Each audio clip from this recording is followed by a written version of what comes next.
Hey guys. This is Star What If. How are you all? Please support to subscribe this channel for watching new interesting stories. So in this video, we will see third part what if Harry Potter's rise was a matter of life and death. Here is short summary. Thrown into a deadly game between powers far greater than him, Harry has one choice, rise or die. With time running out and no one left to trust, his only path to survival is becoming something more than a hero. But before we start, if you want more stuffs like this, then please support to subscribe this channel and share with your friends. Let's start the video. Egypt 28. July 1995. His lips parted violently, a silent scream escaped. Restless movements were coupled with periods of changing temperature. Hot to cold. Icy cold to searing hot. Spasms rocked the fragile body. Sheets damp with sweat. And Albus Dumbledore had no other option but to look on and watch how his apprentice fared against odds that were, once again, impossible to beat.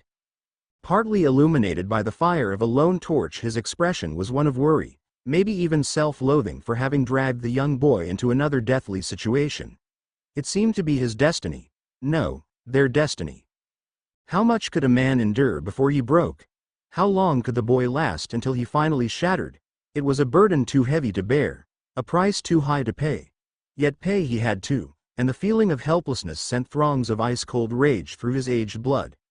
His gnarled hand rose to wipe the sweat off of the boy's forehead, but he stopped before he came even close. His hand fell loosely to the side. What right did he have to even touch the boy? By all rights, Harry should have hated him the first time he learned of his manipulations. And still, despite all his misgivings, all his lies, Harry had forgiven him. It was humbling.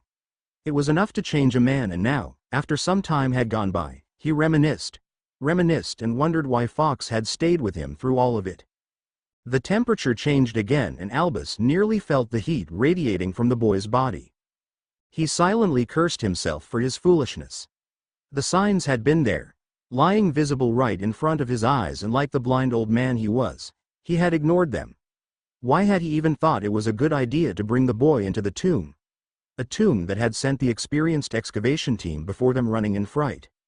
He had been a fool, again. Information on Horcruxes they found, but unfortunately so much more than that, so much more. Stay with me now, Harry. Follow my lead. Step after step was taken, leading them deeper and deeper into the darkness. It was all-consuming and he couldn't suppress the shiver that ran down his spine. His days as an explorer were long over, and although temptation always reared her head, he never gave in, was always content with educating the young minds. The last time he had entered a tomb had been with Gellert, searching for the Hallows. He shook his head, banishing those uncomfortable and treacherous thoughts, and lifted his hand. A glowing orb appeared and rose steadily until it covered both of them, shedding light where there was none before. Neat, Harry said with a hungry look. Mind teaching me that later, Professor? Another young mind to teach, maybe even someone he considered family. Of course, Harry, he answered amused. For now let's concentrate on what lies ahead though. What lied ahead indeed? Not in his darkest dreams had he ever thought up what those ancient Egyptian wizards came up with to defend their resting place. Tom Riddle was a being of pure malice. He was far beyond the point of calling Voldemort a human, but even he would have troubles to think of more insidious traps. It was only a theory, but he believed that the main weapon those ancient wizards employed in their tomb was their sanity. They had emotions, ranging from hatred to love, but instead of discarding those they considered useless, they embraced them. With the knowledge of them, of how they worked and how they could change a person completely, they set up their traps, preying on everything that made one human: fear, anger, hatred, lust, love, jealousy, and on it went. It was the one difference Tom had always ignored, and Albus was immensely thankful for it. The only emotions Voldemort worked with were anger, hate, and fear, considering love to be neither shield nor sword. Albus sighed. These were rather philosophical thoughts, but they were true nonetheless. Should Harry survive again, defying death again, he would cut their travels short and sent the boy on a long overdue vacation while he dealt with the rest. The chiseled pictures and stories on the walls had stretched seemingly forever, and it felt like they had walked for hours already. Their path had been filled with what he expected from an unexplored tomb in the middle of Egypt. Labyrinth-like structuring, Dark curses and hexes flying their way nearly every minute, muggle traps that were, despite their lack of magic, as ancient as they were deadly. Poisonous snakes around some odd corners, strong wards around every new chamber they discovered. Another vicious bolt of sickly yellow-looking light hurled toward them. Clypeus. Hours of conditioning in these dark halls made the boy react if even the slightest of movement caught his eye, and Albus watched in slight jealousy how the reflexes of youth made it look natural when Harry erected a bronze-colored shield between them and the curse. The spell crashed against the shield with the force of a battering ram, and the boy buckled under the strength of it. Albus was, undeniably, rather proud when the curse was finally absorbed into the shield. The choice of protection was excellent, as any other shield of lower quality would probably have failed. It was, after all, a nasty variant of the vampirism curse. "How many makes that now?" Harry asked when he had finally caught his breath. "Must have been around 20 or so of those." And indeed it was correct.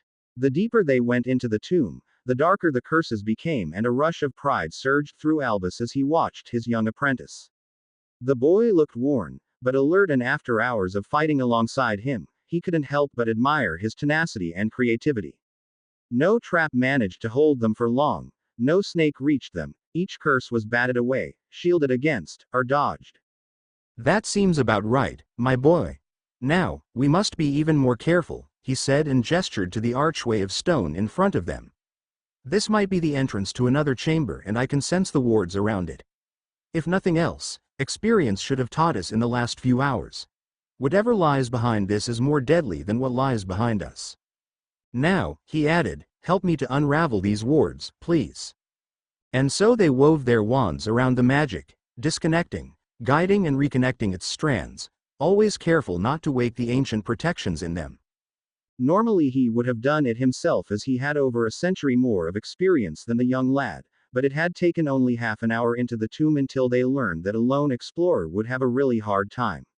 Some traps were built with such a layout that two people at least were needed to escape, and some of the ancient wards needed such a power to overcome that a single wizard, no matter how smart or powerful, simply wasn't able to do it. After a few minutes the wards gave in, and Albus breathed a sigh of relief. The wards, like their fellow protections, had become stronger the deeper they went. Cautiously they moved into the chamber, the orb of light giving them vision, until it was extinguished. "Harry," he shouted into the darkness, but no answer came forth. His worry grew, and he gathered his power. If he had to obliterate the whole damn dungeon to get to his apprentice, then so be it. Torches on the walls ignited, and he was suddenly facing the last person he had ever expected to face. "You?" His question was filled with denial, anger, hope and love in one. "It is me, Albus. Don't tell me you don't recognize me," she said, and it felt like honey suddenly ran through his veins. He knew it wasn't real. How could it be? But God, he wished it to be. Oh, how he wished it to be. He trembled as he lifted his wand. "By Merlin, I wish it was really you, Ariana. But no boggart will defile your memory." His expression was fierce. Ridiculous. The woman in front of him didn't vanish, didn't turn into something he could laugh about. It was difficult to even find something to laugh about in his greatest fear and shame. "You're not real. You can't be," he shouted. The laughter that met his shout sounded like the tingling of winter bells, and he cursed himself for his weakness. It sounded just like her, just like he had always remembered it, just like he had heard it hundreds of times in his pensieve. "Can't I?" she asked and stepped forward. "Why, Albus? Why can't I? Am I not like you remember me? Is it that hard to believe?" "You're dead," Albus shouted frantically, tears building in the corner of his eyes. It would be so easy just to believe, but he wouldn't, he couldn't. No magic can bring back the dead. You're not Ariana, no matter how much you look like her. Another step forward. After all these years, Albus, you still don't recognize it? There's nothing to recognize. We're in the middle of Egypt, far away from Ariana's resting place. No, you aren't her. Oh, Albus, I have waited decades for this moment. To see you again. I wandered between the plains, tethered neither to live nor to death, just in between. Can't you see it? Can't you sense the magics of the Hallows? His wand was still pointed at the witch that looked just like his dead sister, but it became harder and harder to hold it upright. The Hallows? But they're in Britain. How could they be anywhere else? Are they really, Albus? Use your mind like you have always done. The magics of the Hallows precedes every legend of those foolish Peverell brothers. It was a theory he often thought about. Were the 3 Hallows of the legend really the only artifacts with such power? Or had such power already existed way before the 3 brothers stumbled upon it and wove a legend around it? It is ancient magic, Albus. And it permeates the whole tomb. That is what finally allowed me to appear before you. The same magic that created the resurrection stone. My time here is short, brother. Too long have I wandered the lost plains, and soon, all too soon, death will finally claim me. Until then, let us make the most of my remaining time on the mortal coil, won't we?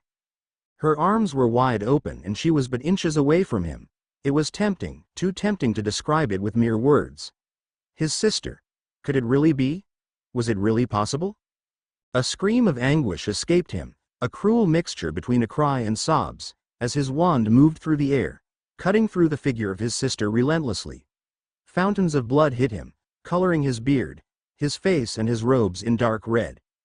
The lifeless face of his sister stared accusingly at him, and parts of her body had been thrown across the chamber as the result of his short-lived rage. He was back in the chamber, the orb of light still above him to illuminate the area, and to his left knelt Harry. The boy looked as broken as he himself felt, with tears streaking down his cheeks and muttering incomprehensible words. He turned around, wanted to make sure that it had been the last surprise the chamber held for them. And he recoiled in horror. The head of Ariana was still there, as were the parts of her body. He frantically looked around and nearly retched in disgust. There, lying next to his apprentice, were the stabbed bodies of the Potters, the dagger of Skugrad still protruding from Lily's lithe body. It was too much. Way too much. It didn't matter whether or not there were any information about Horcruxes here, he had to get them out of this chamber. With agility that belied his age, he grabbed the boy and heaved him toward the exit of the chamber and into another long hallway of darkness. Albus wasted no time to seal the chamber with every bit of magic he knew. Hopefully it would never be seen again.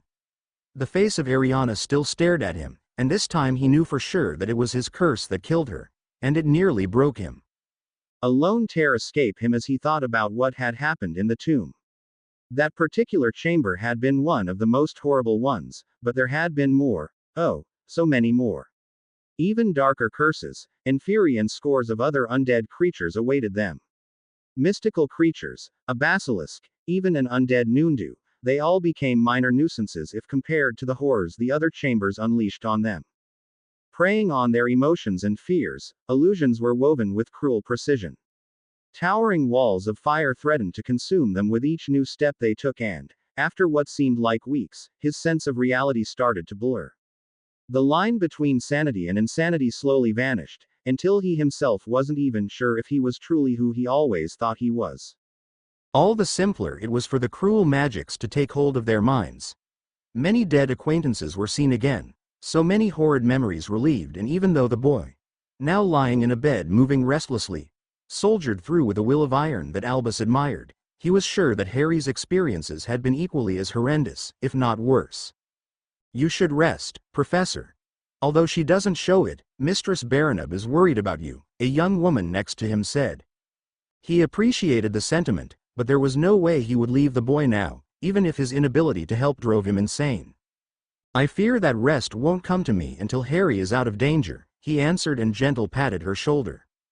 If only they had never set foot into the thrice-cursed tomb. Both, apprentice and mentor, looked at each other and walked into the next chamber. The days had blurred into weeks and both were beyond mere words now. Whatever the next chamber held, they were ready, or as ready as they could be at least. Battered and bruised they stepped into the large circular room and hysterical laughter bubbled up in his throat. It was the end, pure and simple.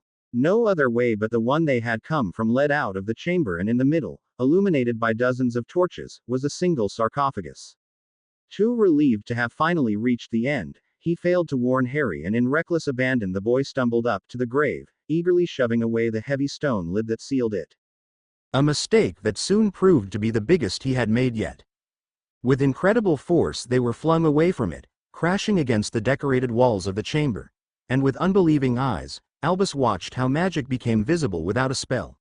Visible it was, but it remained nothing of the beauty he had come to associate with it. Strands of thick, ink-black magic convalesced on one point, forming a ball as dark as night. It stretched, became bigger, and each of his senses screamed at him to run away. Disgust welled up inside of him as he watched the ball. Evil did not describe it accurately, and the darkest magic Tom Riddle had ever used had nothing on whatever this was. Old memories, of times spent researching with Gellert, assaulted him, and he knew what it was. He knew it with a frightening assurance that made him shiver. Black magic.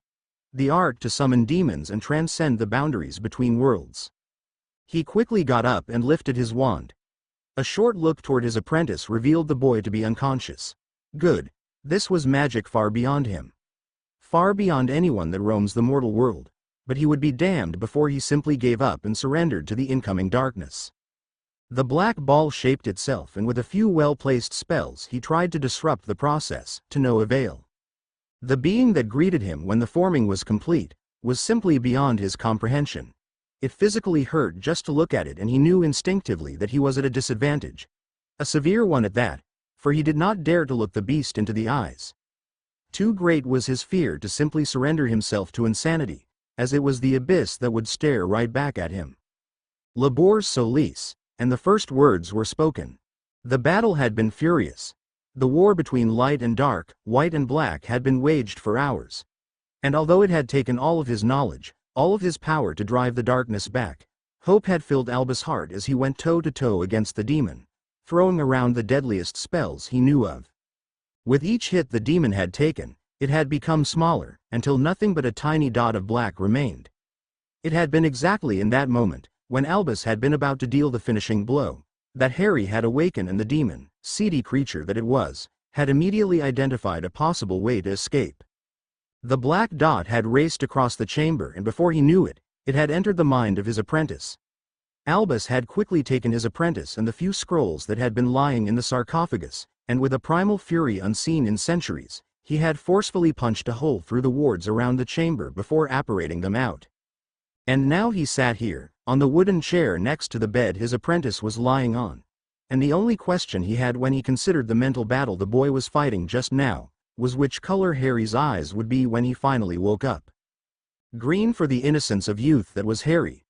Red for the devil that was Voldemort, if indeed the scar was a Horcrux like he suspected. Black for the demon from another world that would bring terror in a human's body. Egypt 29. July 1995. It hurt. The pain lanced through his body when he tried to open his eyes, and his world was filled with bright lights. Merlin, it hurt. Harry blinked a few times, trying to accustom his eyes to the sudden light, but it did nothing to make his headache go away. What the hell had happened? He tried to remember, tried to pry the memories out of his abused mind, and when he finally succeeded, when the circumstances of the last few weeks became clear, he groaned and wished he hadn't remembered at all.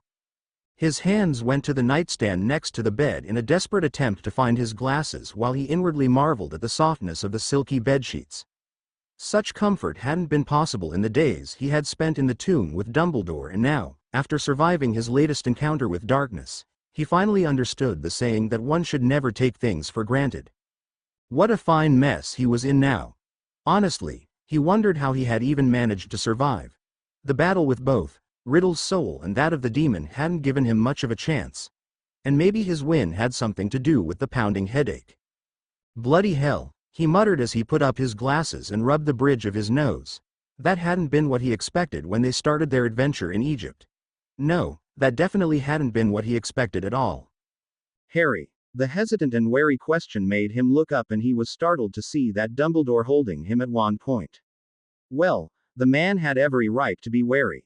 Of course, it wasn't clear to him who had emerged victorious, the demon, Riddle, or himself. In the end, he supposed, it was a mixture of the latter two. Voldemort's piece of soul hadn't been all too accommodating toward the demon, and Harry himself had been more than pissed off about the intrusions in his mind. There was a first for everything, even for a time when Harry would willingly work together with Tom, and utilizing both their strengths they drove out the demon, banishing it forever from this plane of existence. Then again, it had been clear from the beginning that afterward their fragile truce would break and they would turn on each other. How else could it have been? Voldemort's soul was unwilling to leave its host, and Harry was dead set against a parasitic leech of the Dark Lord in his head. So they fought. They fought and they battled, in the process nearly ripping his mind apart. And in the end, Harry emerged as the victor. Superficially at least. Dumbledore narrowed his eyes and gripped his wand tighter. No doubt because he saw the odd mixture of colors in his eyes, green and red. It was completely and utterly undesirable, but what was a man to do? He could only do what he always did. Roll with the punches, taking life as it came. "It's me, Professor." "Somehow I'm not really convinced," replied Dumbledore, his wand still firmly pointed at the last Potter. "You know, if I had any funny bone left in my body after the last events, I'd call myself Harrymort, or Voldepotter." That had obviously been the wrong thing to say, as the headmaster looked even more serious and subtly shifted into a battle stance. "You could use legilimency, Professor. Maybe you could chain Voldemort deeply into some dark confines in my mind. Not sure if it's possible, but it sure as hell would help. He's quite persistent, you know." Dumbledore's eyes widened, and instantly Harry felt the man's mind brush against his own. Curious, it seemed as if the battle had left him somewhat sensitive to the mind arts. He couldn't see it, but he felt how the headmaster dragged Riddle's consciousness into some dark place and bound him there. The headache lessened and Dumbledore left his mind. "Well, my boy, it is good to have you back. You had me quite worried." "I can imagine," Harry snorted. "Did we at least get what we came for? Or was the whole expedition for nothing?" "Oh, we got exactly what we searched for. That and much more, unfortunately." But before you tell me anything else, can I smoke here? I really need something to calm my nerves," Harry asked. Dumbledore's brows rose. "You seem remarkably calm to me. Really subtle, Professor. And I just force myself not to panic right now. As soon as you walk out of the door, I'm either going to cry or invent my very own brand of misery." "I had to try at least, Harry," Dumbledore said, "and you should really stop smoking. It isn't good for you." "That train left a while ago. I'm too deeply entrenched in debauchery and sin already," Harry commented with a wry grin. "At least I can confirm that you're neither Voldemort nor a demon. That is something, I suppose. Everything you need is in the drawer to your left." Harry nodded thankfully, and soon the calming puffs of smoke filled the air around them. Sometimes he really enjoyed the disapproving frown of the headmaster.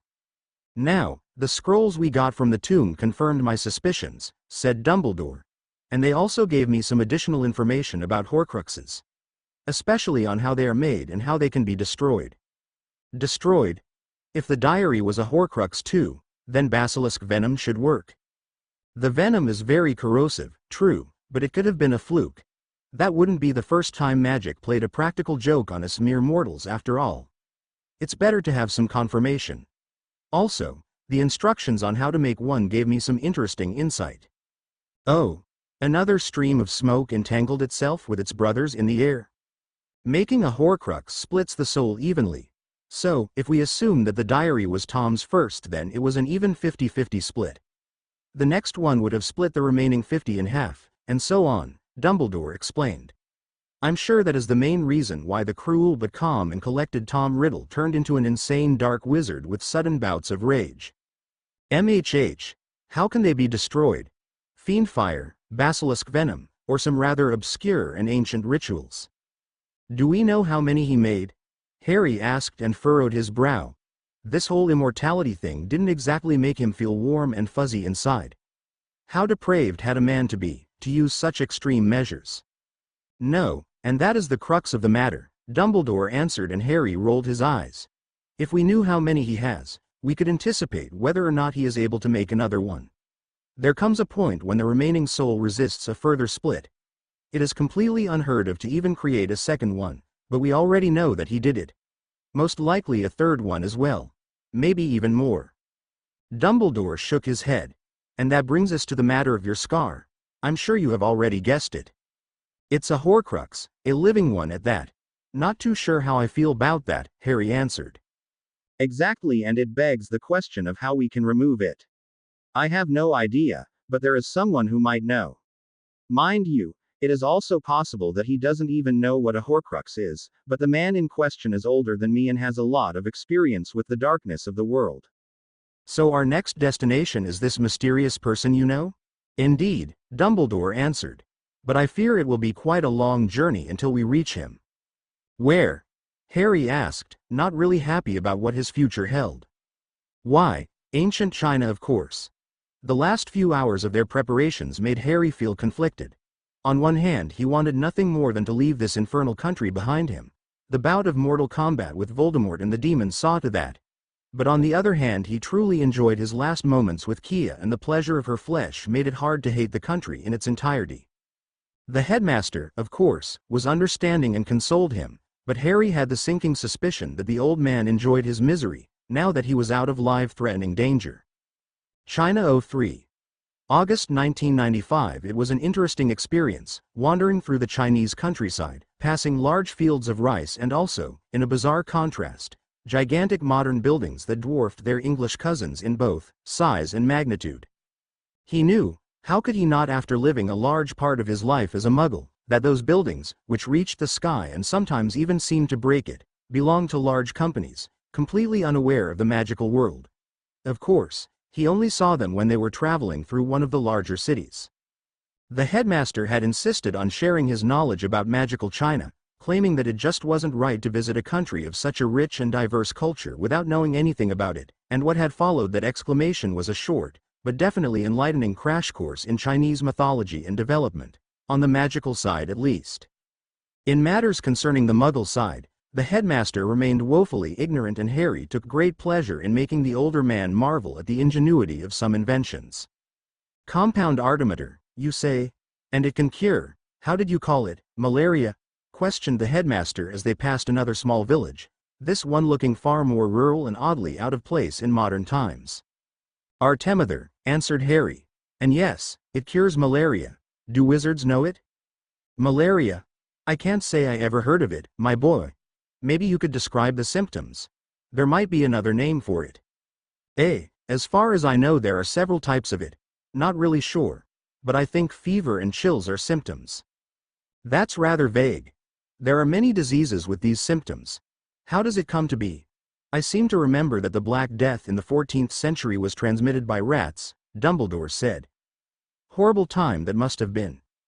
At least until Darth Marcus found a cure for us wizards.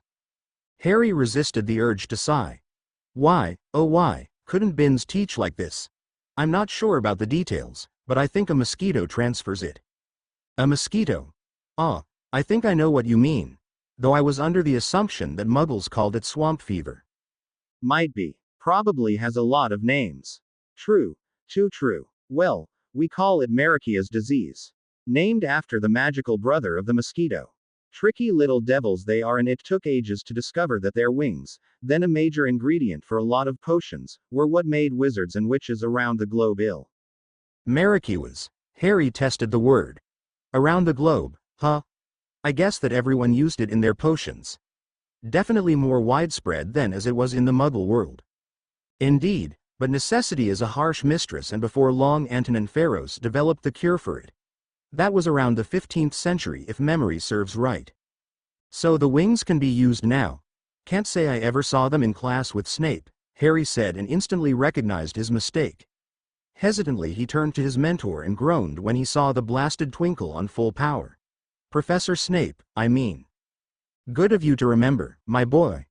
Niceties must be obliged after all. Anyway, the wings can still be used in potions. Sometimes they're even required, but don't forget that the disease struck hard.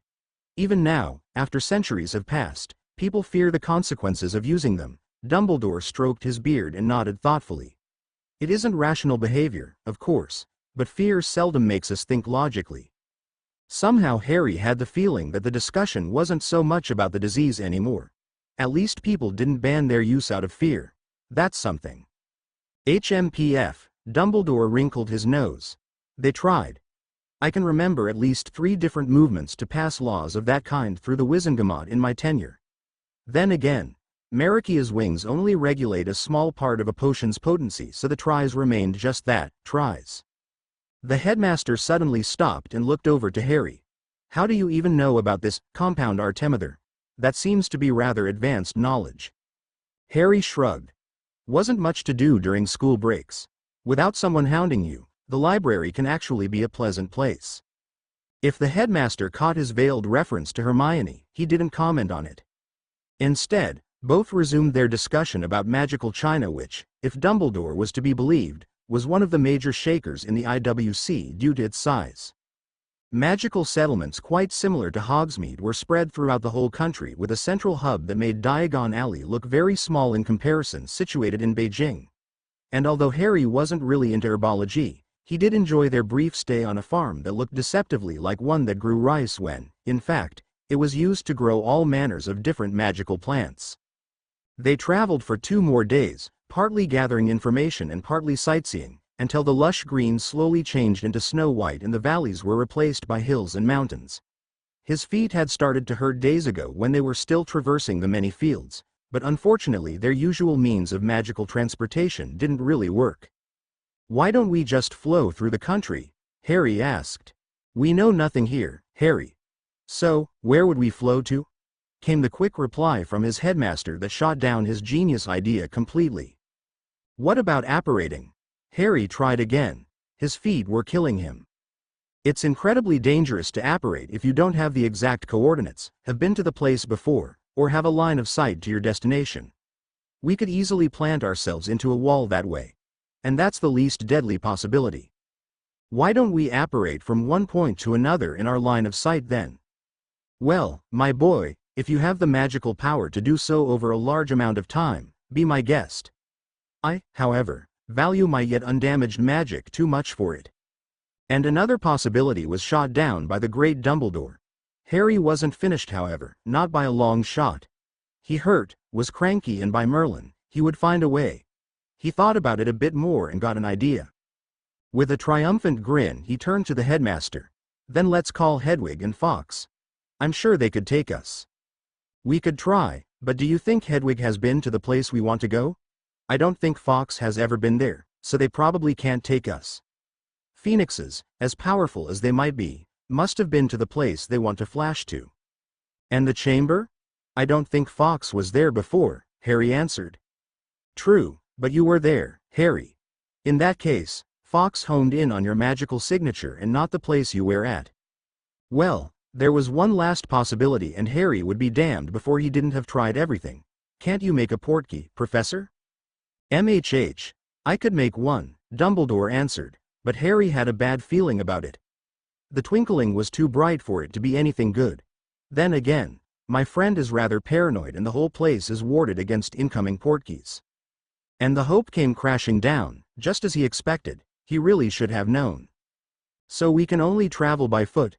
That and by car, train and broom," the headmaster replied cheerfully, but as it was, Harry didn't really appreciate the man's joy. Their journey continued, and before he knew it, they were completely surrounded by snow. His distaste for the color grew each time he looked ahead and saw only more white. The mountain paths they traversed weren't easy to walk either, and both sticking as well as heating charms had to be applied in vast amounts. They arrived at a fork when Dumbledore suddenly stopped. "We have 2 options now as far as I remember," he said. "Either we take the left path and probably encounter some rather vicious snow trolls, or we take the right one and have to concern ourselves with goblin customs for quite a long time. There's let's call it a keep, for some of the more bloodthirsty goblins." "Goblins? Here?" Harry asked, incredulous. "Yes. Followers of the faith in Ergothul Thraz.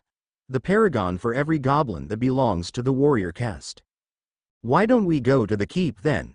Would have thought that the peaceful solution is more to your liking, Professor." Dumbledore let out an uncharacteristic snort.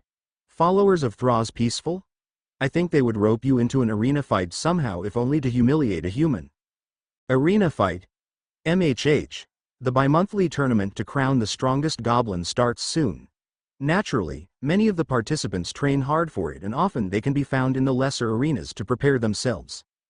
The keep has one of those, and I suppose the trolls in the area don't hurt either." Harry thought about it for a moment. Those goblins didn't sound like people he liked to meet anytime soon, and the thought of public humiliation didn't appeal to him either. Then again, neither did the prospect of getting mauled by a snow troll, the most vicious of its kind. Stronger, bigger, and meaner, they posed indefinitely more of a threat than the one he had made an acquaintance with in his first year at Hogwarts. He sighed tiredly. Let's take the left path, Professor. At least the trolls don't have enough of a brain to recognize when I'm humiliated by them. Ah, Harry, my boy. You shouldn't sell yourself so short. I do believe that the trolls will prove to be an adequate challenge and, in my role as an educator, I think I will let you deal with them, Dumbledore answered. It should be quite the adventure, don't you think? And an adventure it was, even if Harry spent a lot of his time cursing his lazy headmaster, who always trailed behind him with a serene look as if nothing was happening. Not a care in the world the man had. He did see the advantage of it though. Creativity was schooled, reflexes were honed and spells polished and perfected while he fought tooth and nail against the large ugly brutes. One time he had cut it a bit close when he used the earth incantation to summon large roots. It definitely wasn't his brightest idea as it took nearly a minute before the roots finally managed to bury themselves through the rocks and snow and subdued the troll. All in all, though, he was rather pleased with himself. China 04. August 1995. Watch out! Dumbledore's panicked shout echoed over the snow-covered mountain range. The wand was already tightly grasped in his hand, an electrifying blue crackling on its tip, but instead of fighting the new danger, an instinct he would normally adhere to, Harry listened to the unusual fright in Dumbledore's voice. For the moment at least, he ignored the thundering noise in his head and decided that trusting the headmaster was probably a good idea. He flicked his wand 2 times, erecting a blue shield where he stood and dove toward a pile of snow on his right. And he was glad that he did indeed heed the old man's advice. In front of his incredulous eyes, the barrier that should have stopped most curses at point-blank range was completely obliterated, leaving nothing but faint wisps of magic trailing through the air. He blinked once, still not quite believing what he had just witnessed. So much for the vaunted Tegmat Aegis, the shield that was said to stop nearly anything bar the unforgivables. Obviously, whatever attacked them fell into the category that wasn't covered by nearly anything. Harry looked over to the headmaster and was startled to see a visible aura flaring around the older man who had an iron grip on his wand and watched their new enemy with narrowed eyes. He too directed his attention to the being, searching his mind for curses that might help against the surreal thing in front of them. He noticed that it got colder and colder the longer they were in its presence, an ability not unlike that of a Dementor. This monster, however, wasn't one, he was quite sure of it. Nonetheless, anything that had abilities similar to those of a soul-beeping abomination was nothing to be taken lightly. Professor? Harry asked, his eyes never leaving the enemy. Wherever it came from, it had the power to make Dumbledore uneasy, and that in itself was never a good thing. An ice wraith, Harry. A being of the ancient world, but thought to be extinct, Dumbledore answered. His wand pointed at the creature. Although it seems as if the authors of the old manuscripts had a different understanding of the word extinct as we have today.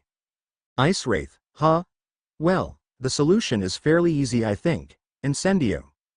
A stream of fire burst forth from his wand and splashed against the golem-like creature of ice. Unfortunately, splashing was all it did, not even leaving a single scratch that would have vindicated Harry's theory. An admirable idea, my boy. Though I fear that you have only managed to annoy it. Dumbledore looked over to him and his expression varied between concern and something else that he couldn't quite describe. Please stand back, Harry.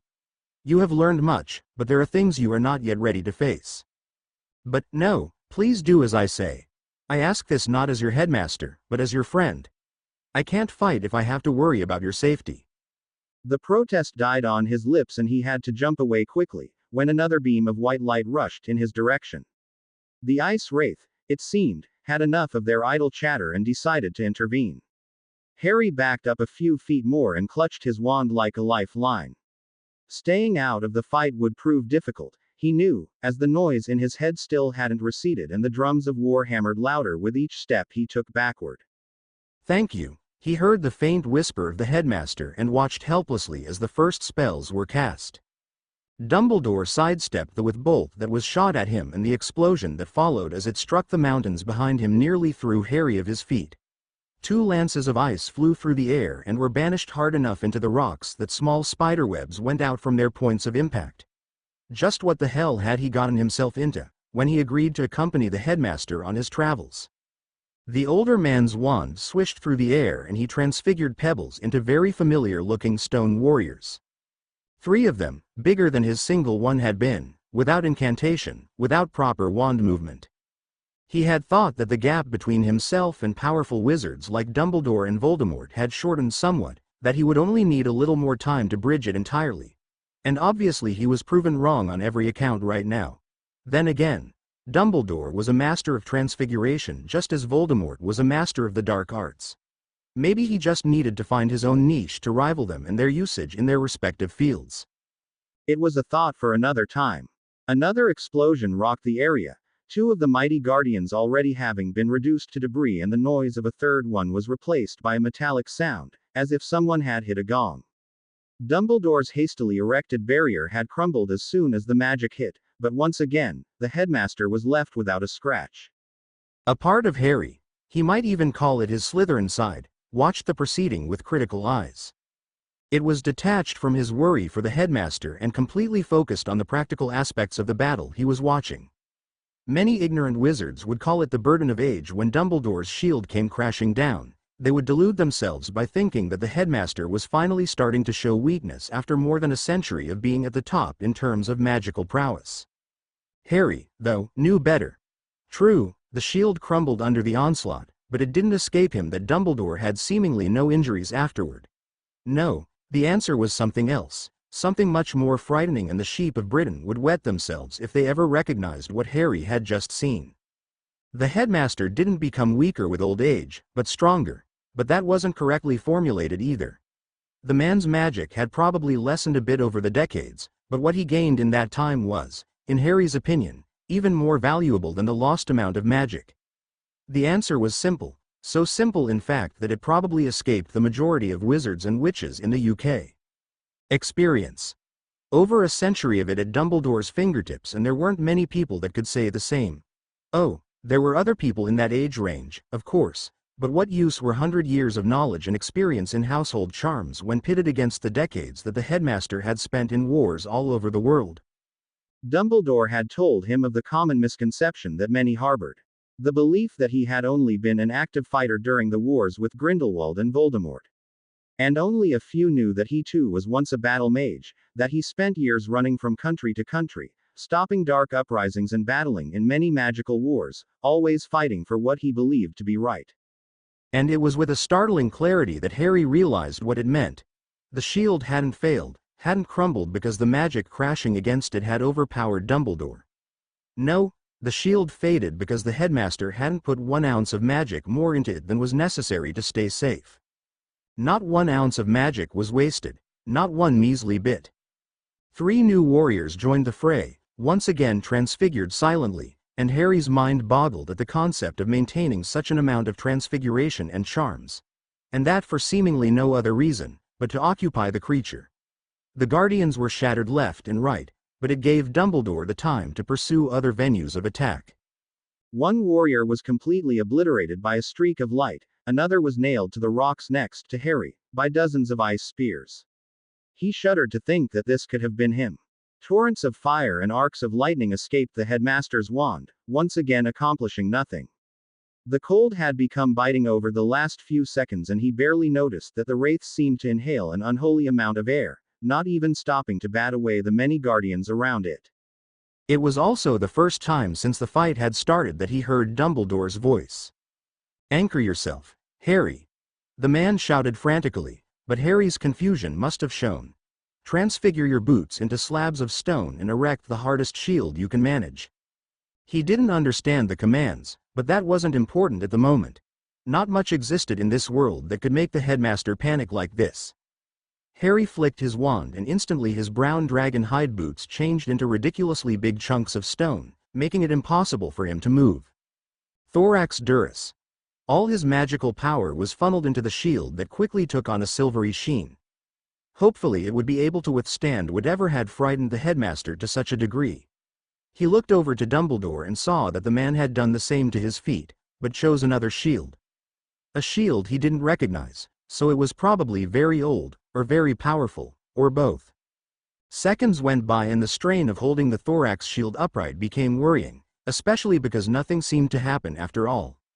In retrospection, he should have known that the headmaster wouldn't have made such a fuss if there wasn't any danger. And by Merlin, he was glad that he had followed instructions and transfigured his boots. The ice wraith exhaled, and what followed was something Harry wouldn't ever forget for as long as he remained on the mortal coil. The howling wind started to pick up instantly, changing into a raging hailstorm of rocks, snow and ice. At first the slabs of rock seemed excessive to him, but then he felt it. The wind kicked up into another gear, and soon he felt as if he could be blown away at any moment despite the heavy weight on his legs that, in theory, should have been enough to root him to the spot. Debris crashed against his battered shield, and with each new chunk of ice that nearly penetrated the thorax's magic, his anxiety grew. His detached side still analyzed everything, but the knowledge that the hailstorm was definitely augmented by an incredible amount of magic did nothing to assuage his fear. And damned he was for thinking that he had already overcome this pesky emotion called fear a long time ago. Being so close to what could be a cruel death somewhere deep into the mountains put things, oddly enough, into perspective. The storm finally receded, and Harry fell to the ground when the strain on his shield suddenly vanished. Well, concept be damned. Holding up such a complex defense was taxing, even if every bit of his internal magic was utilized and none was wasted. He grimaced when he saw that the headmaster looked a lot better than him. Damned old man and his powerful and ancient magics. Good work, Harry. Now, I'd be grateful if you wouldn't mention my next spell to anyone, Dumbledore said, and wove his wand through the air before gripping it with both hands and pointing it directly at the wraith. Fiendfire. It was the first spoken spell from Dumbledore, and while the torrential waves of fire were clashing with the ice wraith, Harry also knew that it was the one spell that pained the headmaster more than any other. According to the man, he had lost his owl due to Grindelwald's fiendfire before it became Fawkes the Phoenix. Beads of sweat trailed down Dumbledore's bushy white brows that sometimes made him look like an old owl. The gnarly hands were white with the force he used to control the fire, and Harry knew that Dumbledore would have to end the spell soon, lest he would be consumed by it himself. The headmaster yanked his wand away, ending the spell, and both watched in anticipation as the fire slowly vanished. What they didn't expect, however, was for the wraith to have survived the onslaught. It was damaged all right, some of its parts were molten beyond recognition, but it wasn't dead. And if there was one general consensus in the wizarding world, it was that everything stayed down after a healthy dose of fiendfire. Not even the devil's fire worked, he heard Dumbledore mutter a few feet away from him. He wanted to get up and help the man, the drums of war having started to thunder once again, but a quick banisher sent him flying into another pile of snow further away. Stay put, Harry.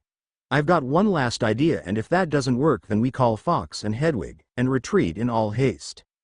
The fight picked up again, and the headmaster didn't stray from his original strategy, quickly transfiguring more guardians to replace those that had been destroyed during the deathly hailstorm. All of them. This time though, the ice wraith seemed to be more than just annoyed, more like mad because of its current condition, and its attacks grew in strength and amount, forcing the headmaster to apparate away from the deadly beams of light.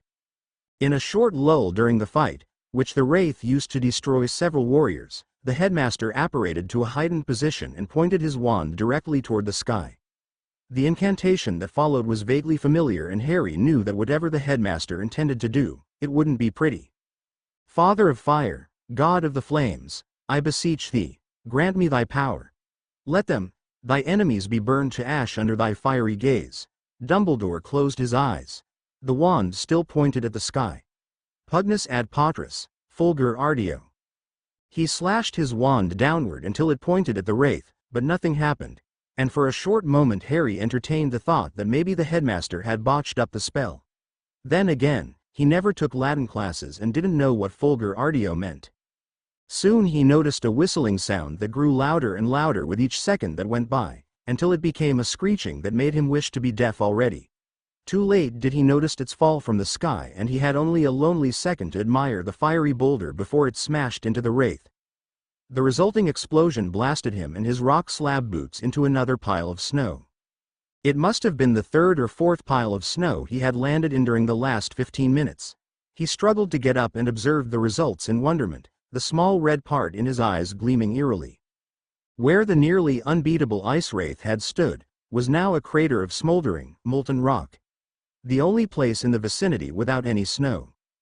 China 05. August 1995. They walked alongside the small path when they came upon a most curious sight. Well, the headmaster might have known what to expect if the twinkle in his eyes was any indication, but Harry was completely flabbergasted. "What the? Dumbledore, you infernal sack of bones and shit!" came the war cry from a small man that looked to be older than dirt. What really confused Harry, though, was that the man was riding on a snow troll which seemed rather docile despite its menacing height. "Shoo! A pleasure as always," replied the headmaster with outstretched arm, wand in hand. "Imperio! Dance, little Dumbledore, dance!" Harry's eyes widened and he instantly pulled his wand out of his robes. If the little dwarf started to throw unforgivables around like candy, then Harry would be ready, lest a Crucio or an Avada made its way to him. The headmaster shrugged of the Imperio and sidestepped two dark streaks of light that, while not being unforgivables, looked quite dark in their nature. Some curses were exchanged and both neared each other, until Dumbledore stood directly in front of the troll and the small man jumped off of its back. The friendly embrace that followed threw Harry for a loop and he blinked a few times. No, contemplating these events would only lead to unnecessary headaches. "Shoo, meet my apprentice, Harry Potter," Dumbledore introduced him.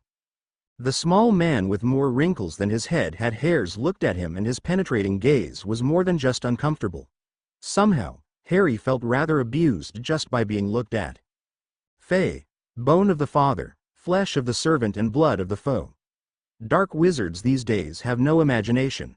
The man called Shoo jumped back onto his snow troll and rode off, his cry echoing through the mountains. "Follow me. My cave is much better than this place." Harry was rather unsure about the little man, but in the end he resigned himself to his fate. The headmaster was already trailing serenely behind the troll as if he had not just seen something completely surreal. Then again, the dwarf could be Dumbledore's grandfather for all he knew. China 05. August 1995. They followed the dwarf and his troll through the mountains, walking along narrow trails, steep paths and over creaky bridges that threatened to break down at any second. It begged the question how the heavy snow troll even managed to cross them and, in fact, it was the question that Harry pondered over while observing the landscape. Had the headmaster been willing to answer some of his question then, perhaps, he could have dedicated his mind to something else, something more important, but as it stood, Dumbledore remained silent. And he couldn't even fault the man for that as Shoo, the insane little man, still randomly threw the Imperio at him. The headmaster wasn't the only one to be hit by it, however, and even for Harry, who had thrown off Crouch Jr.'s Imperio with ease, it took immense concentration and willpower not to surrender to the dwarf's unforgivable. Harry wondered whether he should laugh or cry about Shoo's mental commands as they ranged from something as simple as dancing ballet to incredibly dangerous undertakings like jumping off the former mentioned creaky bridges. In the end, he decided to stare ahead with glazed eyes and thought about the snow troll. "Here we are," said the dwarf and jumped away from the troll with agility that belied his age. Come, see that casket over there? Want to touch it? Do you, lad? Go on. Harry wasn't sure if he wanted to touch it. He hadn't even noticed it before Shoo brought his attention to it. But now, after seeing it, he couldn't help himself. With measured steps he walked over to the desk and reached out to it, nearly brushing it with his fingers. Something clicked in his mind and he jolted back. The scene from the Bazaar of Izmir went through his head. "No, I don't think I want to touch it," Harry said through clenched teeth. "Are you sure, lad? Riches, treasures and ancient knowledge awaits he who manages to open the casket," Shoo replied with a sly grin. "Quite sure." Dumbledore walked over to the dwarf and collected a few galleons. "I told you he wouldn't fall for it," he said. "Peef. As if this bet wasn't rigged, you thrice cursed pile of pubic hair. No need to be crude, Shoo. Crude? Moi. I think not, you son of a troll whore." On and on it went, the banter between the two ancient relics steadily increasing, and Harry felt the twitch in his eye. Curses, he thought he had managed to subdue it after Turkey. The cave, as far as he was able to see it, was rather impressive if slightly scary. Dumbledore had said that Shoo was knowledgeable in the darker aspects of magic, and after taking a look at the cave's decor, he could definitely see that. Black rugs, ominous lights, a few runic circles, and those were just the few things that hinted towards something magical, not dark but lending the place a sense of secrecy. What disturbed him though, were the various dark artifacts that could be found nearly everywhere. After their stint in the tomb, his senses toward magic increased a lot, and now, standing in the middle of the cave, he could taste and smell the ancient, but dark magics in the air. The place was steeped deeply in a similar kind of magic that had also reigned in the Chamber of Secrets. Ancient, yes, powerful, very much so, but dark in its roots and oppressive in its very nature. He looked to the right, ignoring the severed heads of various animals that lined the wall, and recoiled. There, sweeping the dust away with a broom as if nothing was wrong, stood a skeleton and cleaned a part of the cave. His panicked eyes searched for the headmaster, and he too looked at the undead with slight apprehension. Tell me, old friend, who exactly is the charming fellow there? That's Shu Sr. Never liked the piece of shit anyway. Serves him right that the roles are reversed now, answered the dwarf. In a flash, Dumbledore had his wand out and a visible aura flared around him. His booming voice penetrated every bit of the cave, and Harry even felt a faint rumbling. Your oaths. What of your oaths? Answer me. Shu just cackled madly. Ah, don't get your knickers in a twist, Bumblebee. A little necromancy is good for the soul. Your oaths. Dumbledore's voice had taken on a frightening quality by now, and his wand crackled with energy. Harry felt the hairs on his neck rising with that much magic in the air. Still in place, unfortunately, the dwarf mumbled. This skeleton is older than you. Created it when you weren't even born, so my oath isn't compromised. Dug that rotten piece of flesh out of his grave the second everyone had left the graveyard. Prove it, was the single authoritative command of Dumbledore. Shu looked disgruntled. Fine, fine. What's one more oath?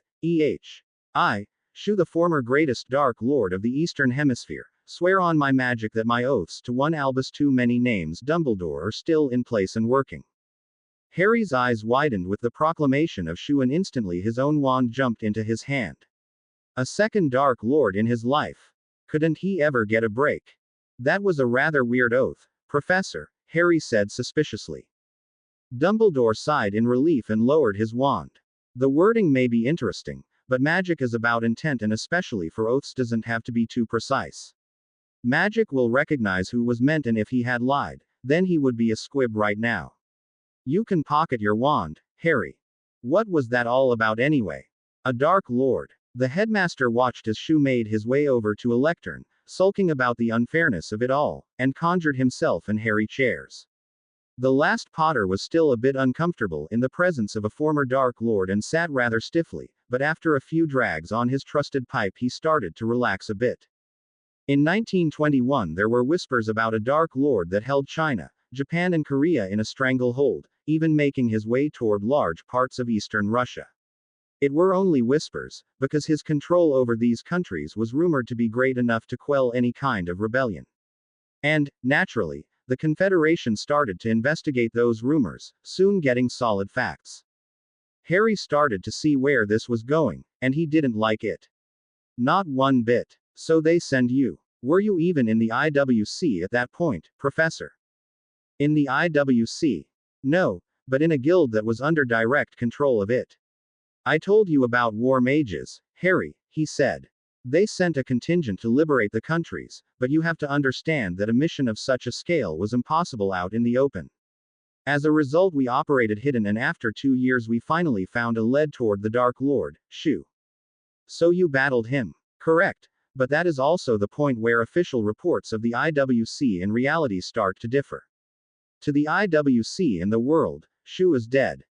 The only people who know that he's alive are located in this cave, my boy. Take these oaths away from me and I can change that quickly. Harry jumped up into the air, the sudden whisper into his ear startling him. Shu, please refrain from scaring my apprentice. You're no fun, Bumblebee. As I was saying, we dueled. I won, he lost. Dumbledore threw a sly look at Shu. But although I know that some people are beyond redemption, I was and still am a believer of second chances. Harry rubbed the bridge of his nose. That was one of the few things he'd probably never agree on with his headmaster. They had some rather fierce debates about it over the last 2 months. Lying there in front of me, utterly broken and defeated, At this point Dumbledore gave Shu a wink and the dwarf wore a sullen look. Well, to make a long story short, he begged me to spare him and swore oaths to the effect that he would never again try his luck at being a Dark Lord, forever to be restricted to the cave in these mountains. You have way too much fun retelling that story, you old sack of bones.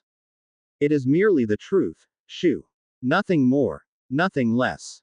Stuff your truth. You sully my beautiful cave with your lightness.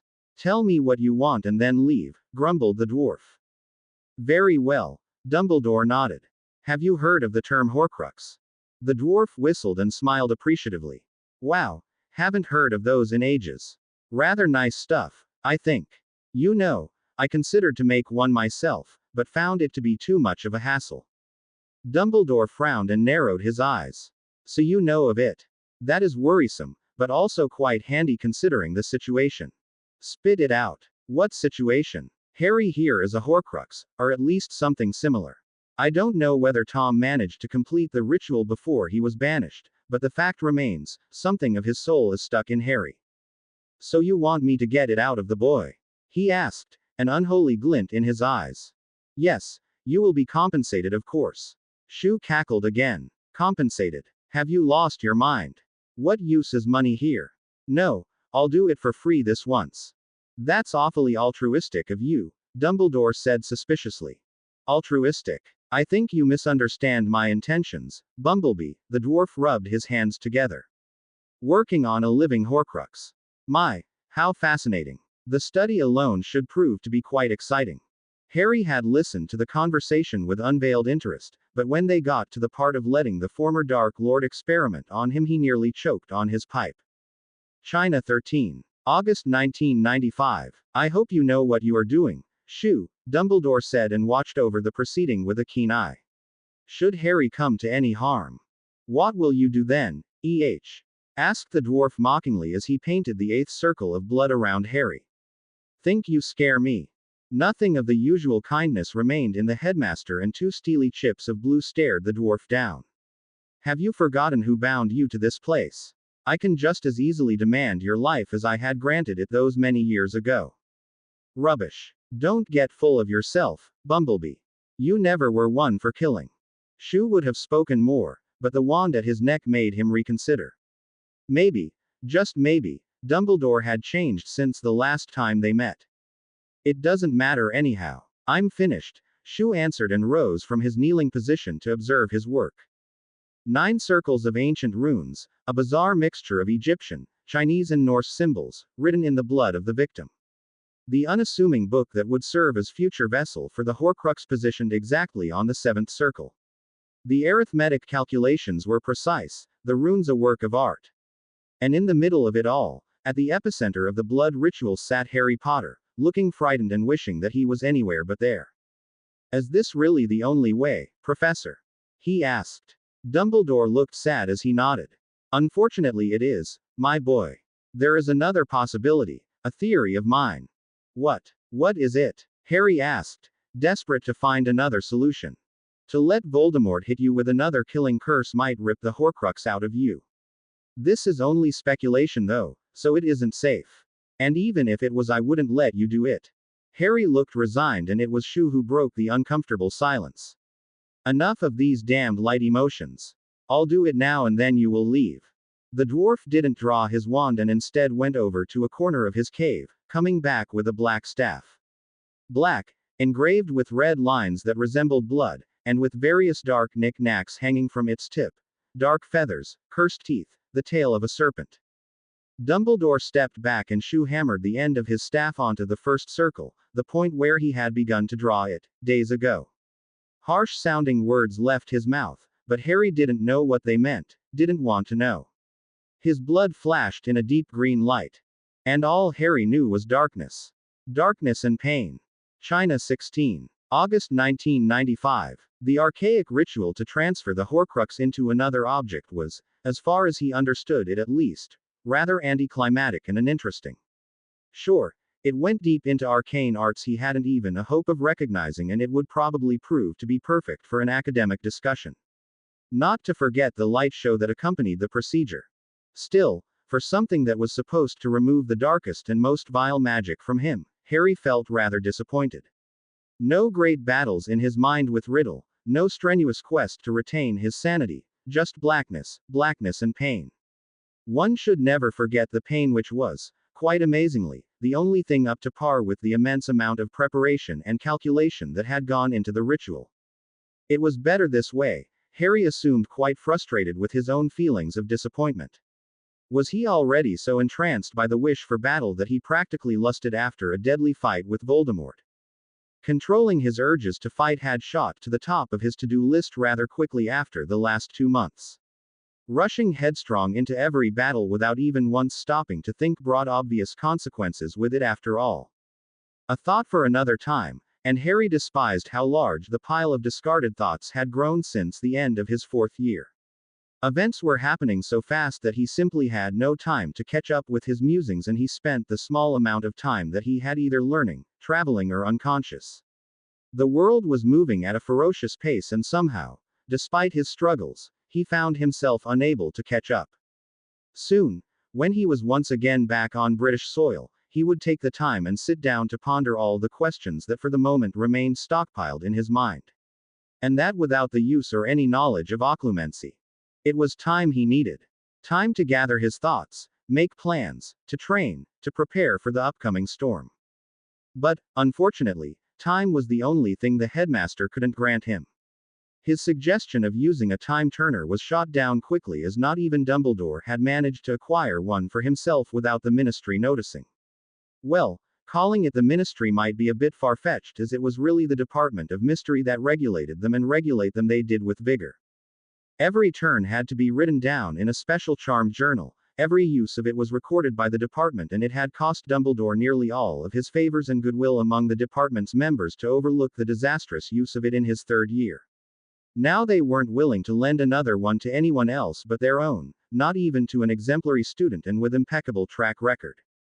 In all probability, Hermione Granger would get herself into her beloved history of Hogwarts as the last student to ever have used a time turner. He was sure it would irk many future generations of Ravenclaws.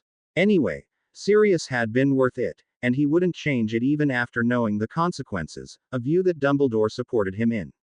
No magical device, no matter its power, is worth a life, had been his exact words if Harry remembered it correctly. Well, he agreed in the case of Sirius, and he'd probably agree in the case of many others too, but he wouldn't hesitate for a heartbeat if it came to exchanging Voldemort against a time turner. Now that he thought about it, he was sure that he'd trade Malfoy too. The subject of magical devices with the power to turn back the very essence of time, however, brought other problems with it. Aside from his obvious lack of time, of course. The Department of Mystery. Who were they? Or rather, on which side were they? He couldn't care less about their names if he just knew whether they would stand with Riddle or with him when all the lines were drawn. And drawn they would be soon, of that he had no doubt. Harry looked over to the cleaning skeleton and sighed in frustration. There were just too many possibilities and too few information. Members of the Dom could be pathetically weak, could be insanely strong, could have already allied themselves with dark forces. It was a 4th side to the war, a side he had only recognized after the headmaster had volunteered some information about the time turner. He was sure that not before long there would be many more. And the worst thing of all, even if the Dom was neutral, which was the best he could really hope for, Voldemort already had an edge in that regard. Augustus Rookwood, Inner Circle member and currently vacationing in Azkaban, had been an unspeakable. Who knew what manner of magic Riddle had learned from Rookwood? The man had access to the department for years, and that, possibly, without any restrictions in clearance. If something like clearance actually existed in the Dom. He stopped his absent-minded staring at the skeleton and decided to gaze into the fireplace instead.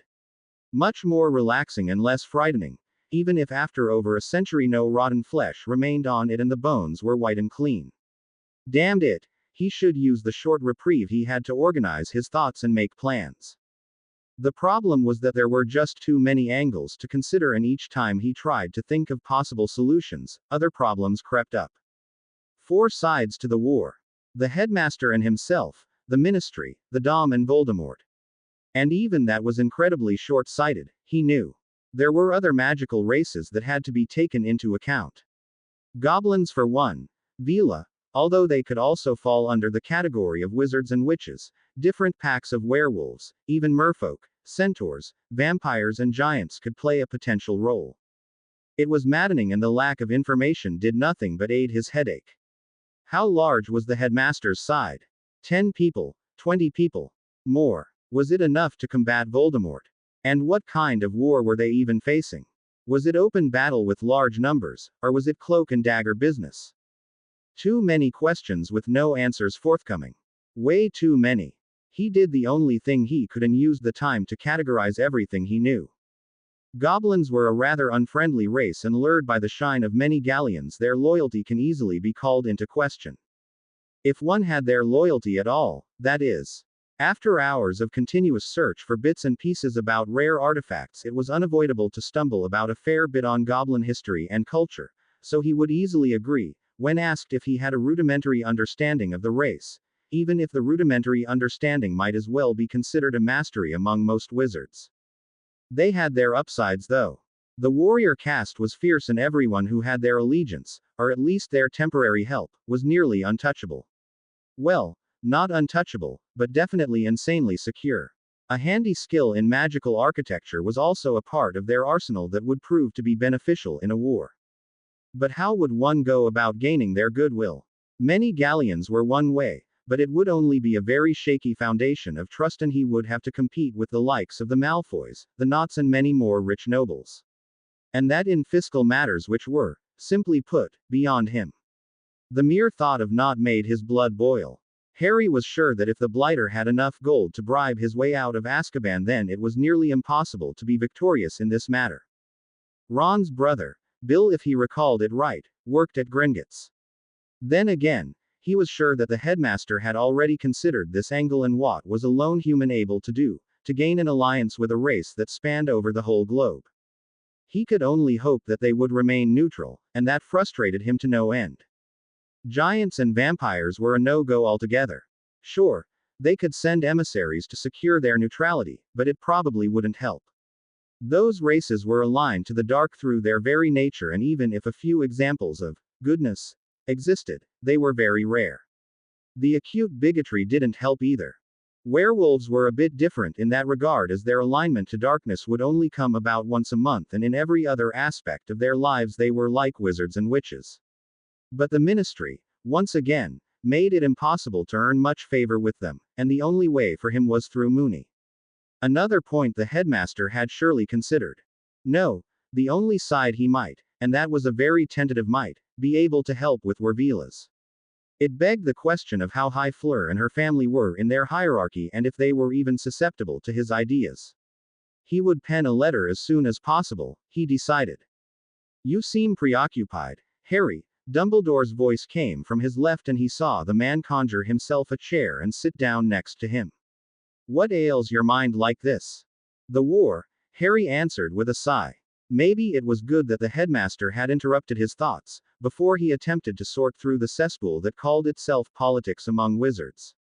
As far as he knew, each person in the Wizengamot and the ministry could be considered a side of its own. Ah, not a nice topic by any means, but, unfortunately, a necessary one. It hasn't even really started and I'm tired of it already. Dumbledore chuckled, but it was a sad sound. That too is a feeling I'm more used to than I should be, he said. For now, though, we should concentrate on the rest of our journey. We can make the appropriate plans back in Britain and I fear we have sorely overstayed our welcome here. Shu is straining his oaths with each additional second we remain in our lightness, beeps the pure magic in his cave. How does that work anyway, Professor? His oaths should bind him, but he still casts the Imperio every chance he gets. That is a mistake of mine, I'm afraid, answered Dumbledore. The wording of the oaths is a bit looser than it probably should be. Ask yourself, Harry, what harm is there if he forces you to jump a few times? If the force of his will is enough then you would do what he says until it starts to be harmful. Any further and he'd lose his magic. Still, it's awfully sketchy. True, but Shu is, above all else, a pragmatic individual. He won't do anything that would cost him his magic. That, and that alone is the only reason why he is still alive, the headmaster explained. As long as he has no potential to harm someone, I see no need to take his life. Better make ourselves scarce then, sir. No offense, but I'm not exactly comfortable around a former Dark Lord. Neither am I, Harry. Neither am I. But good of you to bring this up as it pertains directly to my next question, Dumbledore replied Chipper. He looked way too happy concerning their current circumstances. You see, my boy, the Horcrux in you is no more. I already destroyed the book we transferred it to, but the choice of where we go next is up to you.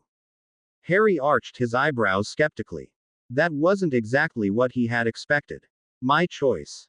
Exactly. I believe that you don't have many opportunities to make your own choices, so I thought this might be a nice sentiment. I don't need pity, Professor. This is not pity, Harry. Dumbledore shook his head sadly. I told you that I would help you to the best of my abilities. Please let me do so if I try. Not that it is much of a choice anyway with only 2 options, but it is the best I can do. Well then, what is it? Harry asked resigned. We can either make our way to England right now and start to plan. The events of the last weeks have taken much more time than anticipated and we're too far behind in our schedule to visit every country I originally planned for. Or we can visit one last country that might prove to be something akin to a vacation. Something to relax a bit. And before you ask, yes, even if relaxing it would be beneficial to the war effort, Dumbledore told him, and it was clear which one of the two the headmaster preferred. Still, for the first time in what seems like ages, the choice was his to make. If they went back to England, then he had some time to prepare himself and train some more, but he was also quite stressed and it wasn't guaranteed that he would even manage to get something done. He'd see Sirius and Moony though, and that was a serious bonus in his book.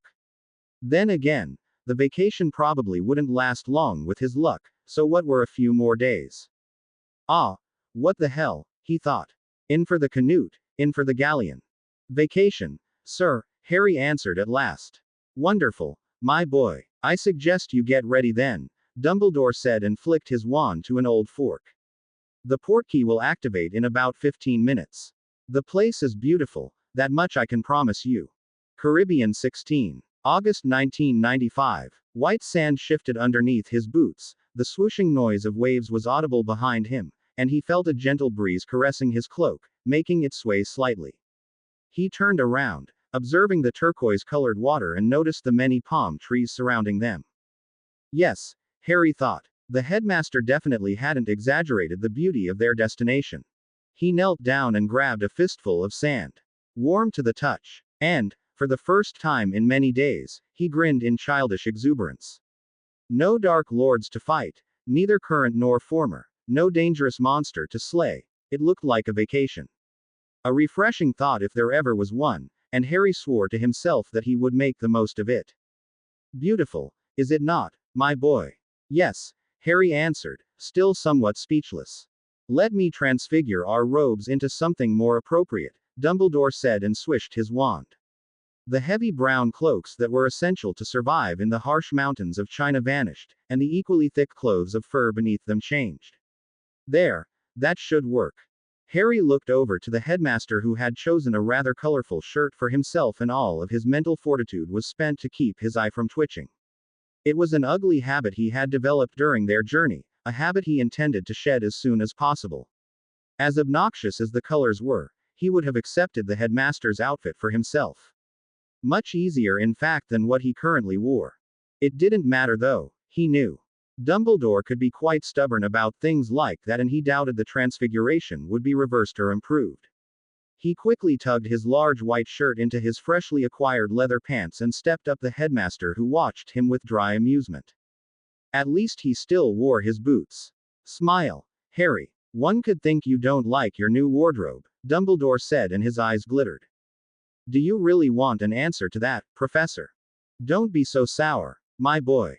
It doesn't suit you. Indeed, I believe that many young witches will find you quite fetching. Harry doubted that, but who was he to argue? What now, sir? Now, I welcome you to the Cayman Islands and we make our way to Georgetown. It shouldn't be far from here, Dumbledore answered and started to walk away from the beach. Harry followed him, still trying to get accustomed to the unique feeling of his black leather pants. They quickly found a path to walk on, and Dumbledore disillusioned them. It wouldn't do for the few passing cars and muggles to see them. "I'm sure you wonder why we are here," the headmaster said, and interrupted the companionable silence between them when they neared the town and saw the silhouette of a large church tower. "It crossed my mind, Professor. Not that I don't like it here," Harry answered, distracted by two colorful birds that seemed to dance around each other. He had read about something like that back in primary school. It was called a mating dance, and now that he saw it, he had to agree with the general consent that it looked quite ridiculous. Dumbledore chuckled, and he too observed the nearly ritualistic dance. "I do know a few people here in the Caribbean, but recruiting isn't our purpose this time. The son of a good friend of mine is a local, a rich one at that, and has invited me several times over the last few decades to take part in one of his parties." "We're going clubbing?" Harry asked, incredulous. Dumbledore looked strangely at him for a second until his face cleared in understanding and he let out a chortle. "Clubbing youngsters call it these days. I think not, dear boy. No, the party I speak of is a bit more sophisticated than that. I'm talking about ballrooms, glamour and high society. Ballrooms. Like the Yule Ball. Exactly, like the Yuletide Ball," Dumbledore answered. "Miguel has often tried to talk me into attending, but I just couldn't find the time for it. It should prove to be amusing, I'm sure. So, we'll be going stag. That doesn't matter much, Harry. The social functions here are definitely less formal than back in Britain. We will attend, I will speak to some old friends, and you will dance and have fun. Nothing more, nothing less." Harry wasn't really convinced. If this was anything like he imagined it to be, then his chances at fun were pretty low with all those old geezers. It sounded like the glamorous version of a bridge club for old people in the headmaster's age range. But, once again, Dumbledore showed his omniscience. "Don't worry, my boy. Many will bring their children as well as their grandchildren along. I'm sure that there will be quite a lot of beautiful girls among them."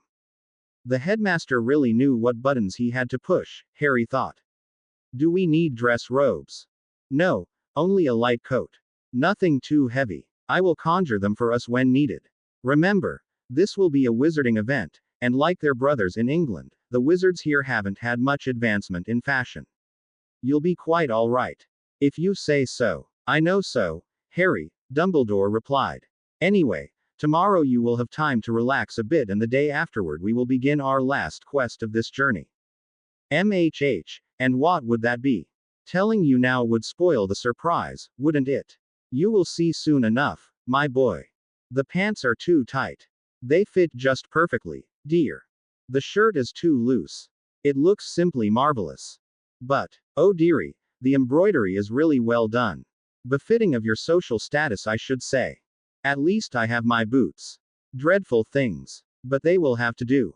What about your hair is beautiful." Harry resisted the urge to take a brick and smash it into the infernal mirror. The enchanted thing was one of the less flattering innovations of wizard kind. He looked himself over, ignoring the useless sentences of the mirror, and wondered when he had become a member of the aristocracy. To have his hair pulled back into a tail like he remembered Lucius Malfoy wore it was a foreign feeling, and he hadn't even noticed that it had gotten so long over the months. He scratched his cheek. Another thing he hadn't noticed before, black scruff that had been quickly done away with. The room he resided in wasn't too big, but it was richly decorated, the bed felt like heaven, and he got his own balcony. It was pure luxury as far as he was concerned.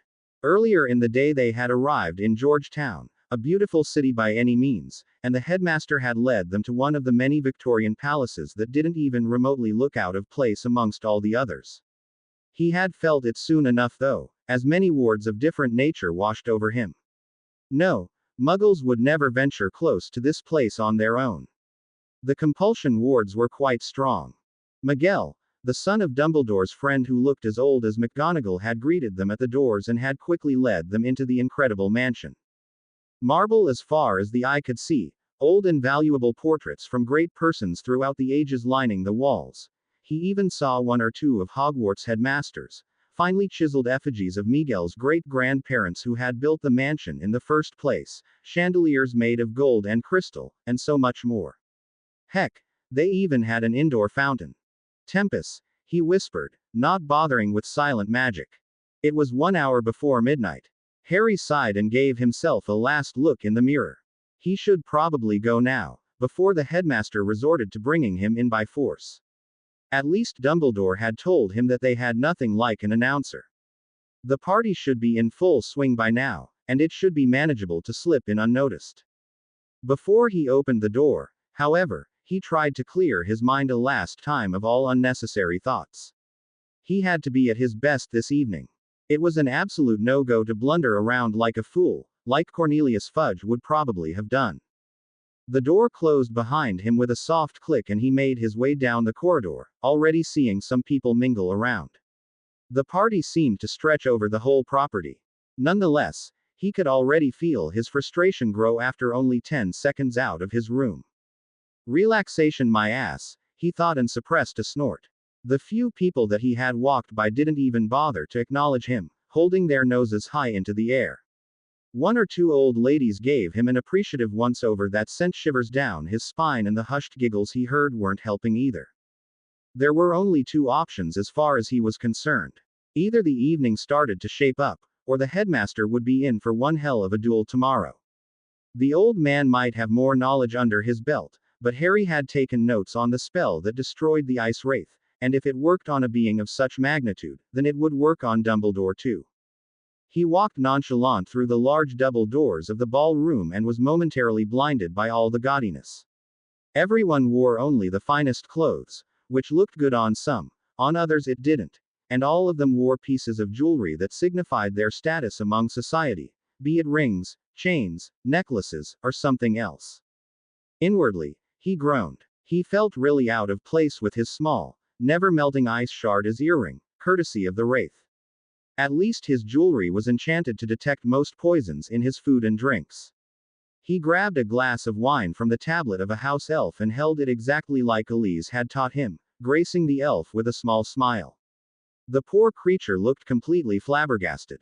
Her lessons really would prove their worth this evening, he thought as he walked around with measured steps, looking for the headmaster.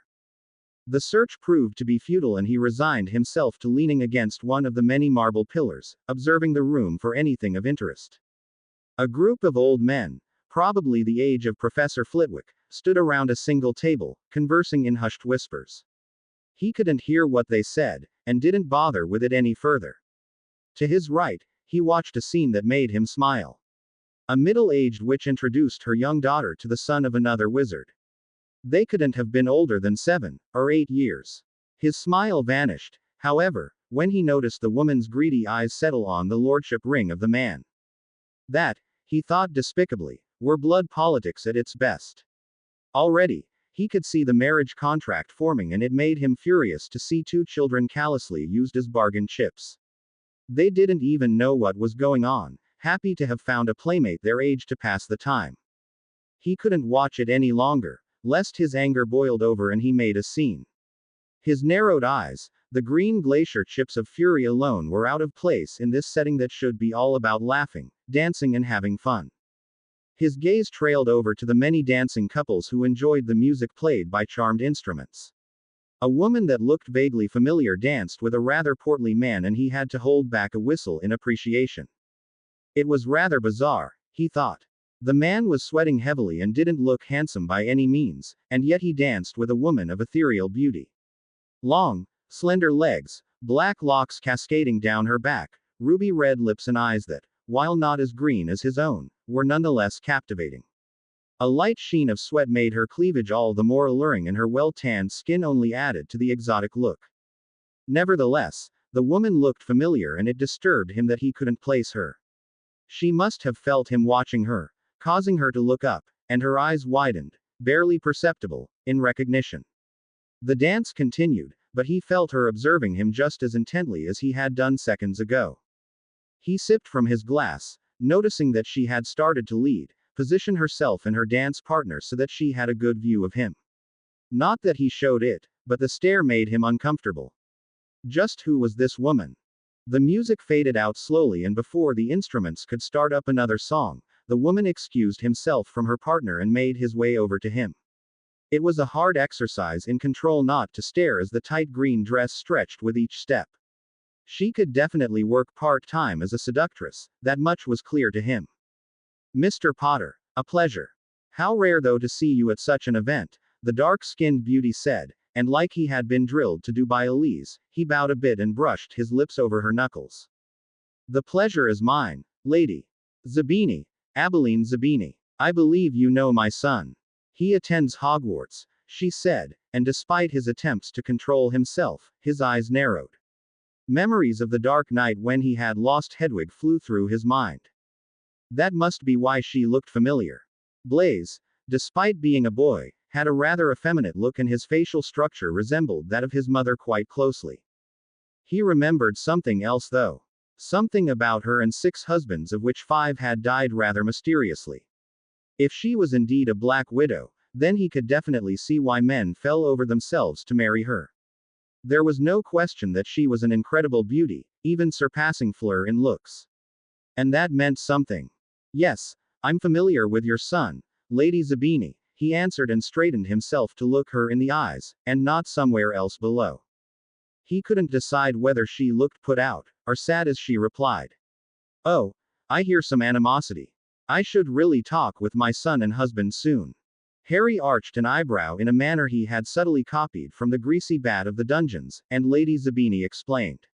I was overseas for some business, Mr. Potter, she said. I haven't had much contact with them in the last year. Well, Harry didn't really believe that, but if it was indeed true then he hoped that Blaise would get a howler soon. Hope was, after all, the last bastion against despair. Nonetheless, it never hurt to be courteous to a beautiful woman and he was quite able to separate Blaise from his mother in his mind. Do call me Harry, Lady Zabini.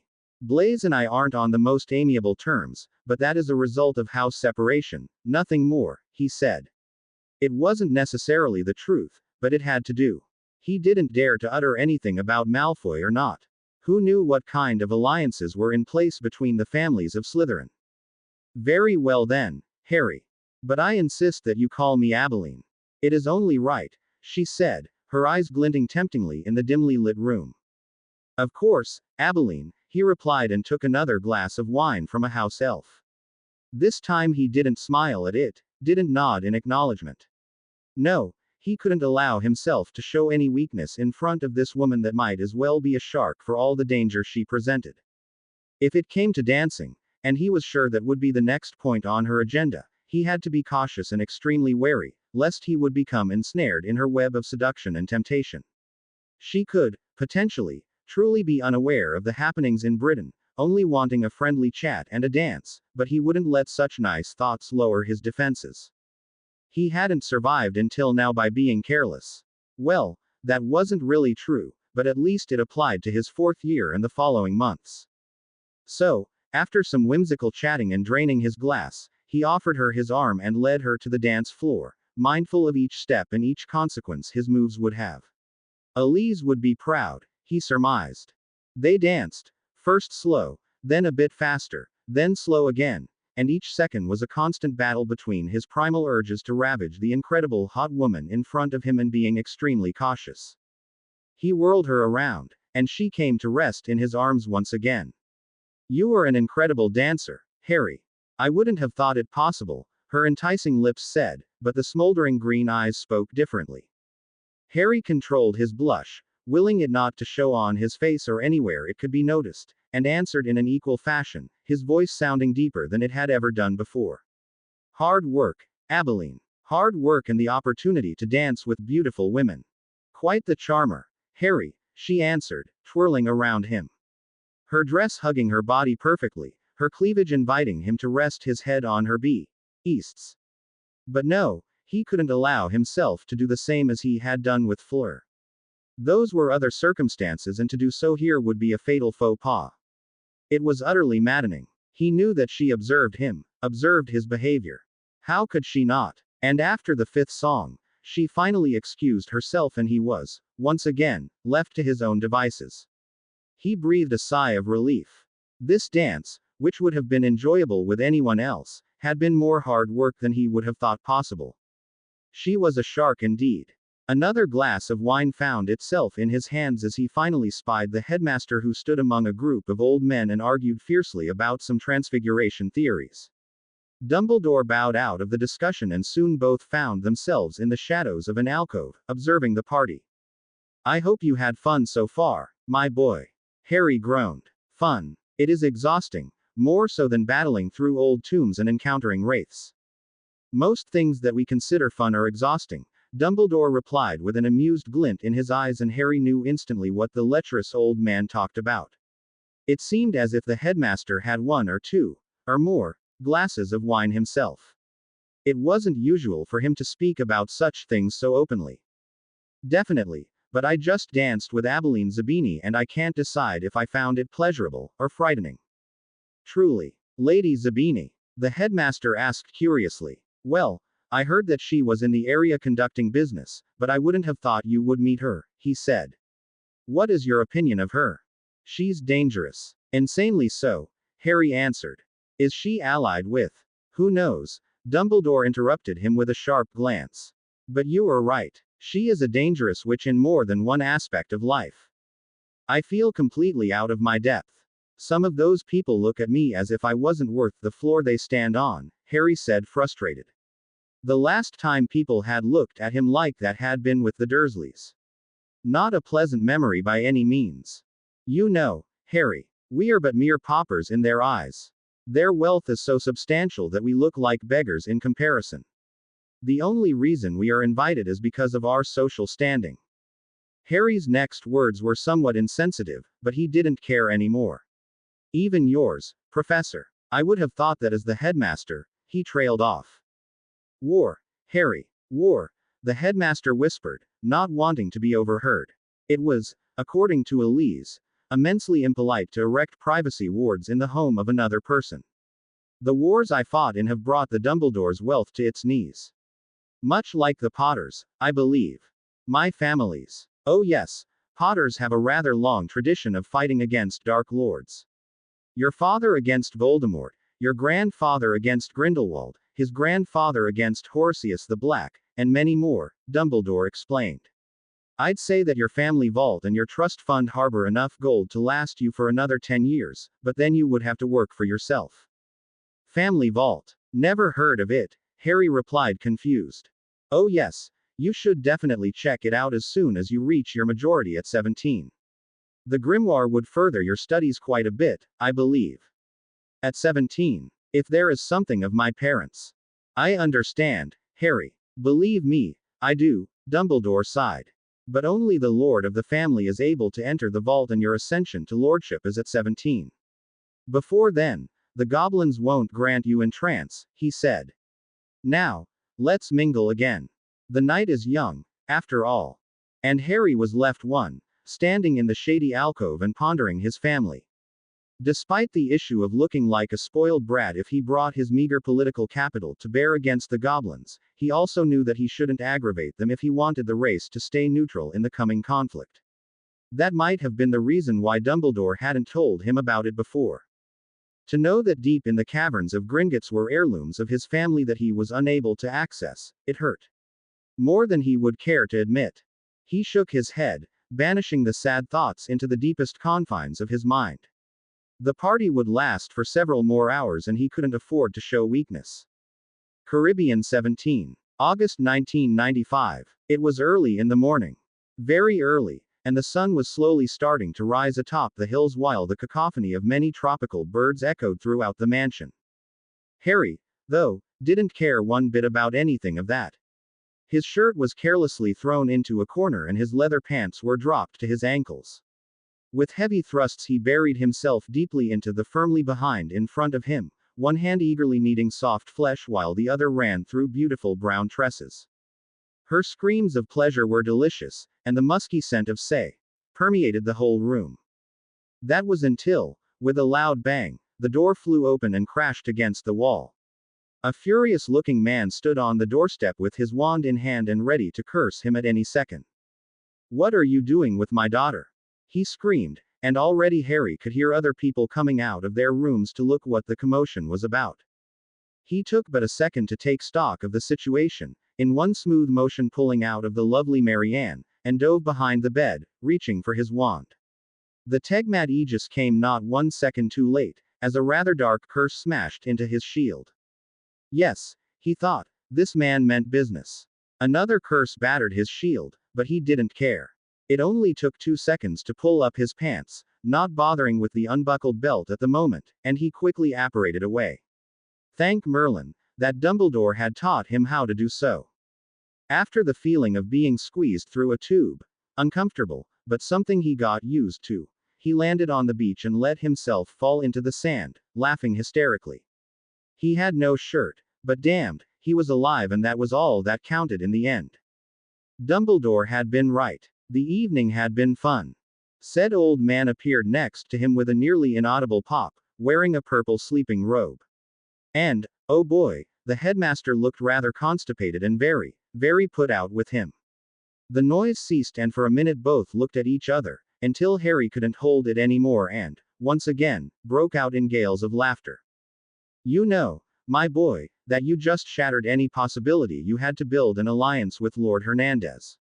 Of course it crossed your mind. Who am I to think otherwise, after I told you mere 4 hours ago that our financial situation is sorely lacking, Dumbledore said sternly. Harry, though, wasn't fooled and detected the undercurrent of amusement. Well, there are many fish in the sea. I'm sure we'll find someone else for an alliance. Dumbledore looked resigned and shook his head. What am I to do with you, Harry? Have mercy on an old man like me. It was a fundamental rule of life that there was always a price to pay, for everything. His nightly adventure with Marianne Hernandez had been fun. It had been challenging to get that far, and it had been intense in its execution. Yet, despite all the positives, it also had been reckless, dangerous, and, now that he had the time to think about it, politically suicidal. There was a reason for rules. There was a reason for proper decorum, for polite behavior, for the use of etiquette. And all of it, all of the facts Elise had painfully drilled into him, had been forgotten in the presence of a lifted skirt, of a tantalizing view of bare flesh. The attempt to be suave, to follow in the steps he assumed his godfather had taken succeeded, but, and that was the true question indeed, did it benefit him? Did he gain something from his exchange of pleasure, or was the price too high in the end? Hernandez wasn't only Marianne's father, something which, in itself, would be dangerous, but also allured, and not just in title, but also in influence, money and power. The Caribbeans consisted of many islands, small, large, and varying in their importance, but each of them had at least one magical settlement. And the lord whose honor he had sullied was in possession of nearly a third of said region. A third. An amount that didn't sound as important if one only heard of it, but rose in value the longer one spent, looking at maps and charts, showing just why the man would have been a valuable ally. So, in retrospection, reviewing everything he knew and had learned about the man in the last few hours, everything he had learned about the thousands of galleons made with exports of exotic goods, shipping taxes and the likes, was it worth it? Yes, it was. Would be what every other teenager would have answered. But, as much as he wished for it to be otherwise, he was no ordinary teenager, had never experienced the pleasure of what people called a normal life. And thus he knew that he had been stupid. Stupid to think that his reputation, of which only half was truly earned, would carry him through, even far away from Britain. Stupider yet, that he thought he could do as he pleased, marching unconcerned through a country not his own, with regulations he didn't know, doing whatever he fancied. Only to learn that there wouldn't always be an Albus Dumbledore to help him, that the largest political cloud was still not powerful enough to cover the whole globe. Eat! Came the gruff and hostile command. Metallic sounds echoed through the small place. It oddly reminded him of his cupboard, and he watched the bowl of gruel land in front of him, producing an ugly noise. The ward had fancied himself to be a joker, perhaps, and the cruel smirk he wore only confirmed Harry's suspicion. It was completely uninspired, lacked imagination beyond belief, and still it worked. Chained to the wall, unable to move even an inch, he stared at the bowl, so close yet out of reach. A chill ran up his spine and, if it wouldn't have satisfied his jailer, he would have cursed him loudly for taking away his clothes. Well, taking away might be too pleasant an expression. ripped apart was far more in line with what really had happened. At least now he had something to thank Snape for. The man had, unknowingly and, of course, involuntarily prepared him for situations such as this. Enraged, humiliated, but also stoic and enduring. The potioneer hadn't broken him with his constant stream of insults and mocking. His jailer wouldn't either. In truth, he should have known that his escape had been too easy. Maybe he had known, subconsciously, but hadn't registered it until it had been too late. What a fool he had been. His defense was down for 1 second. Lulled into false security by Dumbledore's presence, he hadn't wasted one thought on possible reprisals, and it had been his undoing. The headmaster had given him the coordinates for their next stay, still in the Caribbean but far away from Hernandez, and had apparated away. And Harry? Well, he had taken 1 second too many to process the information. Wards had sprung up, preventing any form of travel, and then came darkness.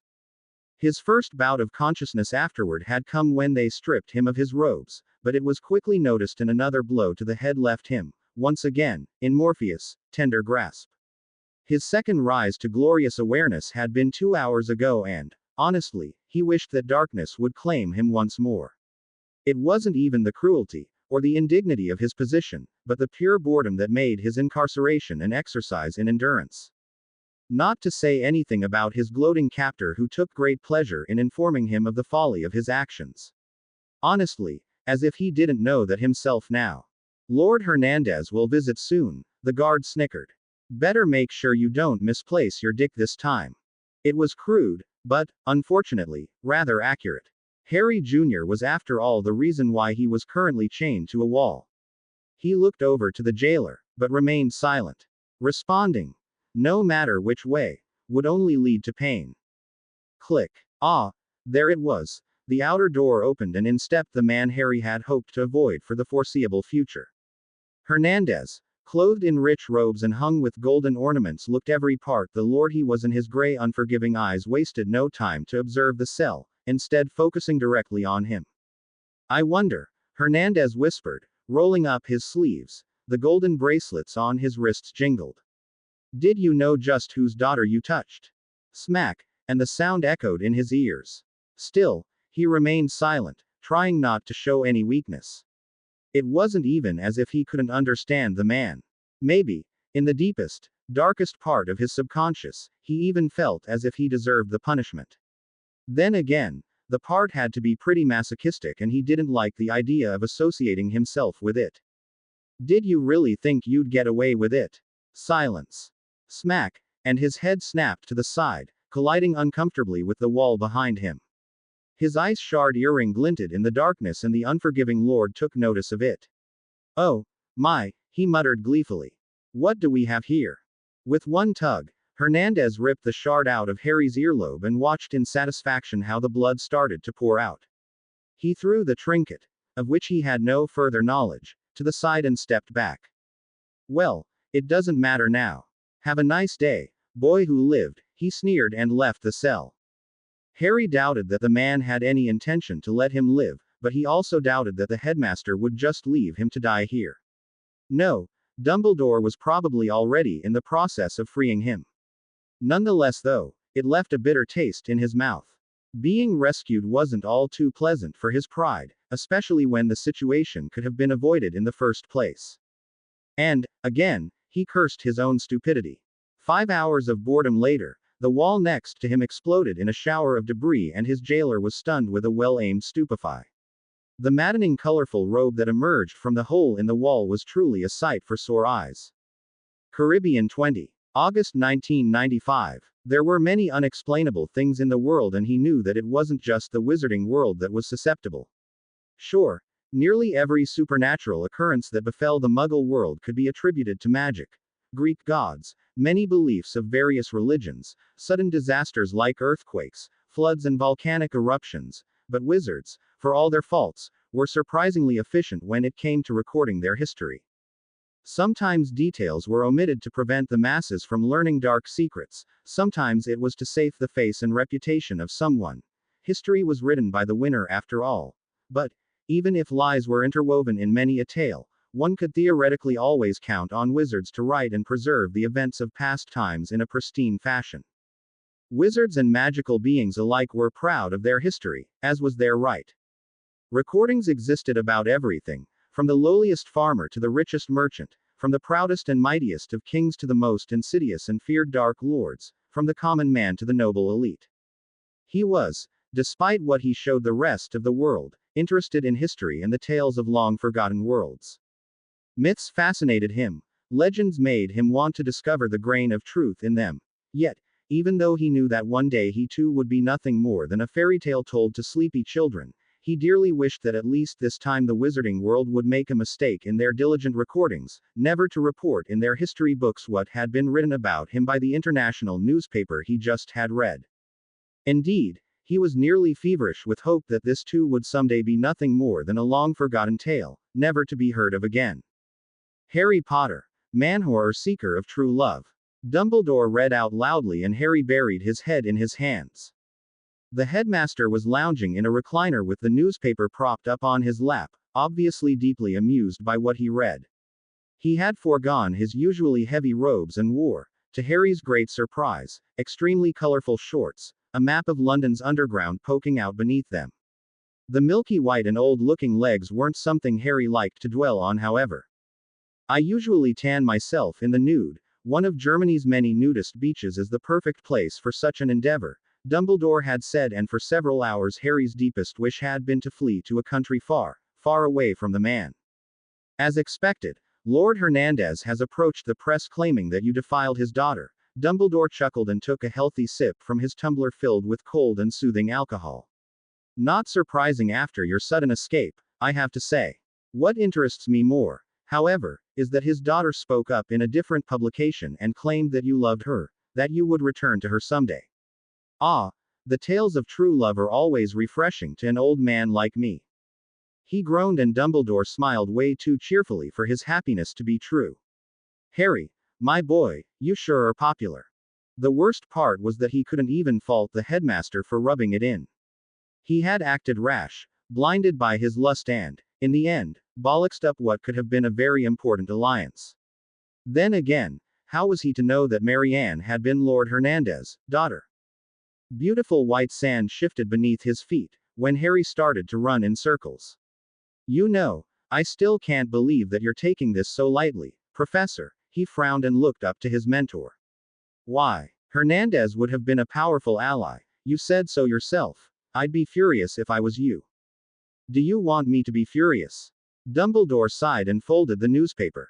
"No, Harry. Hernandez, for all his power, is not known to be a very giving person, or forgiving person," he snickered. "Even the most tentative of alliances we could have built with him, and might the thought be ever so tempting, would have been shaky at best. He is, indeed, everything that Salazar would have valued in his house: sly, cunning and ruthless in achieving his aims. No, in the end it might have been for the best that we didn't ally with him."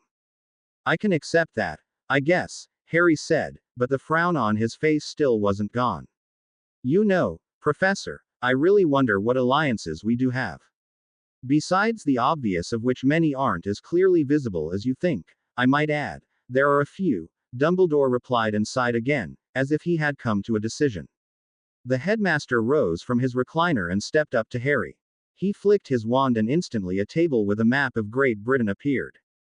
"It was my plan to do this at Sirius Ancient Family Manor, but because you asked me just now, I believe we can alter that plan somewhat," Dumbledore explained. Harry looked at the map and his brow arched when he saw 6 faces over the area where he knew the burrow to be. The more he concentrated on it, the clearer the faces became and, with it, the purpose of the map. "So the map is like a chessboard?"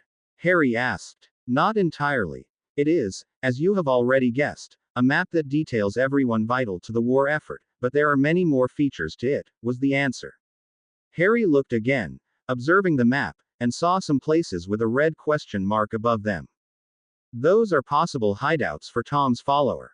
I do not know his numbers, so it is more like playing chess against an invisible opponent, if you will. The few known people from his side like Lucius are painted on their manners, but that too is rather inaccurate," Dumbledore said. "You know about the Marauders map. Why not use the same features?" Oh yes, the map your father and his friends made is a very interesting piece of charms work, but it wouldn't be usable on such a large scale. You see, my boy, they anchored the main feature of the map into Hogwarts wards. Merlin knows how they got access to them, the headmaster explained. Now, before we take this any further, let me secure the area. It had happened so often in the last few weeks, Harry wasn't even startled when Dumbledore let loose a torrent of magic. You know about the Weasleys, of course, but did you really think I would include them in a war if they had nothing to offer? Dumbledore asked and pointed to the burrow. What did you notice when you were with them? They're a large family, Harry replied. Not much else though. I guess Charlie and Bill must be pretty powerful, what with their jobs and all. And Arthur. Molly. Mr. Weasley. Doesn't he work with Muggle artifacts in the Ministry? Harry asked. That he does. Dumbledore chuckled. But not many know what he did before that. Look, the headmaster said and pointed his wand at the face of Mr. Weasley. Proprietus, Arthur Weasley. A second later a piece of parchment rose out of the map and Harry read it, eyes widening with each word. Graduated with Newts in Transfiguration, Charms, Potions, Arithmancy, Comacy, Herbology and Defense. Apprenticed for 4 years in Defense, worked as an auxiliary unspeakable for 2 years, retired to the Ministry office for misuse of magical artifacts after the birth of his first son. What the hell? Harry thought, unable to think of the kind and gentle man and compare him to what he just read. Mr. Weasley worked as an unspeakable. Harry asked incredulously. That was definitely not what he had expected from the father of 7. He did indeed, Dumbledore confirmed. Another example is Molly. She took much the same newts as Arthur, but later entered an apprenticeship for ancient runes. Edward Ruther, another member of the Runes Guild, was beside himself when she presented her family clock to achieve her mastery, and, after the last 2 months, you should be able to appreciate just how powerful ancient runes can be. Harry furrowed his brow. Damned it, he would never be able to look at Mr. and Mrs. Weasley the same. Now, they weren't just the nice couple that took him in when he needed them, but also valuable assets, and he shuddered to think of them as such. Who else? We got the Weasleys, but they can't be the only ones. MHH, the Diggorys, the Abbotts, various other families that have been wronged in Tom's first rise to power. Of course, we also have several members of the Order who don't have political influence, but are rather powerful. Lupin, Moody, Tonks, Diggle, and more, Dumbledore answered and continued with a shark-like grin that seemed oddly out of place. We aren't as helpless as Tom believes us to be. No, I dare say that he is in for a rude awakening if he tries to cross wands with us. Suddenly anger coursed through Harry's body, anger he had hoped to conquer long ago. Why then? He shouted. Why then wasn't he stopped before? Why did he have to murder my parents before he was stopped? Dumbledore sighed, but knew that it wasn't pity or sympathy the young man wanted. Tom is a terrorist, Harry. There were only 2 open battles in his first rise, the rest was fought in the shadows. How can you save people and kill him, when you're only informed of his target by the dark mark hovering above it? And I fear that it won't be any better in the coming years. The method worked once, why should it not do so again? It isn't fair, Harry ranted. But he knew it would do nothing. He knew that Dumbledore was right. Voldemort would use exactly the same tactic which had brought him so much success and, once again, magical Britain would shiver in fear. The pillars that held their society would again be crumbling under the weight of Riddle's terror, and as much as he accepted that Voldemort wasn't a big concern for the rest of the world, for Britain he was plenty enough. What can we do? Harry asked, seeking for help in the wizened old eyes of his mentor. A lot, Harry, a lot. For now we gather resources and organize our own forces. Everything else will have to be decided once we are back in Britain, the headmaster replied sadly. Which brings me to the next point. The original reason why we traveled to the Caribbean. You see, my boy, we're going to hunt for some treasures. Treasures? Harry asked uncertainly. Hopefully those treasures wouldn't involve former dark dwarfs, wraiths of the ancient world or demons of any kind. In all honesty, he had enough of those to last him a lifetime. It was something he had only heard of before. Sometimes when Dudley had fallen asleep in front of the television and hadn't changed the program first, but to see it with his own eyes, to feel the immense mass of water rushing around him, caressing his body. It left him in awe. Earlier in his life, especially after he had received his first broom, he had always considered himself to be a creature of the air, flying through the sky with impunity, not bothered by the shackles that usually bound his freedom. Now, however, he had to reconsider. Just like the sky had once beckoned him to fly, to join the birds in their pursuits of happiness, the seemingly endless ocean now called for his acceptance, and he freely gave it, as he let himself drift amidst the currents of the sea. The water was awash in colors, soothing his troubled mind. Rocky formations formed shapes, inviting him to come closer, closer still, and then to unravel the secrets that might hide behind them. Coral reefs glowed in the darkness, swaying from right to left, then from left to right in a sensual dance guided by the streams, a dance only visible to the keen eye. Next to him, a turtle floated through the water, its shell a blackish green. Swarms of fish, different in size and shape, swam by with a speed that fooled his human perception, leaving trails of color behind which seemed like magic even to him who knew it not to be true. He relished in the ocean's call, delving deeper, deeper and deeper still to indulge himself in the secrecy of the sea. Not to lift the veil of her obscurity, but to be swept away in her loving embrace, to belong to her. To his right, Dumbledore accompanied him, a bed of white from his head and beard trailing behind, and his eyes were alight in joy and laughter. Even if the travel would take hours, there was no need for a spell like the Venti Flamini. Not with the happiness he saw in his apprentice. And Albus laughed heartily, for what might truly have been the first time in decades, with no burdens to weight him down. A profound sense of pride welled in his chest, thankful to be able to share this incredible moment with Harry, who glided through the water as if he was Neptune himself and the currents were his vassals. The boy, though, saw none of it and only noticed a few soapy bubbles escape the headmaster's charm. They swam and swam some more, passing more fish than any of them could even bother to count. Creatures of the sea, oceanic grindylows and magically mutated sharks, met them on their way, some fighting for dominance, but soon noticing their folly and submitting to the strange two humans that seemed oddly at home in the vast expanses of the ocean. Hours upon hours passed, but neither Dumbledore nor Harry bothered with the passage of time, entranced, enchanted and immersed in the beauty of what they saw. And there it was, speared on top of sharp rocks and shimmering underwater, aglow with magic, a wooden ship, maybe made in the 16th century, maybe even older than that.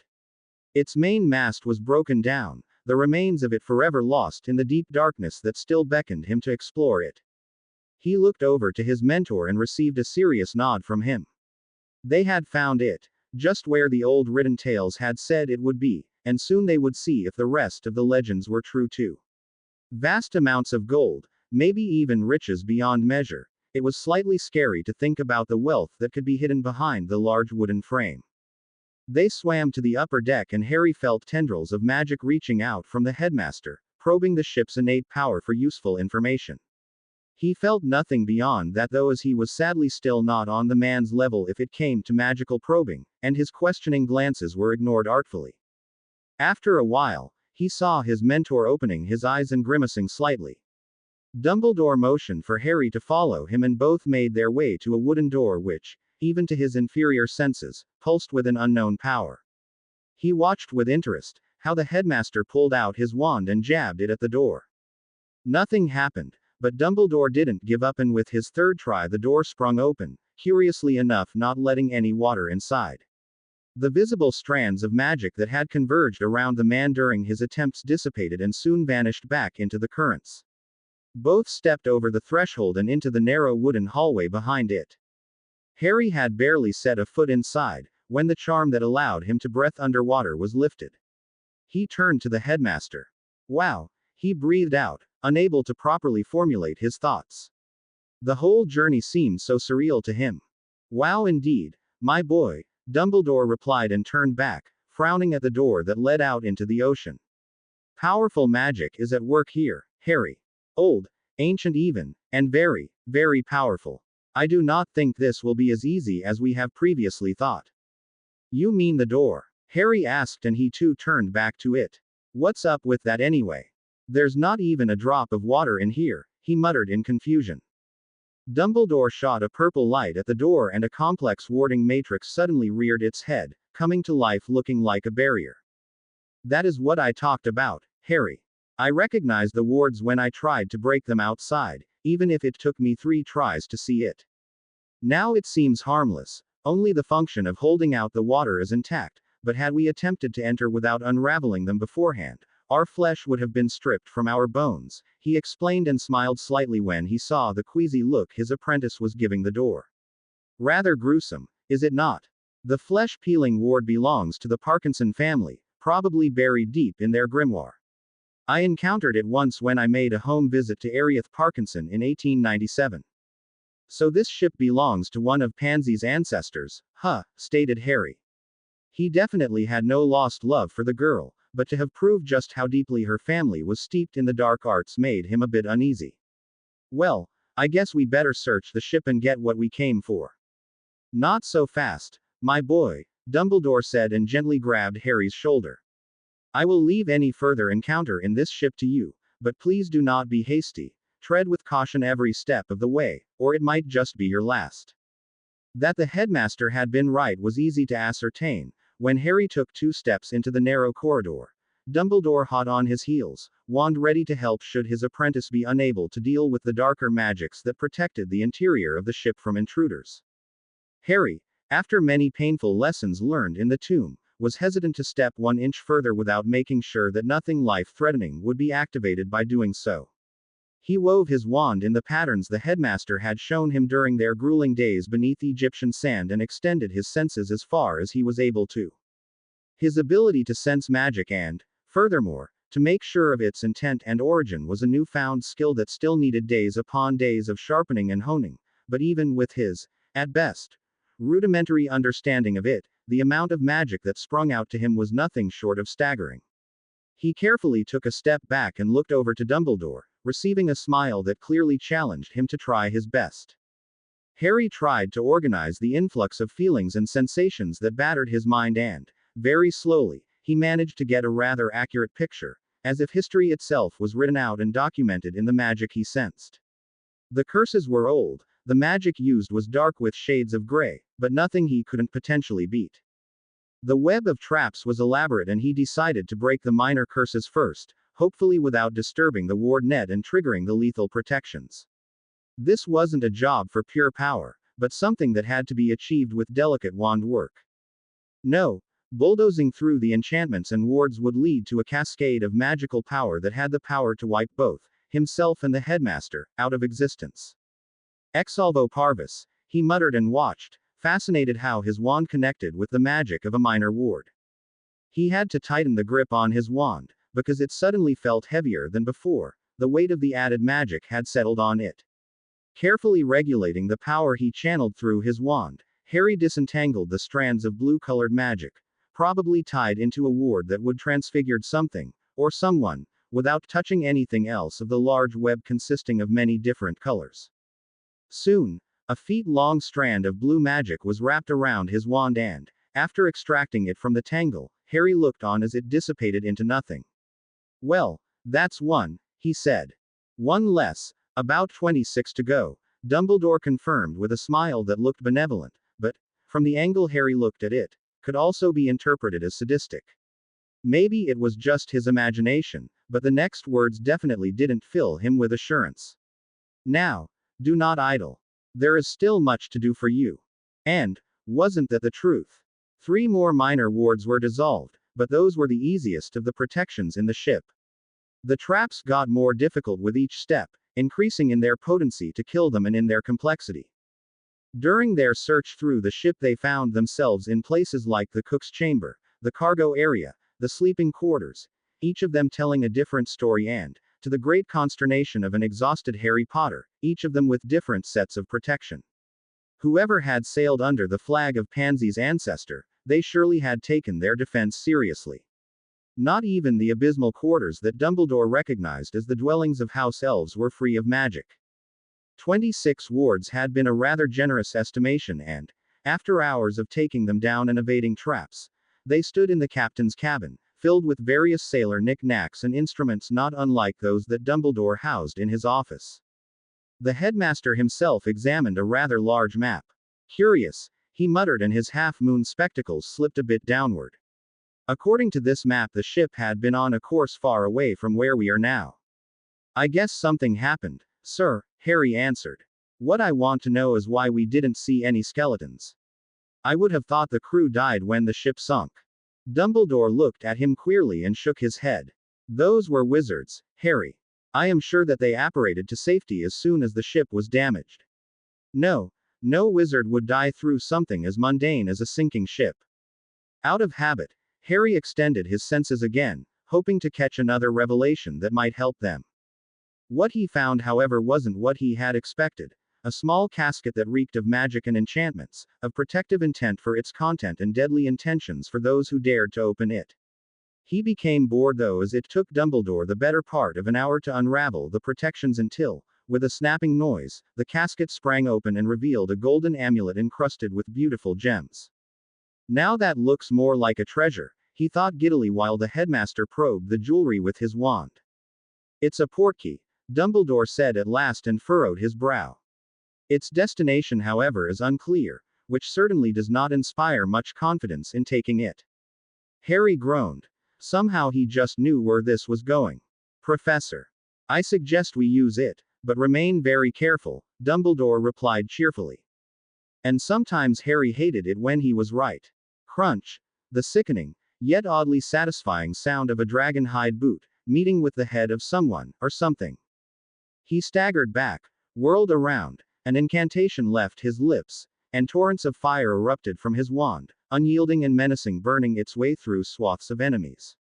And despite all his efforts, it still wasn't enough, because for each burned enemy a new one filled the gaps, rather like a hydra that lost one head and regrew two instead. Osta Glacialis, muttered Harry, and watched in satisfaction how 3 Inferi were speared against the wall of the cave. They were still animated, still struggled to get free, but were unable to move. The ice shard was firmly lodged in the rock. I don't think they like us, Professor, Harry shouted and summoned some rocks, planting them directly into the heads of the incoming undead. No, he muttered, ducking behind a small marble pillar. They don't like us, at all. And wasn't that the truth? Wherever it was that they had landed after taking the charmed amulet, the reception was less than friendly. A large cave filled with treasures was great, no doubt, but he really could have done without the legions of undead that slowly, but surely, made their way over to him. To be honest, it looked more like a macabre dance, with them swaying from left to right as if in trance. The headmaster nodded and ignited his own fire, tearing through the scores of Inferi that were about to make their lives rather difficult. I fear that you are right, my boy, Dumbledore continued to swing the fiery whip protruding from his wand. Do not be discouraged though, rather, take it as an interesting training exercise. Dumbledore's answer was accompanied by cheerful whistle as the headmaster turned his back to the incoming waves of enemies. If you please, try to keep them away from me while I search for the enchantment. Enchantment. Harry flicked his wand, transfiguring a pebble into a decently sized sword. Rumpi Ignis. Harry smiled, which was a rather scary sight considering that the flames that suddenly engulfed his sword gave his eyes an eerie gleam. He swung the sword a few times and, accidentally, of course, set fire to a few undead. There has to be some kind of charm that reanimates the fallen Inferi. Until we find it, they will not stop, Dumbledore said, still waving his wand, muttering incantations under his breath. It took over 15 minutes for the headmaster to unravel the enchantment that summoned the Inferi, 15 minutes in which Harry slashed and magicked his way through the seemingly countless rows of undead. When the cave was finally cleared though, and the headmaster had killed off the last of them, if undead could be killed, both inspected the treasures that were hoarded in it. Old books, heaps of galleons which were quickly put in an enchanted money bag, finely crafted jewelry, gems of different sizes and colors, all in all, a very good haul. This looks interesting. Harry picked up one of the books without a cover. He flipped through the pages, his eyes widening by the second. Sir, he said. I don't think you'd want this book lying around unsecured. MHH. Dumbledore hummed in acknowledgement and walked over to his apprentice, taking the book out of Harry's hands. He, too, leafed through the pages and his brows rose. Oh my. I do think you are right, Harry. Thank you for bringing this to my attention. Is it? Harry looked over to the headmaster who had already pocketed the book in his robes. It is, indeed, most curious though that Captain left the book here and not in his ancestral home, Dumbledore observed the cave with a keen eye. I do not know which of Ms. Parkinson's ancestor it was that left his treasures here, but I get the feeling that he did not necessarily trust his family. Why is that? A family grimoire is something of extreme value, for him to have taken it from his home.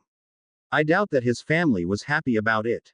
And he might have had good reasons for it, Dumbledore said, absent-mindedly categorizing several of the jewels.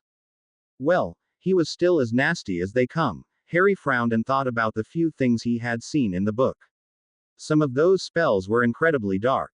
The headmaster looked up from his task and regarded his apprentice with patience.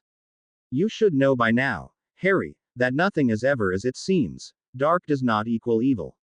It is always a matter of perception, and of course, of balance. Harry gave the headmaster a pointed look, waving his hand in the general direction of the heap of burned inferi. The cave doesn't exactly inspire much confidence in his inert goodness. He wanted to protect his family's secrets, Dumbledore smiled. The manner in which he did so is not too pleasant. I agree, but I doubt that he ever anticipated someone actually coming this far. It was, let me call it a preemptive measure. Don't you need dead bodies to make inferi? So he's either a grave robber, or a serial killer. Harry tried to remember how many of the undead he had cut down. A very good serial killer at that. Not necessarily, my boy. The headmaster walked over to the entrance of the cave, having finished with packing everything of worth away. There are several ways to make inferi, and the method our captain used was one of the less harming ones. How can you even know that, Professor? Dumbledore chuckled mysteriously. I have my ways, but upon seeing the expression of his apprentice he continued with his explanation. The enchantment I broke gave me some of the information. Parkinson used several homunculi, artificial bodies created through potions and alchemy, and permanently transfigured them into something that looks like an inferi, acts like an inferi, but certainly isn't one. So, the whole time, you might as well have fought against pebbles or flowers, Dumbledore said with a twinkle in his eyes. Not that the transfigured inferi aren't dangerous, mind you. The enchantment I broke was responsible for renewing the animation charms and for reassembling them after their destruction. While talking, both exited the cave and found themselves on a small plateau. Instantly, Harry felt a field of magic washing over his body. Apparition and Portkey wards, he said, recognizing the distinct signature of the protective magic that prevented them from leaving. Right you are, Dumbledore commented, idly observing their surroundings. There were remnants of an old stone bridge that led away from the plateau, but was still encompassed by the wards. No need to trouble our feathery companions though. I think I know what to do. With a few flicks of his wand, the headmaster cast a ridiculously overpowered reparo charm on the bridge. Harry didn't know how much power Dumbledore had put in the spell, but he was reasonably sure that it would have left normal wizards unconscious for hours. Gigantic pieces of stone were rising out of the deep ravine, and in front of his incredulous eyes, reassembled themselves to reconstruct the bridge in all its glory. After a few steps, both were well on their way back to British soil. England 21. August 1995. The first step into Sirius' ancestral home was a quiet one. He had become careful after 2 months of constant danger, and although he trusted Padfoot with his life, the gruesome stories told about the Black family didn't paint them in the most favorable light. His reluctance to relax in the house hadn't even necessarily something to do with the amount of following sheep it raised. Sheep following Riddle, that was. No, much more dangerous had been, in his opinion at least, the many shadow emperors the House of Black had born, bred and raised. Indeed, Sirius' family had never been one to overtly usurp control. They had, in all probability, sneered when news reached their home that a new Dark Lord was on the rise, wreaking havoc on their net of connections. Blacks were recorded in history as extremely subtle politicians, able to sway the feeble-minded with naught but a few words, blackmail their bread and intrigue their butter. Riddle was someone to be feared, for sure, but his approach to reign the country was brash and obtrusive, cunning and clever, certainly, but with too much focus on the terror he spread, making enemies of people that could have been allies and scaring away those that could have been beneficial to his cause. If there was one flaw of Riddle that he knew of with absolute certainty, it was this: the ridiculously high regard Voldemort held himself in. Too self-absorbed in his own greatness, Riddle had painted a large target on himself, forcing the Ministry of the Past to take action against him. Could he have won the war without the boy who lived's intervention? Surely, but it would have been a lot easier without the government interfering in his plans. The Blacks had known and taught this simple rule to their heirs for centuries: if you want something done, then do it from the shadows, never against the government, but from within, so that, in the end, they do your bidding without even realizing it. And thus the term Shadow Emperor came to be. For Blacks, true Blacks, not the sheep that followed Riddle, thrived in the environment of subtle manipulations. Were their goals accomplished without bloodshed? Not often, but they were cunning enough in their dealings that even though malicious rumors circulated around the family like moths around the flame, they didn't even seem half as threatening as Riddle had been. For centuries, Blacks hammered the pureblood agenda through the old and dusty channels of the Wizengamot, and for centuries they were left unopposed by the Ministry. Vicious politicians they were, with goals not unlike those of the Dark Lord, but with a way to success that served them indefinitely better than gory violence and a sure fall into disgrace. Shadow Emperor was an apt term as far as he was concerned, and it made the whole family, with the exception of Sirius and a few other strays, more frightening than Voldemort could ever hope to be. Thus he was reassured that his caution was warranted, now that he walked into the literary black heart of Padfoot's family. And his concerns were definitely warranted, if the vibes he got from this place were correct, because with his second step into the spider's lair, his senses told him that he was about to be cursed, and he was not too happy about it. He gave the headmaster a significant look, begging for pardon that the man had to wait another minute before he could enter the house, and scanned his surroundings, taking great care to follow his sixth sense against magical traps that he had developed during their travels. The house was heavily warded, that much he was certain of, and the magics in play made the Parkinson wards he had encountered on the ship look like childish attempts to secure something. But the wards were to be expected. The incoming danger of being cursed, however, wasn't. Merlin help. A few floors above his current position, he even felt a variant of the cannibal curse, Edo corpus coactum, the worst form of it, compelling the victim to eat itself. At least, and for the good of his sanity, he also sensed that someone had cast a containing charm around it. Personally, he suspected Bill of that particular feat. Having read the reports about the various assets the Order had, Bill was the only one that would have the practical experience to counter such a nasty dark curse. But as horrible as the cannibal curse was, it still didn't explain why he felt threatened right now. He extended his senses a bit farther, carefully guiding them around the magics that he knew had nothing to do with his current problem, until his eyes came to rest on a rather particular sight. He couldn't help it. His left brow arched and he intently observed a large ugly umbrella stand, made from the remnants of a troll foot.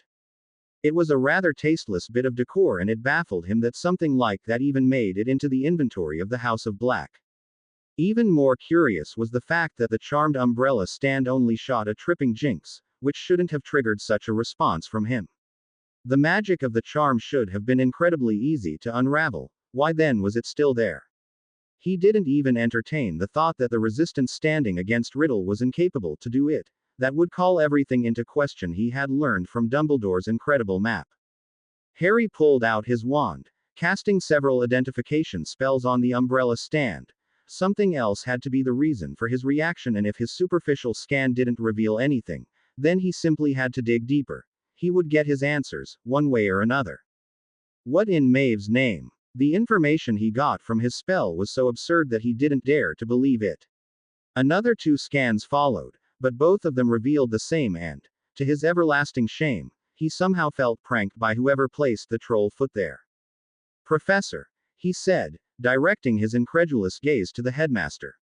The foot is enchanted with a tripping jinx, but, well, the jinx is protected by so many other wards and spells, it'd take weeks to unravel it. Dumbledore looked more amused than irritated and inspected the umbrella stand himself. Indeed, he said, I would wager that, in the end, the others found a tripping jinx to be inconsequential, an annoyance, for sure, but in the greater scheme. Apparently, The House of Black had a rather wicked sense of humor too.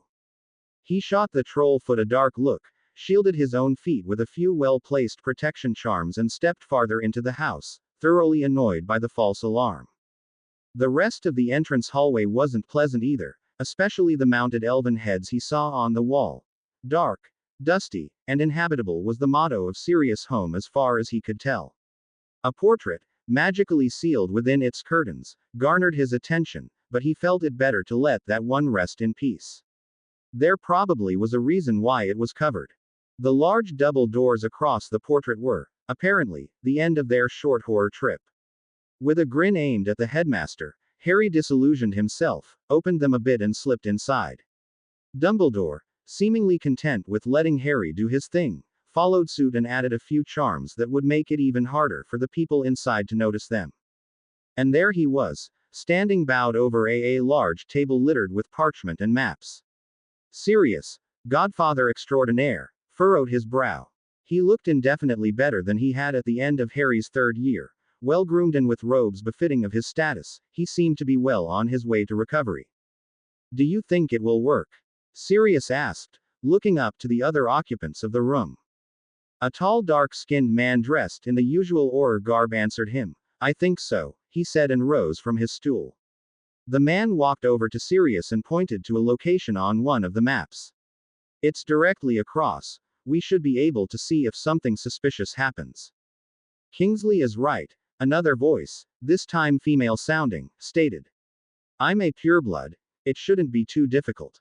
A few words here and there, making my ambitions clear, you know, and I'm in." Harry looked up from the map Kingsley was pointing at, which seemed like the layout of a building, and searched for the voice. When he found it, he was pleasantly surprised that it belonged to a beautiful woman lounging in her chair, black hair, rosy cheeks and somewhere in her 20s. "And you're sure about that? I recall that you were an aspiring Medi-Witch. Wouldn't it raise questions if you suddenly want to work for the ministry?" Sirius asked with a frown.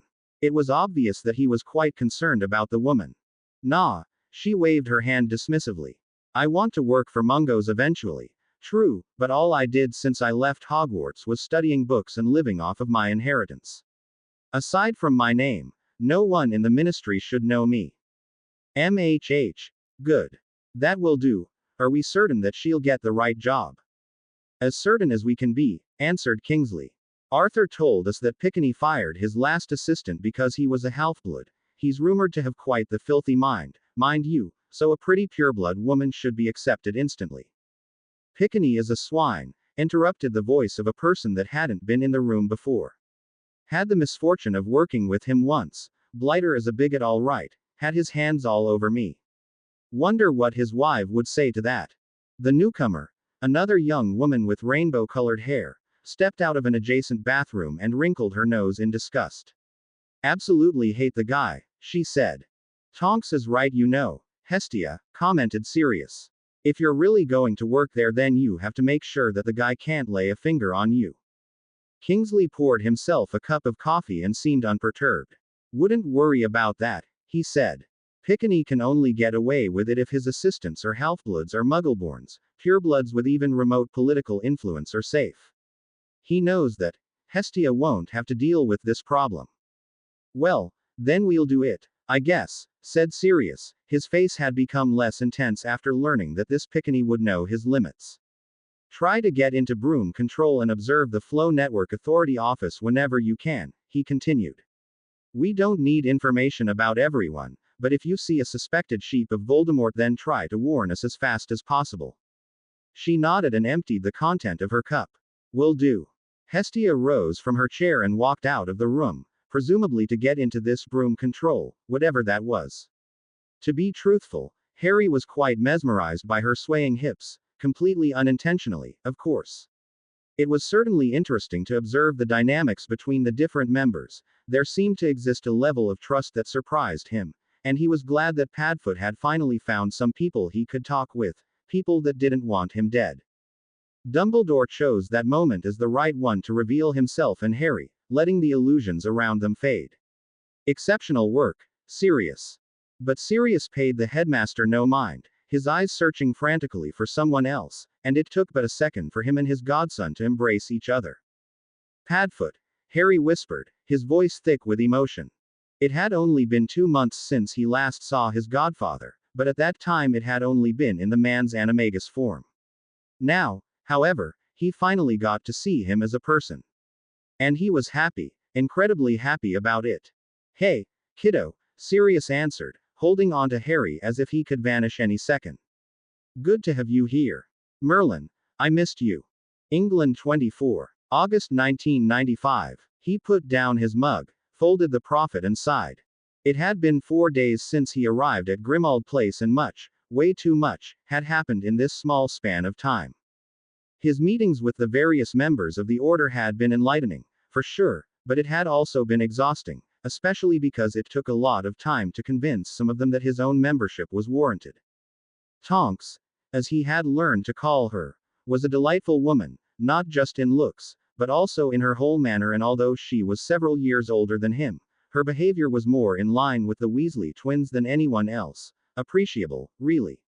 Not to mention that she was an Auror and worked under Madame Bones, whom he knew from his lessons with Elise to be a scrupulously fair department head. That alone was enough to convince him that Tonks didn't just get into the corps due to her fascinating metamorph abilities, but also due to her innate talent as a fighter. It was definitely interesting to see how the clumsy woman could become as graceful as a seasoned dancer as soon as the dueling lessons started. Dueling lessons. Now that was something he could appreciate. Thrice a week, the members that were somewhat lacking in the battle department gathered at Sirius' ancestral home, and in a heavily warded room on the 3rd floor, courtesy of Bill Weasley, were taught by those that had survived the First War. The lessons varied between combat simulations and learning essential spells for stealth as well as defense and magical transportation. What was even better, at least for him, was that he could participate in those lessons because the Fidelius obscured his wand's trace, making it impossible for the Ministry to track his position. The teachers, usually Moody and Shacklebolt, took some form of sadistic pleasure in the suffering of those that had to learn the finer points of magical combat, but that didn't worry Harry too much. In fact, he found it rather pleasing to listen to old stories Moody regaled them with, times when he himself had been a young lad, fighting not only to keep Britain safe, but also most of Europe. The man didn't have a lot of political clout, but he had an inconceivable amount of contacts scattered around the globe. It was no wonder that he had managed to fill half of Azkaban himself. The Auror Corps had a number of members ranging somewhere from 50 to 100, and it was somewhat disappointing that the Order had only 4 of them in their ranks, but those packed quite a punch. With Moody's surprising return to the Corps, the excuse was something along the lines of not wanting to die sick in his bed, and Shacklebolt's position they had 2 people in the senior ranks. Tonks had her ears on the ground, listening to rumors among the normal Aurors, and the 4th man of the group, a Hufflepuff of 88 called Edgar Earsworth, joined the Corps as a fresh recruit, looking for hints and clues among the other trainees. So, even if it was only rudimentary, the law enforcement was covered. What made it even easier was the fact that Fudge, although having grown a mind of his own lately, had no direct falling out with Dumbledore, ergo no reason to tighten the security around the various departments to lessen the headmaster's influence. It still was a battle of politics, no doubt, and the minister did everything in his power to take away the support of those who might be able to challenge him someday, but Fudge didn't act irrational, not yet at least, and that was exactly what Dumbledore had hoped for. As long as Fudge didn't feel cornered, he remained predictable, if not susceptible to suggestions. Moody had been right at the end of Harry's 4th year. It is dangerous to be right when the government is wrong. In the 2 months Dumbledore and Harry had been away, Sirius had done his best to build a solid base of operation. Not only was Grimmauld Place cleaned, Padfoot had to step in when Molly tried to do it by hand, but assets had been put in place as well to watch the most important ministry offices. Stakeouts had been built, observing some of the suspected Death Eater homes, and were manned through rotational schedules. Sirius, who had been young himself during the First War, still recognized the need for a complete overhaul of how the Order ran its missions. He took the hard-learned lessons of the last war, often taught in blood and tears, to heart, and through organizing things differently, freed time up for Dumbledore to concentrate his efforts on the necessary politics. All in all, Things progressed smoothly for the light side at the moment, but in war this could change rather quickly and Harry knew it. Currently though, he was faced with a headache, wishing himself back into the lovely embrace of Kia at Baronib's place. As soon as he had set foot on British soil, responsibility crashed into him like a well-aimed bludger. Not only was he prophesied to end Riddle, which he'd do in a heartbeat if he was able to, but he was also involved in the war effort. Not in direct battles for now, as Voldemort was laying low for the moment, but in the organization, the training and in his newly acquired responsibility as the Order's treasurer. His training with Elise had to be resumed, invitation to balls and meetings were nearly sent daily, and as the holder of the Order's Gringotts key, he also had to be available to haggle with the goblins, definitely not easy by any stretch of the imagination. Which brought him back to the actual problem he had to deal with. So, I'm not going back? He asked. It is your decision, of course, Dumbledore, who sat at the end of the table, answered, stroking his beard carefully. But in the current political climate it might be in your best interest to sit out this year. Fudge, by the means of some age-old bylaws, managed to put one of his own supporter in the position of a teacher. I don't know whom it is, yet, but I can tell you that the person won't make it easy for you if you do indeed decide to return to Hogwarts. He could tell that the headmaster was rankled by the minister's audacity to interfere in Hogwarts. Hell, who wouldn't be? And he also saw that it irked Dumbledore quite a bit that Fudge didn't divulge who he would send to the castle. You have to make a choice now, my boy, Dumbledore said, looking more sad than anything else. If you decide to return to Hogwarts on the 1st of September, then you will remain a normal student, and no one could fault you for it. I certainly wouldn't, but it would also exclude you from the war. You learned a lot in the past year, undoubtedly, but I can't in good conscience involve you if you're not adequately prepared by the Order, which would be rather difficult at the castle and with a ministry supervisor too. And if I stay here, then you will be trained by our best members, Dumbledore answered. It will, in all probability, cost you whatever remains of your childhood. Like every member, you are going to man a stakeout 4 times a week for several hours and do whatever you can to further our cause. You will have to start politicking at balls, swimming through the muddy waters of the higher social class, evading sharks whenever you can. On most Sundays I will come to Grimmauld Place to train you in the finer points of magic, much like I did during our journey. If you put it like this, going to Hogwarts would be easier, huh? Harry asked, but continued before the headmaster had a chance to answer. Then again, if I take the easy way out, Riddle will probably win, right? Dumbledore shrugged unceremoniously. I'm sure that we would somehow find a way for you to win if you decide to return to the castle, but it would definitely be harder. With the Horcrux out of your head, the only chance for you to kill Tom is through a duel. And for that you need to be prepared. That's another thing. What about the soul jars? I guess he made more than the 2 that are already destroyed, Harry said and frowned. It wasn't pleasant to think back to the battle between himself, Riddle and the demon, but, unfortunately, talking about Horcrux always led his thought back to it. Let me worry about those foul things, Harry, Dumbledore answered. I will search for them myself, and it probably won't go amiss to ask Severus for some input on the matter. Professor Snape, is that wise? The headmaster chuckled. As much as you dislike Severus, I have good reasons to trust him, very good reasons, in fact. Oh, I am sorry, my boy, but I cannot reveal them. I am bound by oath. Suffice to say though, Severus will never willingly betray our cause, no matter his caustic attitude. Well, I guess that's it then, Harry muttered. I'll resign from Hogwarts with the official reason that I want to further my political standing. Very well, Dumbledore said and nodded. Be wary of the Prophet though. I am sure that they will try to spin the whole thing with a rather sensational angle. Cold, he thought and rubbed his hands together. No matter how much, every bit of warmth was welcome right now. Harry looked over to his partner. The man, Daedalus, didn't look any better, but no amount of cursing Moody to the depths of hell and back would change anything. They had tried after all, and had no results to show for it. It served one purpose though, it unified them against the common enemy, Mad Eye. The utter bastard had sent them off with a grin on his twisted face, never mentioning how cold it could become around these parts of Britain, and of course, neither he nor Daedalus had cast heating charms beforehand. Both sat in a small hunter's cabin, and armed with telescopes that had an incredible range, they spied on Not's ancestral home. Not that they were able to see much. The wards around the manor were far too strong for any kind of surveillance mechanism to penetrate them. Then again, Harry had a pretty good view on the apparition point where guests would arrive. That way, at least, they were able to document who visited the family, and what an interesting documentation it was. The Malfoys, the Parkinsons, the Goyles, and a large amount of other, not so well known, families went in and out. Diggle, as well, had surprised him. He still remembered the few times he had met the man before, in the streets around his aunt's home, in the leaky cauldron when he had entered the wizarding world for the first time, and both times the man had bowed to him, expressing extreme gratitude, but in general, looking like a fool while doing so. If someone had asked him then, "What is Daedalus Diggle made of?" well, he would have answered, "The same kind of cloth that made fudge, perhaps a bit nicer though." And, oh boy, would he have been wrong in this assumption.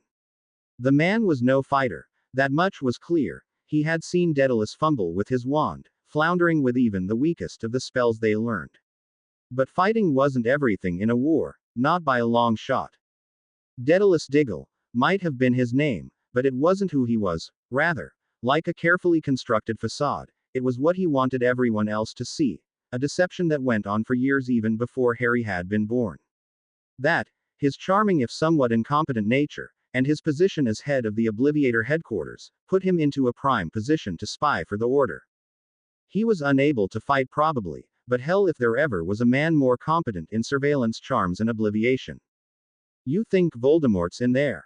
Harry took another look through the telescope, courtesy of Aberforth, Amos and Arthur. All three of them had worked on it for over a month, pooling their knowledge of ancient runes, arithmancy and enchanting. I doubt it, Daedalus said and pushed a small trigger on his telescope up. No magical signature above the ordinary to be seen. Damned shame it is that these things can't look through the walls. Pretty active though. Wonder what they're up to, Harry said and took a look through his own telescope, playing with the buttons that activated the enchantments. Not sure as busy, old chum that he is. And that was one of the main reasons why he had been so eager to be assigned to this stakeout. The possibility to stick it to that arrogant blighter, who had escaped his just punishment through his father's old money, had been simply too tempting. The problem though was that they couldn't use any magic, excluding the enchantments for their surveillance, otherwise the magical sensors in the manor would pick it up. It was confounding, really. The intruder wards of the manor didn't even have a quarter of the range the magical sensor ward had, which meant nothing else than that they had to stay put without using magic. And by Merlin, right about now, nearly frozen stiff in the biting cold, Harry really wanted to use magic. Say, Daedalus, Harry rummaged in his backpack, pulling a thermos flask filled with tea out of it. How come you even started this whole spying business? I mean, you know, why go through all the trouble? Daedalus held up his own cup and poured some tea into it. He gave Harry a searching look. Not so much trouble now. Well, I think it's somewhat like a split personality now. Might let Vance take a look at it someday. You know, after doing it so long. He sighed. Times were different back then, lad. My father.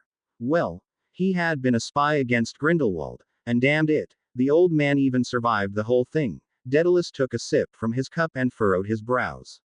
I was proud of him, you know. Who wouldn't? And then, around 68 feet, I think, he was murdered. Just snuffed out like that. Pow, and suddenly I had no family left.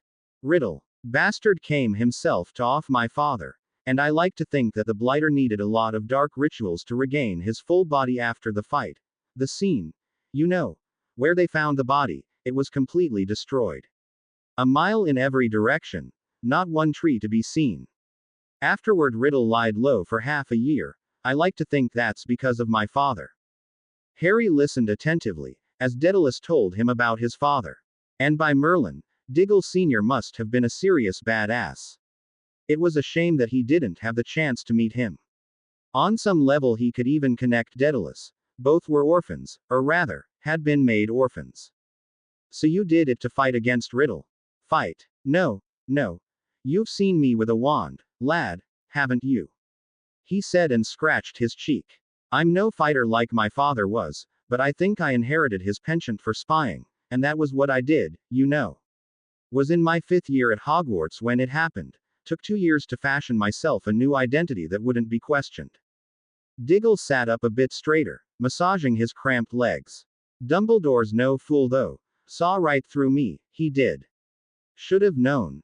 My father worked with him, after all. I told him of my reasoning and he was right sad about that. Allowed me to do it anyway. You know how he can be. And since then you've been a member of the order. Nah, that came a bit later, lad. Took some time to work myself up the ministry. It was as corrupt as it is nowadays, but I still told Albus everything I learned. He was the only one who really fought Riddle, you see. I joined the order in 76 feet, 5 years before you snuffed the blighter. Didn't really snuff him, did I? Harry shook his head. Anyway, what the? Daedalus, apparition point. Diggle directed his own telescope to the grassy meadow, encircled by 4 stone pillars, where the people that visited the Knot family always popped up. He beeped in a sharp breath. By all that's holy, that's Lestrange. It isn't Bellatrix though, this one's a man. Doesn't matter, Daedalus said. Rudolphus is supposed to be in Azkaban too. Merlin, there he is, there's Rabaston. Bloody hell, what's going on here? They're inside now. 15 minutes until our shift is over. We have to tell command as soon as possible. They waited for 15 minutes, neither talking, nor looking away from the manor. It was simply too dangerous for only one person to man the stakeout. Should something go wrong, one man alone couldn't do much, and if the Lestranges were indeed free, it didn't bode well for anyone. When the time was up, and their replacements, Podmore and Earsworth, appeared, they quickly gave them an overview, before walking to the edge of the magical censor wards and apparating back to Grimmauld Place. Sirius, Harry burst into the meeting room at Padfoot's ancestral home. Azkaban's been compromised. The reactions to that statement varied. Dumbledore, who had perused an ancient tome of the library, snapped it shut with an audible sound. Sirius grimaced. Moody's expression formed into a truly frightening one. No wonder. He had filled the place himself, after all. And John Abbott, who had been in a quiet discussion with Remus, whirled his head to Harry so fast that his neck nearly snapped. Azkaban's been compromised? Sirius asked, and when he got the affirmative nod, turned to the other occupants of the room. Everyone but the command and Harry out. This information is sealed now. Don't talk about it with anyone. As soon as everyone besides Moody, Sirius and the headmaster had cleared out, Dumbledore turned to Harry. Now, please explain how you came to this conclusion. Nothing we've heard at the ministry indicates that Azkaban has been broken into. So it's not just a cover-up. Damned, that's even worse. Harry started to pace around the room. Daedalus and I were nearly through with our shift, when the Lestrange brothers suddenly apparated to Knot Manor. I thought the ministry knew and wanted to hush it up. Sirius. Eyes lit up with an unholy gleam. Rudy and Raby are free. Bloody hell. That's Crouch Jr. all over again. Indeed, said Dumbledore, looking quite concerned. I believe they might have used the same method that Crouch Sr. used to free his son. This isn't good. He too started to pace around the room. We can assume that all of Tom's men have been freed. It was a revelation that didn't sit well with anyone in the room. Many vicious Death Eater had escaped their punishment through bribery, but those that hadn't, those that willingly went to Azkaban, assured in their belief that their master would return, they were the most dangerous of the lot. With nothing to lose and everything to gain, these were the wizards and witches that would devote themselves completely to Riddle, in body, mind, and soul. The Malfoys, the Parkinsons, the Knots, they were quite dangerous in their own way, but they still had family ties. Something that bound them to reality, that made them acknowledge the consequences of their actions, and therefore, also made them consider carefully just what exactly following Voldemort would entail. Sympathizers, of course, followers, no doubt, but each of them held, in all probability, some reservations about their Dark Lord. They had, after all, tasted freedom for 14 years. And they had witnessed how a wizard like Lucius Malfoy, powerful in his own right, but still no match for Riddle, had managed to propagate the pureblood agenda without suffering from crucios and struggling under bouts of sudden rage. They would care about their heirs. They would care about their families, expect them to follow maybe, but also react in anger when those of their blood were punished. And punished they would be, for there was no Death Eater who could proudly proclaim that he hadn't tasted Voldemort's crucio. The old families that remained free knew it, perhaps that had even been the reason why they never sought out their lord. But the escaped prisoners had no such reservations. What family ties they had, have been broken and cast aside, forming new ties, most assuredly with Riddle. Already, they were his in all aspects that mattered, and such devotedness, such fanatical loyalty could only spell trouble for the Order, for the whole of magical Britain. The Dementors have chosen then. Harry slumped down in a chair, resting his chin in his hand. Not that it's a surprise, mind you. We already knew that they would follow him. Beings of darkness tend to keep together. You seem to know a lot about the dark. Moody regarded him with a cautious look. Harry shook his head tiredly. I read, Mad Eye. I read, I watch, I listen. For Merlin's sake, I've traveled with the headmaster around the world for 2 months. He sounded agitated toward the end. Accusations were the last thing that he needed right now. Do you think that we collected flowers? That we traipsed with muggles around architectural sites, listening to their historical value? No, I have seen more of the dark than I care to admit, more than I ever wished to see, he muttered. Unbidden, memories of the time in the Egyptian tomb resurfaced, and it took all of his willpower to not let the emotions he felt show on his face. Dumbledore himself looked rather troubled, but remained silent, a fact Harry was thankful for. This isn't important now. Riddle's most loyal followers are free, the Dementors have joined him, and who knows what else he did of which we know nothing. What do you propose then, Harry? Dumbledore asked, receiving incredulous looks from Sirius and Moody. We make our own plans and, Merlin willing, we counter his. Grimmauld Place 5, September 1995. Without your owls and newts you are nothing, Harry.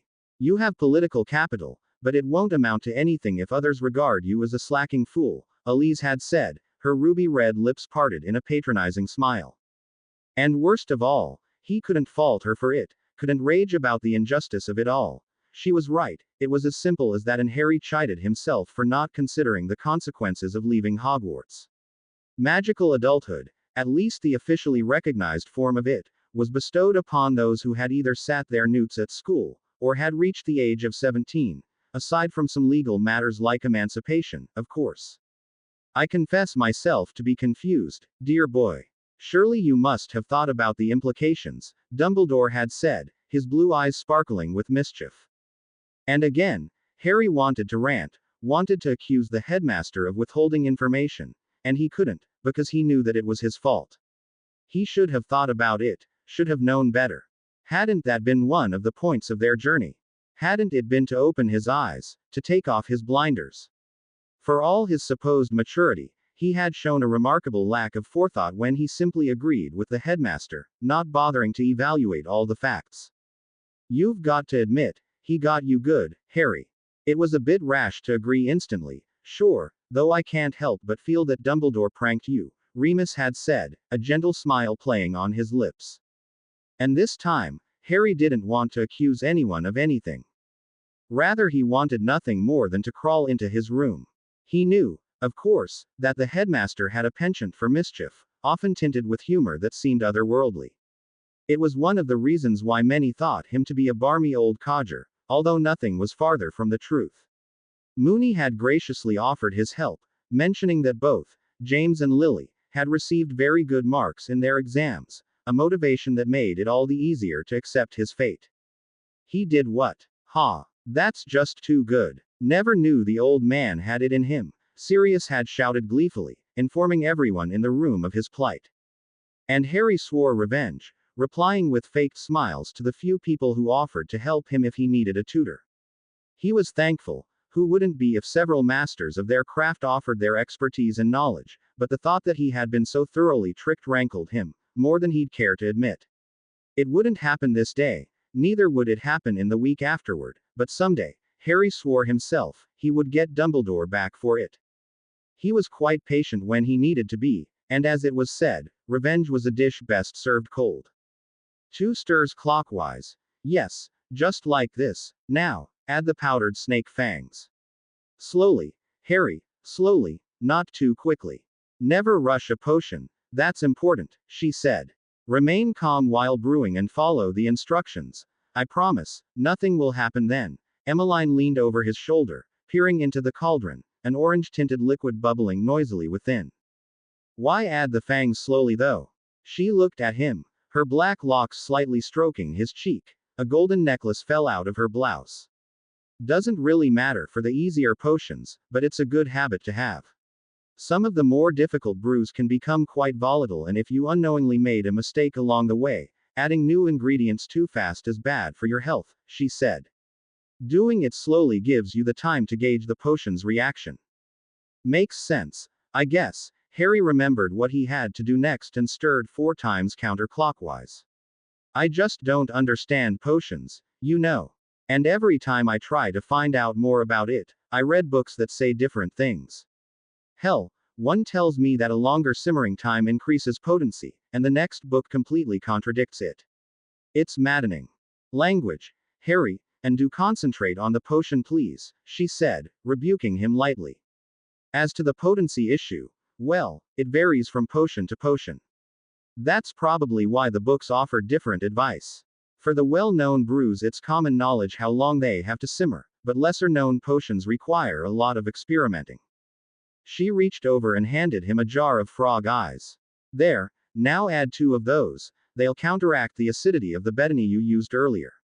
You know, there are debates in the Potions Guild whether it's an art, or a science. I just know what Snape's opinion is, Harry said and carefully lowered the frog eyes into the potion. He lowered his voice until it was as silkily and smooth as Snape's always been. I will teach you to put a stopper on glory, brew fame and bottle death, or something like this. Yeah, I'm pretty sure that to Snape, potions are a form of art.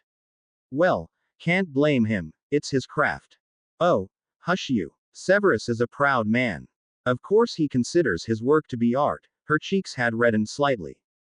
He's sarcastic, I give you that, but he's also a brilliant potioneer, received his mastery 1 year out of school, you know. It stirred up things pretty good, when the guild invited an 18-year-old, let me tell you. I'm glad he's with us. The man can brew potions that are so obscure, only a few know that they even exist. Aren't most of them dark though? Some might be, but it's a matter of perception. You shouldn't judge him for delving deeply into his art, she said reprovingly.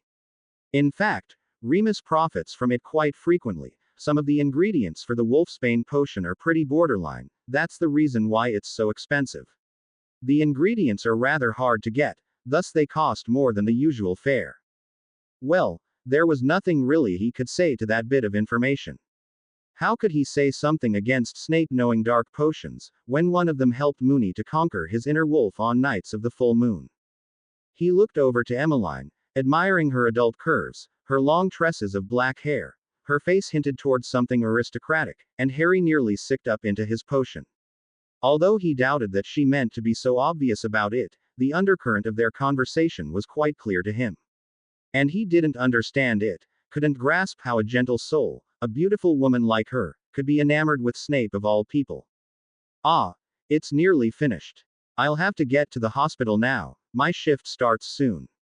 Let it simmer for an hour, bottle it up and then bring it to Lydia. She'll take it from there, she said, loosening her hair out of the ponytail she wore.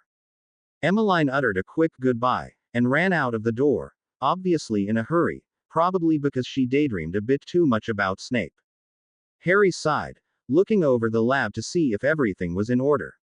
Then again, maybe it wasn't his mission to understand the workings of her mind. If she managed to snag up the reclusive potioneer of Hogwarts, who was he to interfere? And if Snape mellowed out a bit due to her, all the better. This revelation made him groan in disappointment though.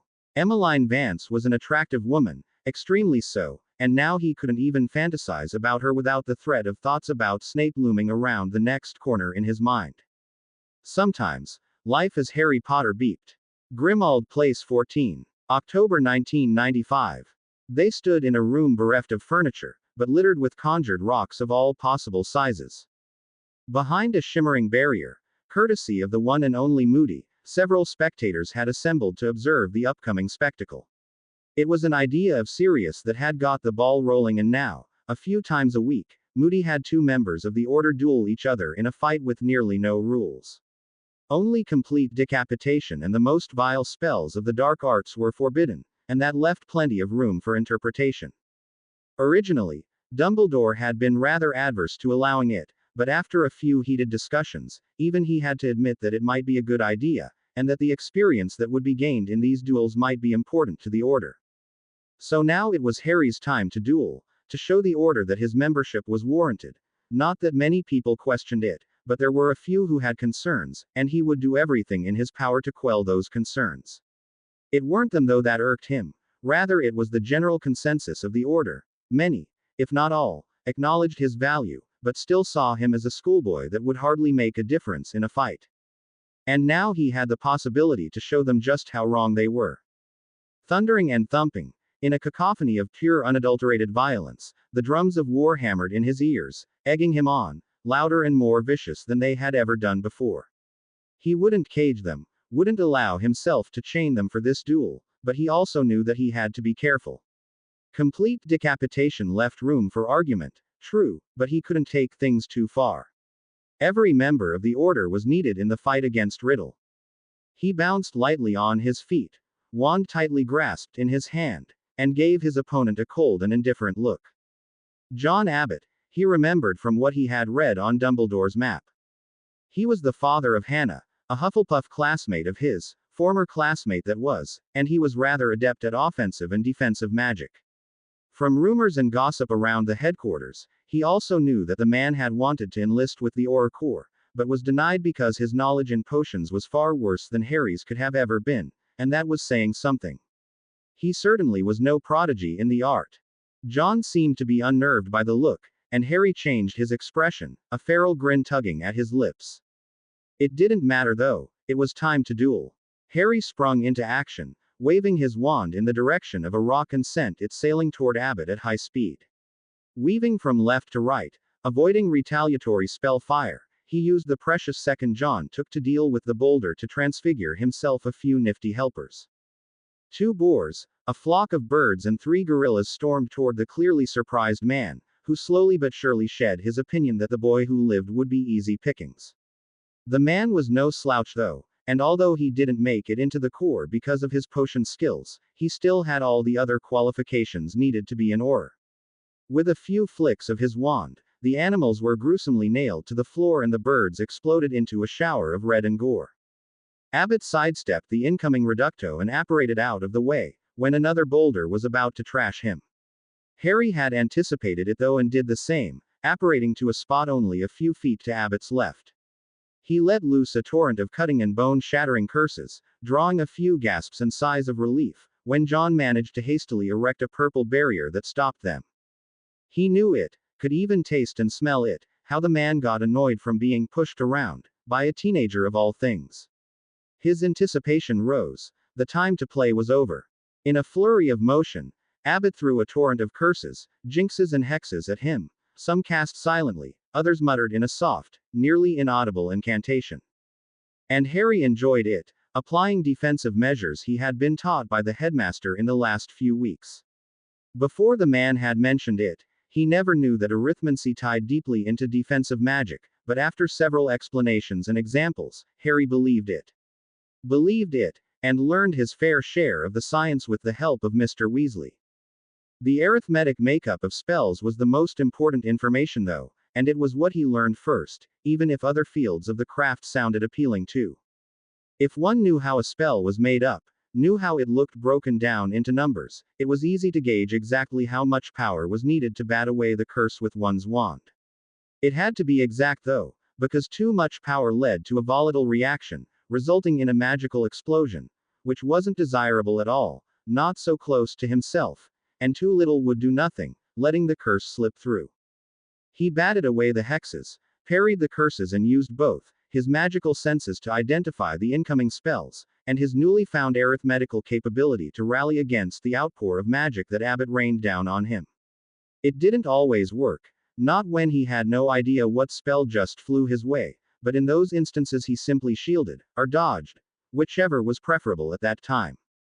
Devil's Fulmin. Harry cast his favorite lightning spell, the only one he really knew, and overpowered it slightly to cover a larger area of impact. Bolts of lightning struck near John, eliciting a flinch from him, and maneuvered him into a corner of which he quickly apparated out of. Harry was slightly disappointed with that, but it wasn't unanticipated.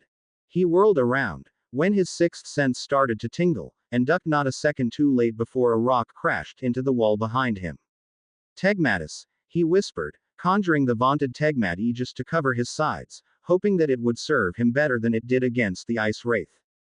The barrier took quite the beating, absorbing over 15 different spells, before it started to waver. What Harry didn't expect, however, was to be thrown through the air by a sudden gust of wind.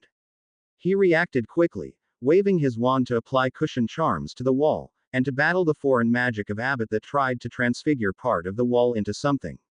Luckily he won the short battle of wills, because the wall could have become anything ranging from shackles to bind him, to iron spikes that could have pierced him. Harry bounced off of the wall, it still hurt quite a bit, and rolled away from the incoming curses. He shot his own, hoping to catch the man with a few well-placed reductos only to see that his spell went right through Abbott. The man, or rather the image of the man, shimmered and then unraveled.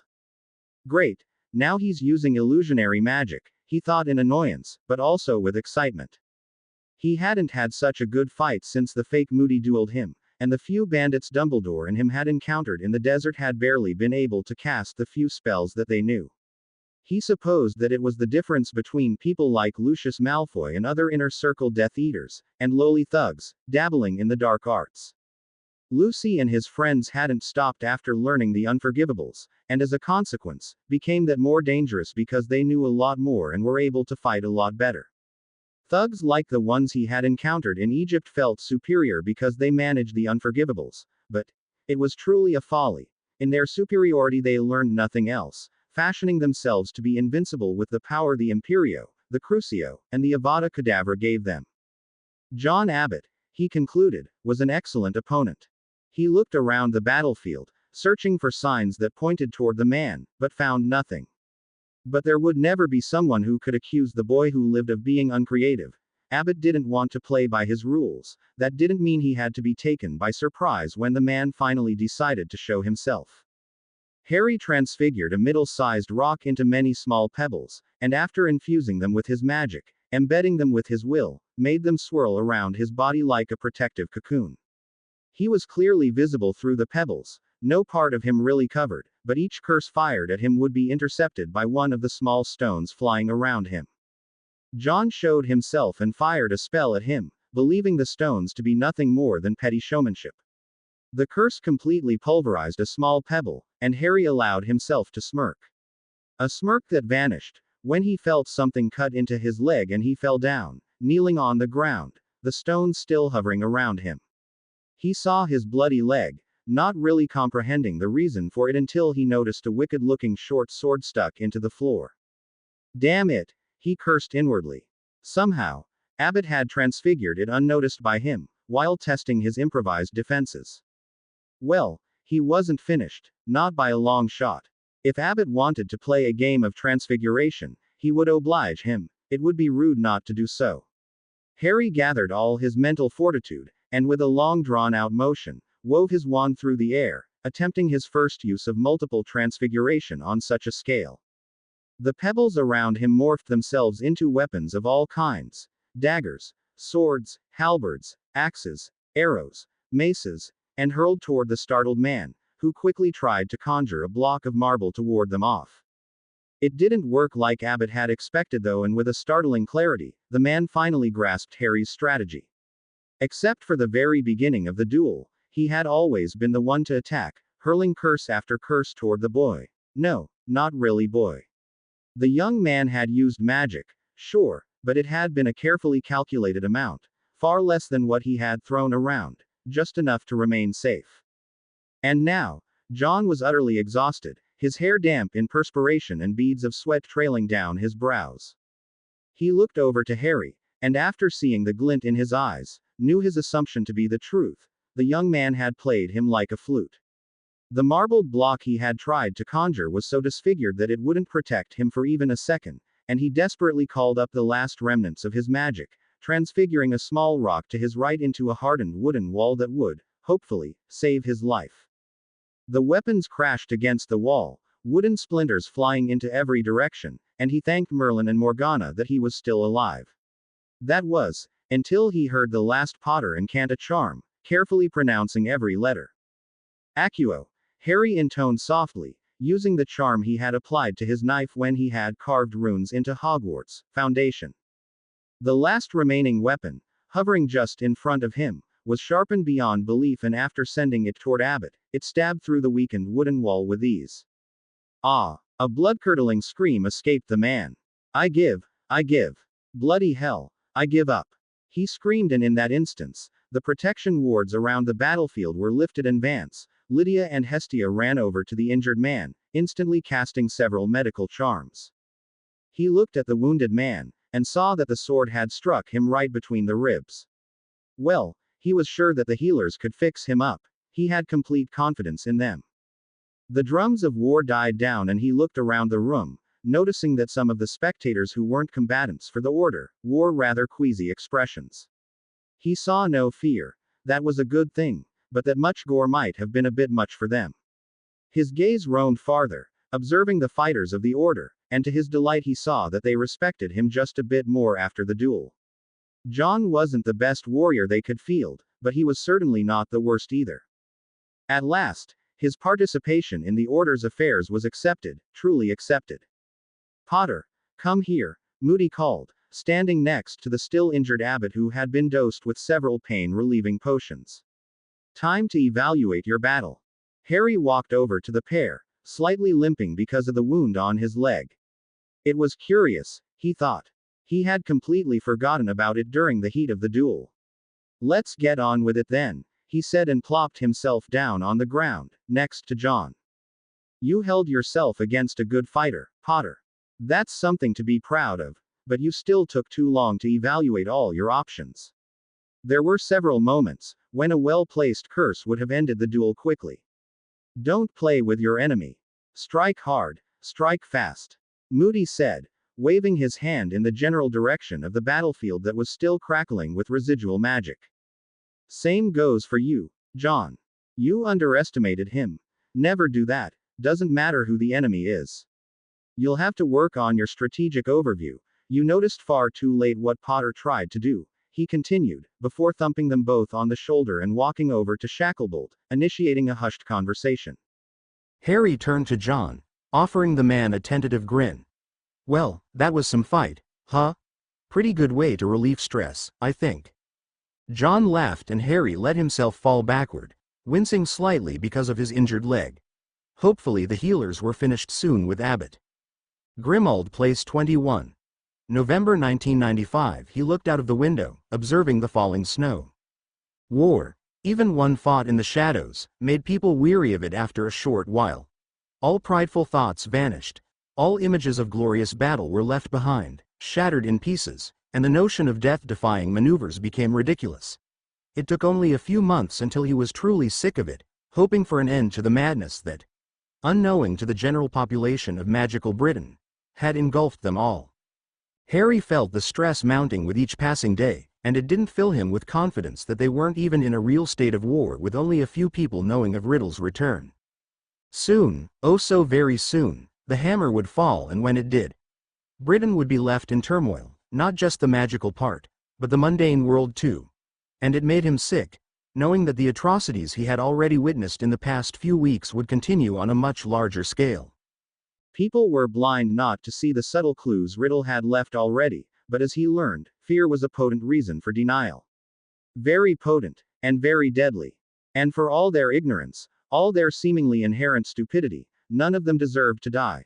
Their behavior might be a crime against logic, but the punishment shouldn't be a sudden death at the hands of a truly unsuspected aggressor.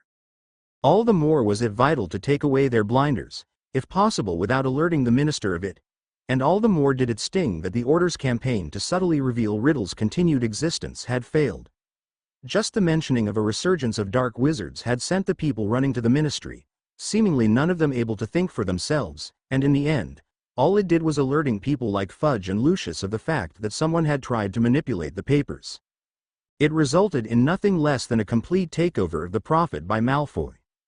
He had sat his owls at that time, 3 of his newts too, so that he could legally use magic as a fully recognized member of society.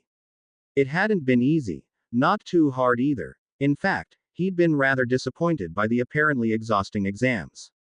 Hermione would probably have had a fit if she knew that he had compromised his education like this, but in the end it didn't matter. For a fee, he could always retake his tests after the war. Sheltered at Grimmauld Place, and obliviously training, he had only noticed that something went wrong when the mood in the headquarters suddenly turned solemn. Riddle had been active, more active than Harry would have imagined him to be, and although the beast remained hidden behind a veil of secrecy, for those that knew what to look for it was painfully obvious that he was back. Pureblood agenda was rammed through the Wizengamot in wild abandon, spearheaded by Malfoy, Nott and Parkinson. The werewolves of Britain suddenly fought among themselves, a situation akin to a civil war. Famed vampire strongholds were raided only to be found empty, the Night Stalkers had vanished without a trace. An overzealous Dementor key, Edelgard of Azkaban, it seemingly was an accident. Dozens of foreign wizards suddenly decided that Britain would make a suitable home. And when Malfoy had done it, when the bastard had completely bought the Prophet, with the minister's approval no less, Sirius had decided that enough was enough. More and more the man had involved himself in the dealings of the Order. And Dumbledore, he had let him. It seemed as if the headmaster was glad that someone from the younger generation had stepped up to take the reins, leaving him the time to focus on Riddle's soul jars. Well, that wasn't entirely accurate. Dumbledore truly had handed over the reins of the Order, but before he did so, the headmaster had made one last, non-negotiable demand. Whatever the pair of Mad Eye and Sirius cooked up, Harry was to be left out of it. It had made him angry, oh so very angry, and for minutes he had raged at the headmaster, threw accusations at his head of falling back into old patterns that were better left behind. And he ranted, and he raged, furiously spitting vitriol about controlling old men. He had desperately wanted to fight against Riddle, if only to prove his worth to himself, and being left out of the Order would have seriously hindered him. And Dumbledore had sat in a chair, silently taking the verbal abuse, a soft smile playing on his lips. Harry, what the two of them will do, is completely militarizing the Order. I am not omniscient, but that much is clear. You, however, for all the good you could do under the command of your godfather, have a different destiny. And although I do not want to marginalize the burdens others have to bear, you, and you alone, will play the most important role in Tom's vicious game of violence. He hadn't understood, had asked for clarification, and the answer he got had sent shivers down his spine. For months he had lulled himself in a protective bubble, thinking about the war in general, but not about his personal place in it. He had blinded himself just as much as the very people he condemned for their ignorance. You are chosen by fate, Harry. You might not like it, even detest it, but every choice you make, every time you make a decision, it will impact on all of us.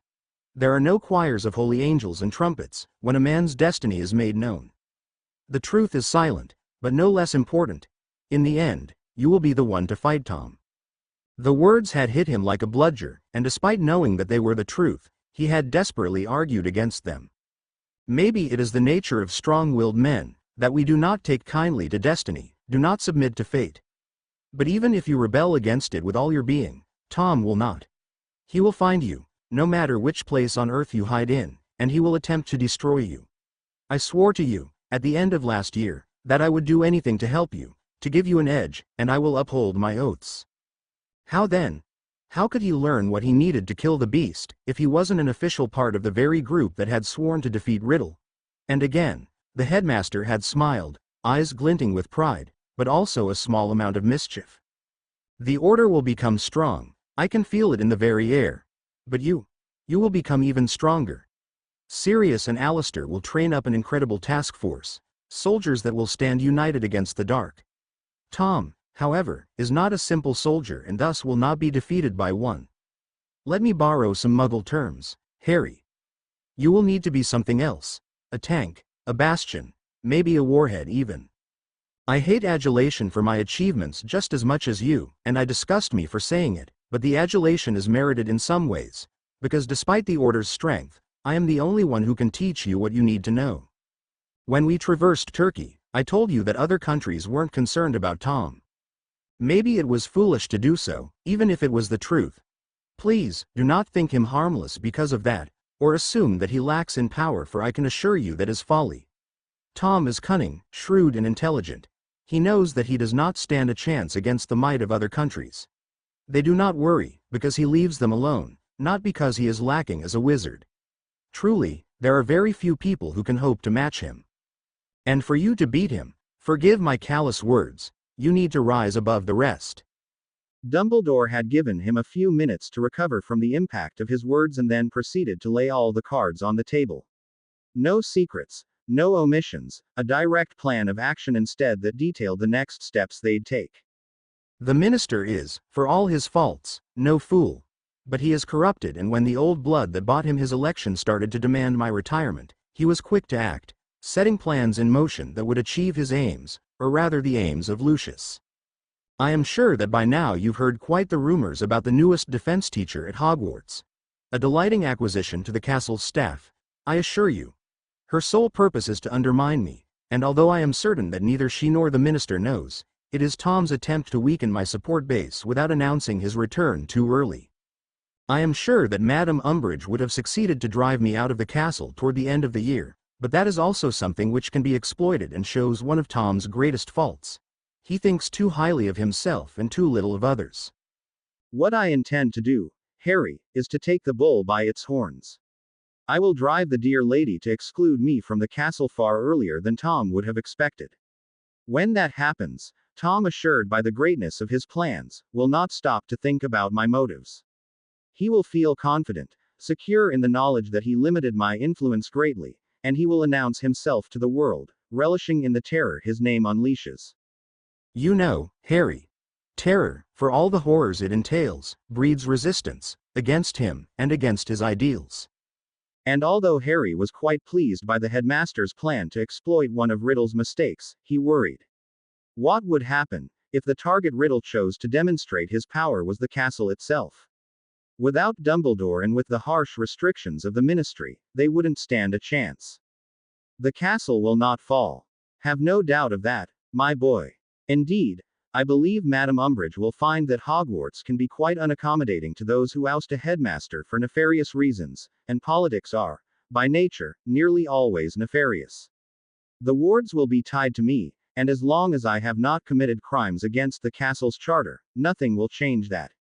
What I get after leaving, though, is the really important part. It gives me the time to properly train you, to instruct you in the finer points of battle magic and war. The tools you will get from me, the experience from missions for the Order on which I shall accompany you, and after I am satisfied with your progress, also from missions you will undertake with other members. For a long time afterward, both had sat in silence. It was a question of when, not if, Riddle would reveal himself, but when he did. The headmaster's words from months ago echoed in his mind. Tickling a sleeping dragon was perilous. Grimmauld Place 16. December 1995. Mad-Eye and Sirius. These two were a seriously frightening combination. And it hadn't taken longer than a few days until the Order had become a completely militarized organization. Members had been divided into divisions according to their talents. Missions were issued to teams comprised of members with the needed specialties, and each mission had to be approved by the Council, which essentially consisted of Mad-Eye, Sirius, and Elphia's Doge, with Dumbledore as a trusted and highly valued advisor. Protocols had been created, schedules had been revised, and some of the members that held jobs in inconsequential positions, and didn't have to feed a family, left them behind, dedicating their full life to the Order. More and more the definition of the Order changed. From a group of equal-minded persons, they evolved into a military squad. He walked through the magically enhanced headquarters, and once again Harry marveled at the ingenuity and power Dumbledore had displayed when he had cast his spells on Sirius' ancestral home. Accomplished wizards were often able to enlarge spaces, but as everything, it had its limits. The headmaster, however, didn't seem to care too much about conventions, and with the help of nearly every member and himself as the anchor, he had cast magic that nearly tripled the size of Grimmauld Place.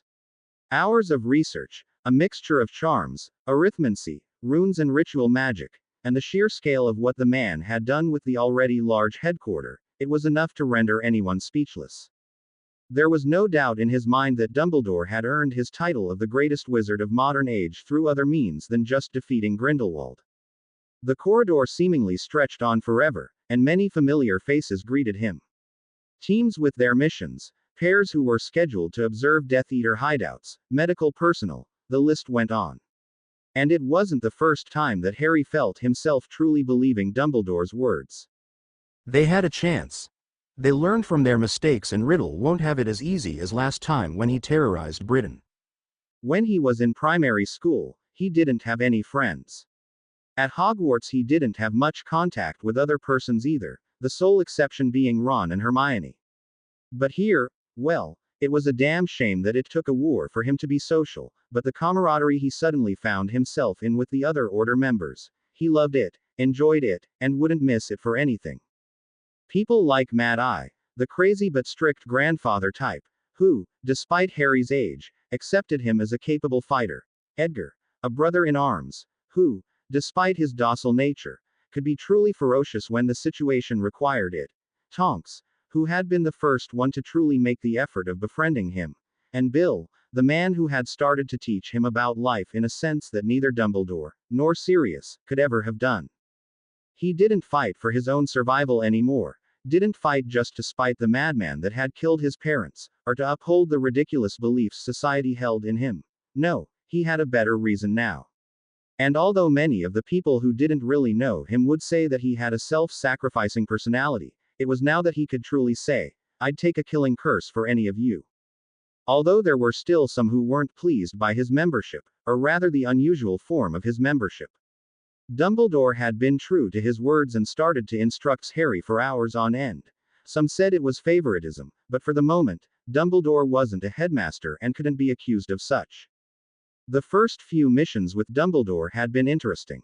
So far he had infiltrated the Ministry as a lowly pencil pusher, had learned more about taking down wards when he searched in abandoned Death Eater hideouts for clues and had raided a small warehouse with a team from the Order. And always, Dumbledore trailed behind, content to observe his apprentice and offering advice the few times it was needed.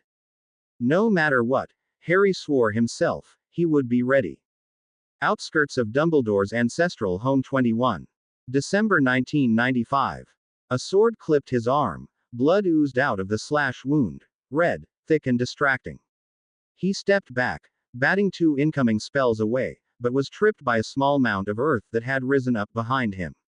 Tendrils of magic appeared, though he sensed them before they could entangle him. He apparated away, directly into an artificial hailstorm.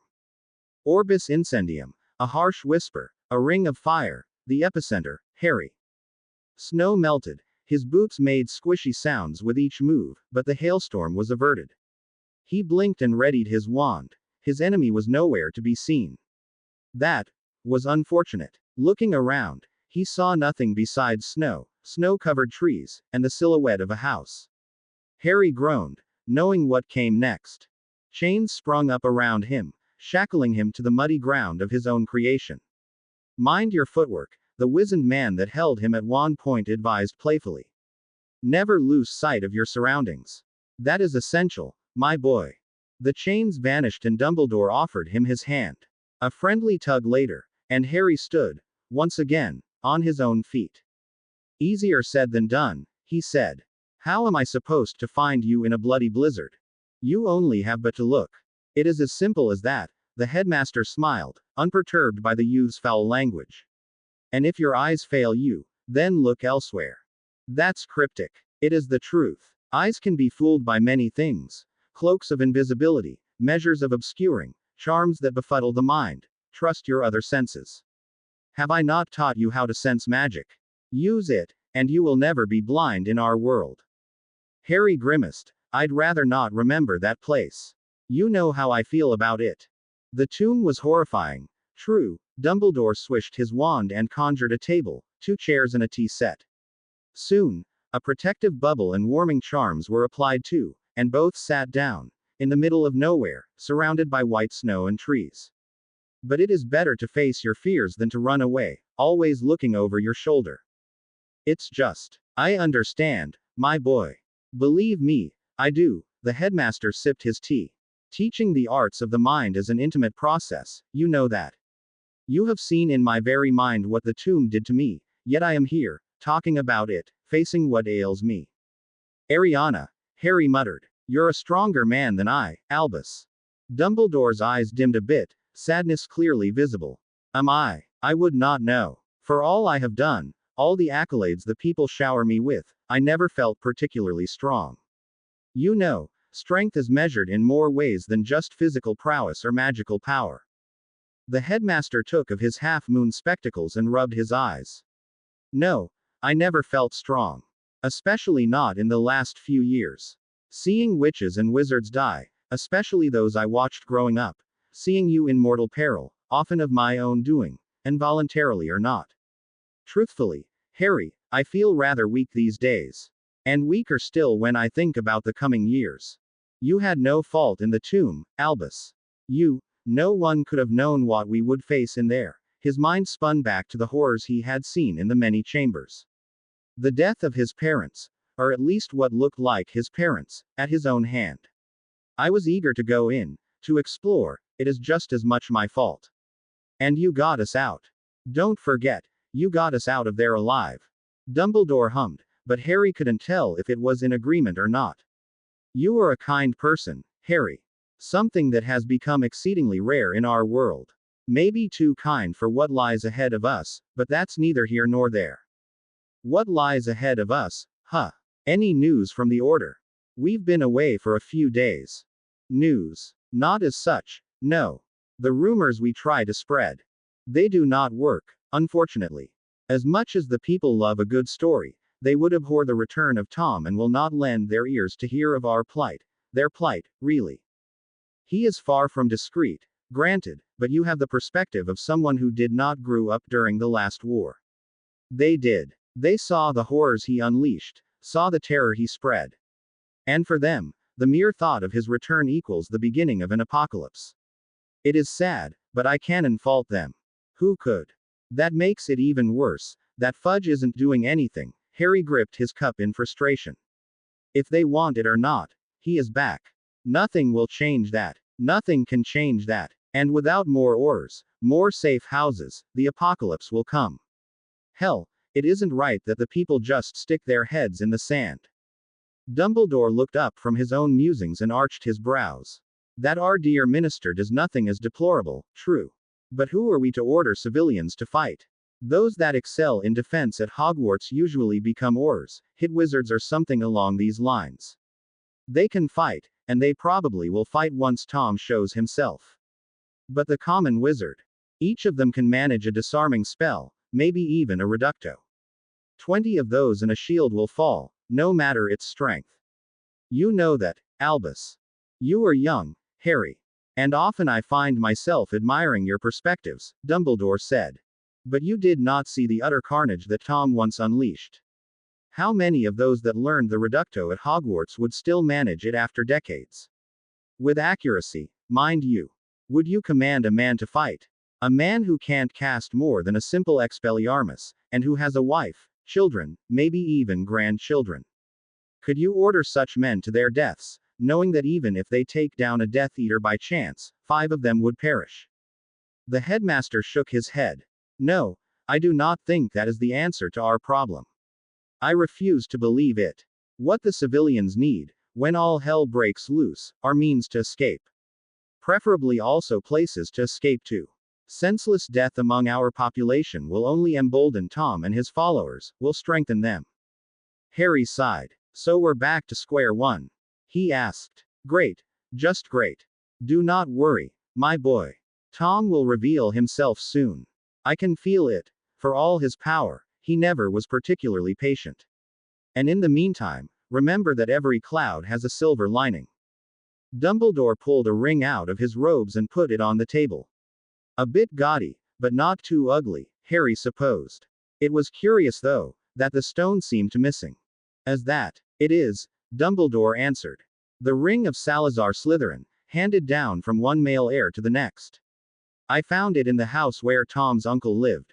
So it's a Horcrux. I guess you destroyed it already. I can't sense anything from the ring. Why don't you wear it? Would be something like a small victory, I think. The headmaster smiled, but shook his head. I do not intend to wear it, especially not after learning what kind of curse Tom had put on the ring. I unraveled the curse, of course, but still. I am sure that Tom would recognize it as soon as we meet on the battlefield. I am not willing to take the chance that he learns about our little hunt. Where the defense is hard to beat. I can't believe he would let one of his soul jars just lie around. True. Well, there were some. Not terribly creative ones, but plenty of power behind them. The last one though, the one directly on the ring, now that was a nasty piece of magic. I was, indeed, lucky that I recognized it. I have read about it a few decades ago in the archives of the Battle Mages. A massive and complex layer of compulsion and illusion charms, interwoven with Paralian's Necromorphous curse. Necromorphous. Doesn't sound too pleasant. What does it do? Decay. Pure and simple. If I had put on the ring, first my arm would have started to rot, and afterward, my body would have followed. Once unleashed, it cannot be cured, only contained. As you can imagine, the lifespan of someone inflicted with this curse is reduced severely. Harry had become silent during the explanation, his face set in a pondering expression. Paralian, you say? I think I've read about him, but where? It must have been at Hogwarts. Can't remember the book though. Oh, that is peculiar. Paralian was a battle mage. 3rd class, I believe. Served the guild, or maybe I should call it an order, for 6 decades before he suddenly went rouge in 1726. He became only a minor Dark Lord, quickly hunted down by the other mages, but his invented curse gave him a rather fearsome reputation in the short time he had to use it. Dumbledore mused and looked at Harry, curiosity shining in his eyes. And you say that you have read about him at Hogwarts? Possibly at Grimmauld Place too, but I think I'd remember something this recent. True, the headmaster acquiesced. Nevertheless, it is remarkable. Another sign that the library of Hogwarts is truly one of a kind. To be honest with you, my boy, I am sure that after all my years at the castle, I still have not uncovered each of its mysteries. Guess Riddle learned of it at Hogwarts then. A possibility, indeed. But although Tom had high interest in the darker arts, even as a student, he does not strike me as the type to fascinate over history, Dumbledore answered pensive, seemingly miles away in a past that only he knew of. However, we should not forget that Paralian had a few weeks outside of the jurisdiction of the mages. It is entirely possible that he left some of his studies behind, in a place that, centuries later, might have been found by Tom during his travels. He couldn't have gotten it from the mages. That, my boy, is very doubtful. Possible, perhaps, but improbable. No, the guild headquarters are hidden in the mountains of Switzerland and heavily fortified. A lone mage might not be able to hinder Tom in his quest, but the threat of a dozen ones is very real and very deadly, Dumbledore smiled. If I remember correctly, there are always 3 Class 5 mages at hand in case the headquarters ever come under siege. One of them is definitely not as strong as him, but 3. There is next to nothing that could not be accomplished with such an accumulation of magical force. Speaking from experience, you said you had been one. What class did you have?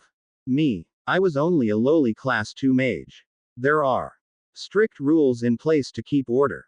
You once told me that your blood boils in combat, that your senses sharpen, and that thundering noise in your head demands for battle. Now, imagine, dozens of mages with the same trait in one building, the headmaster explained, and indeed, Harry's expression became rather comical. Not to mention that the class has nothing to do with your magical power. The code of the mages is very clear concerning that point. Age does not dictate wisdom, but experience does. And to gain experience, one has to age. So what? You want to tell me that you, with your nearly 150 years, aren't experienced enough to be a Class 5 mage? The headmaster laughed. Old I may be, but that in itself has no bearing on the guild. After thorough evaluation and 2 decades of service, each apprentice has the chance to ascend to the rank of a Class 1 mage. I am sure you can already see where I am going with this, Harry, and after another 2 decades and another thorough evaluation, Class 2 is reachable. 4 decades. You spent 48 years with them and only were a Class 2 mage. That's ridiculous. Nearly 5 decades, but you can see my problem. Despite my age, I am a rather eccentric person. I freely admit to that. And the strict code of conduct did not sit well with me. The headmaster leaned back in his chair, folding his hands on his lap. After over 50 years, I believed my duty to the guild to be done and decided it was time to move on to other adventures, and so I did. You know, I can fully understand that, Albus, Harry grinned. But really, over 50 years. How do they keep order? Imagine a guy like Riddle in the guild, extremely powerful but purposely held back until he served 2 decades. Can't believe that it's easy for the leaders to keep the others from rebelling. They must have what? Served about 120 years to become Class 5 mages. Their power lies not in the youth of flesh, but in knowledge, Harry. The archives of the guild hold secrets about many things, magic not intended to ever reach the eyes of the common man, information about politicians that could destroy countries, rituals that tear the land asunder, obliterating the very fabric of our essence. The headmaster shook his head. No, the lower-classed mages know well that to dance with one of the higher classes is folly. Maybe, if they were truly powerful, they could win, but the outcome would be catastrophic. So they rule with fear, Harry muttered in disdain. Nothing new there. Seems to be about the same everywhere. Fear, Harry, is one of the most easily exploited emotions. And although it does not make it any easier to stomach, take heart in the fact that the higher classes, too, are bound by the code of the mages. They only use their power to keep order, never to lord it over the others. Still, I don't like it. Who controls them? Who is the keeper of the keepers? You say they have the power to destroy the world as we know it, but who checks up on them? If one of these guys go rogue, we'd be doomed. And that is exactly the point many governments around the world make now and have made in the past, Dumbledore said. In the end, the guild will not let itself be abolished, so they can't do much about it. The High Council, 11 Class 5 mages, governs itself. They are, if you will excuse my lack of better terms, a bunch of suspicious and crafty old geezers, even by my standards. After 10 decades of service they are so, let me call it indoctrinated, that they take the code as the words of a deity. Meaning that should even one of the counselors decide to abolish the code they have lived by for well over 100 years, the other 10 would come down upon him, or her, like the plague. Harry, if there is one advice I can give you it is this: do not trifle with the guild. It would be the end of you. In your 3rd year I told the school that Dementors are not known to be merciful, expect even less from the battle mages. For a few seconds, Harry was rather subdued, but soon enough a mischievous glint entered his eyes. And the archives hold that many secrets. Imagine the fun we could have, breaking into their impenetrable headquarters.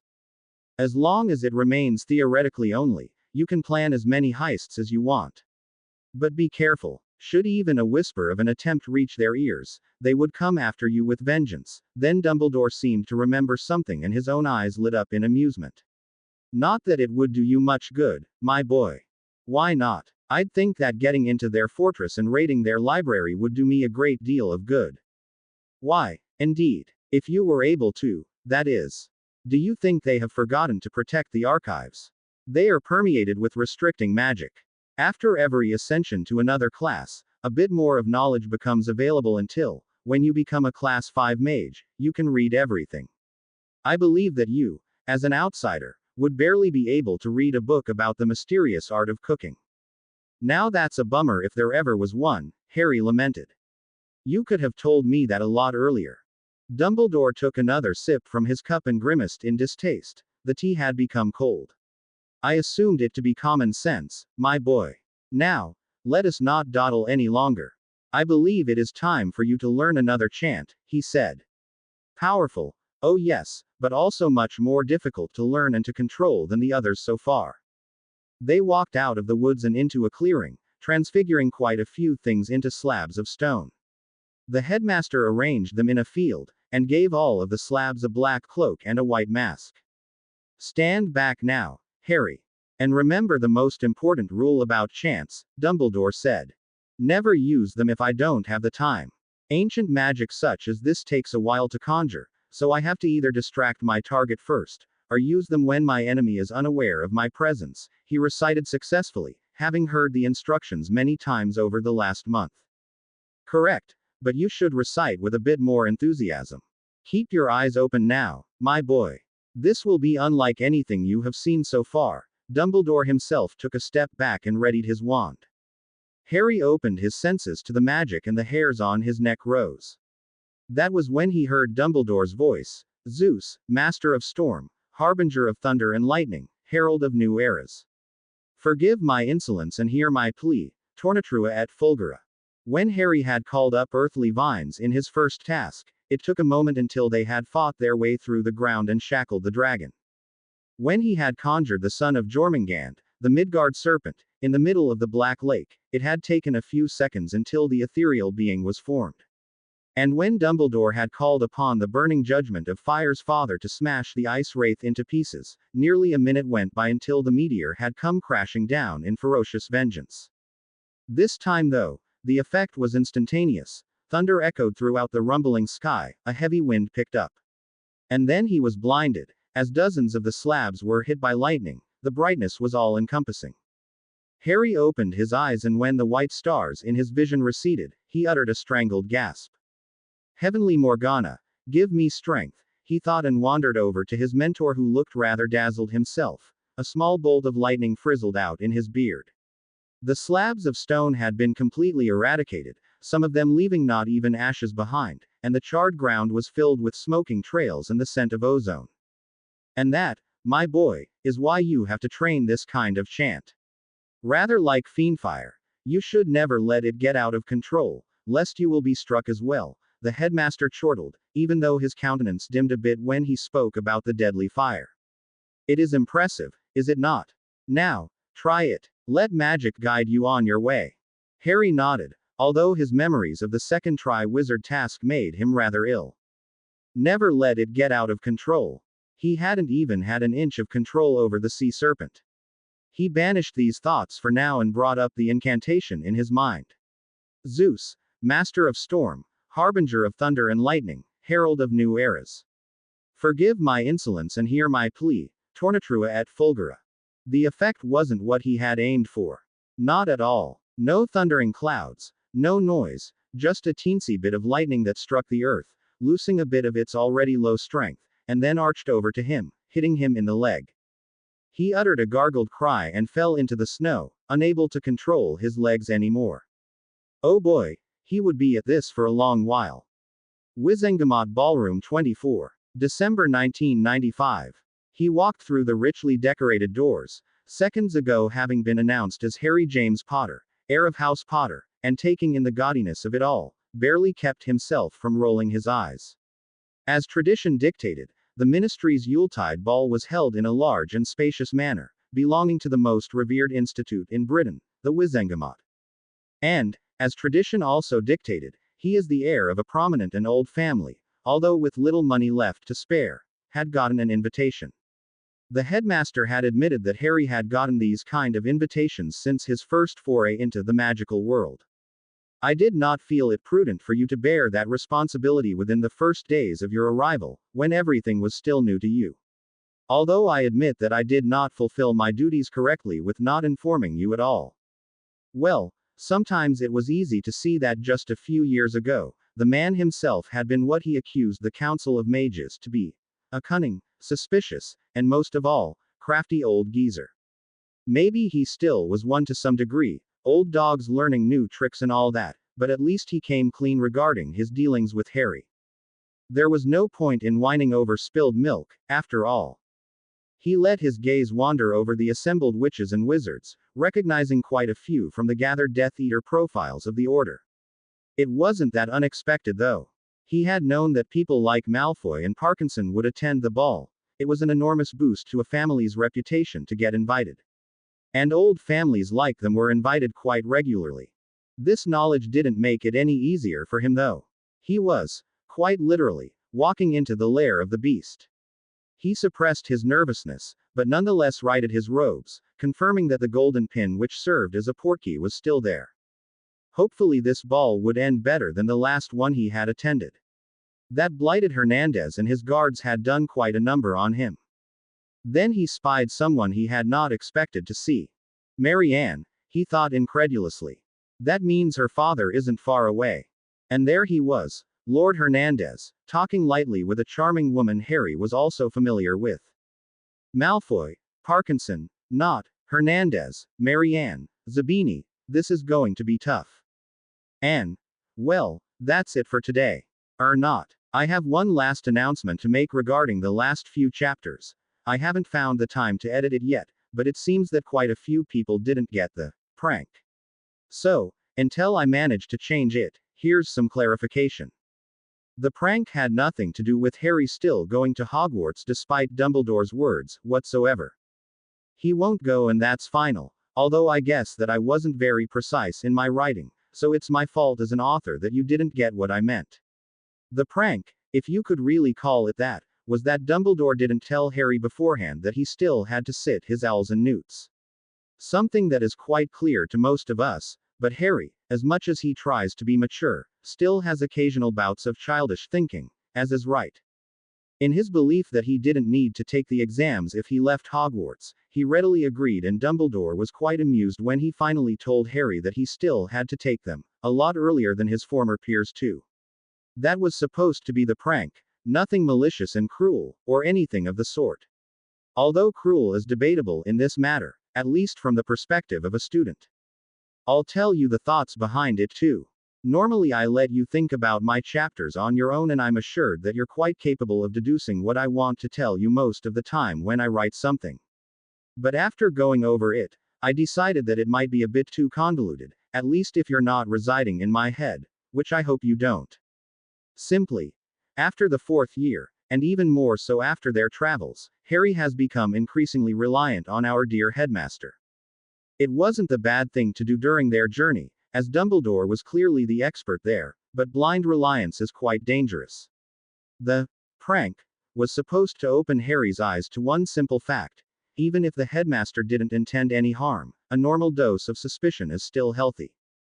Thinking for yourself is essential, and it was my aim to show that to Harry, by the means of Dumbledore, if you will. Wizengamot Ballroom 24. December 1995. It was the first time for him to mingle with Britain's social elite, taking his rightful place, politicking, backstabbing and deceiving with the best of them, forming alliances, strengthening bonds with business partners, discrediting political opponents. Each of these things were essential to an up-and-coming lord intent on carving his own legacy into the marbled walls of the Wizengamot. Harry hated the role he had to play, though he didn't really mind the formal occasion that forced him into it. He wasn't ready to contrive cunning plots against the likes of Malfoy and Hernandez, wouldn't be ready for politics of such a caliber for a long time, but he didn't really have a choice in the matter. It was either taking the plunge into unknown waters, or watching the last bit of his clout dissipate. Neither option was appealing, but to lose his remaining political capital, no matter how much he hated the cause for it, was out of the question. There had been times when such things hadn't bothered him, when meeting the minister had been something akin to building a castle in the sky, a nice dream, but unattainable. Tom Riddle, however, first-grade bastard that he was, made it a habit of destroying what Harry felt enjoyable, and thus, every bit of clout he could capitalize on to obliterate him was invaluable. That and extremely satisfying if it would indeed make Riddle's life just a tad more difficult. No one ever said that he couldn't indulge in pettiness when the situation called for it. It was the reason why he unobtrusively patted his robe a last time, checking if the small vial of liquid luck was still concealed beneath the silky sleeves hiding it from prying eyes. He looked around. It was neither the time nor the place for a shy little boy of London's suburbs to make an appearance, and if he wanted to get anything out of this night, it would be a terrible waste of his time if he didn't. Then he had to be confident in his gestures, his words, his ideals. Harry steeled himself and walked into the large room. Albus had made the valid argument that it helped to be underestimated, and although Harry could attest to its credence, he also felt that it was a double-edged sword. Underestimation wasn't a concept that, magically, only worked on your enemies. The sad, but undeniable truth was that it also worked on your allies or those who might become such. It certainly left you in a dire need for them if all they'd see of you beforehand had been a kid with a severe lack of self-respect. Besides, at the moment Harry wasn't too inclined to think positively about anything the venerable headmaster had said. Citing some rather contrived sounding explanation that the ministry personnel wasn't too keen on seeing him, Albus had abandoned him to deal with this social event alone, and wasn't that just utter rubbish? Headmaster of Hogwarts, Supreme Mugwump, Chief Warlock, the man could have walked into this very room and, despite his atrocious fashion sense, would have swept every occupant into his swirling vortex of grandeur and mystery. To the wizarding community at large, Albus Dumbledore was larger than life, and it'd take a lot more than some smear words of the ministry to erode the belief people held in him. Harry was reasonably sure that Fudge's propaganda didn't even put a chink in Albus' armor. Not for the first time did he wish that the fear of Riddle wouldn't be such an ingrained reflex in the population. It certainly would make it a lot easier to convince them about his return.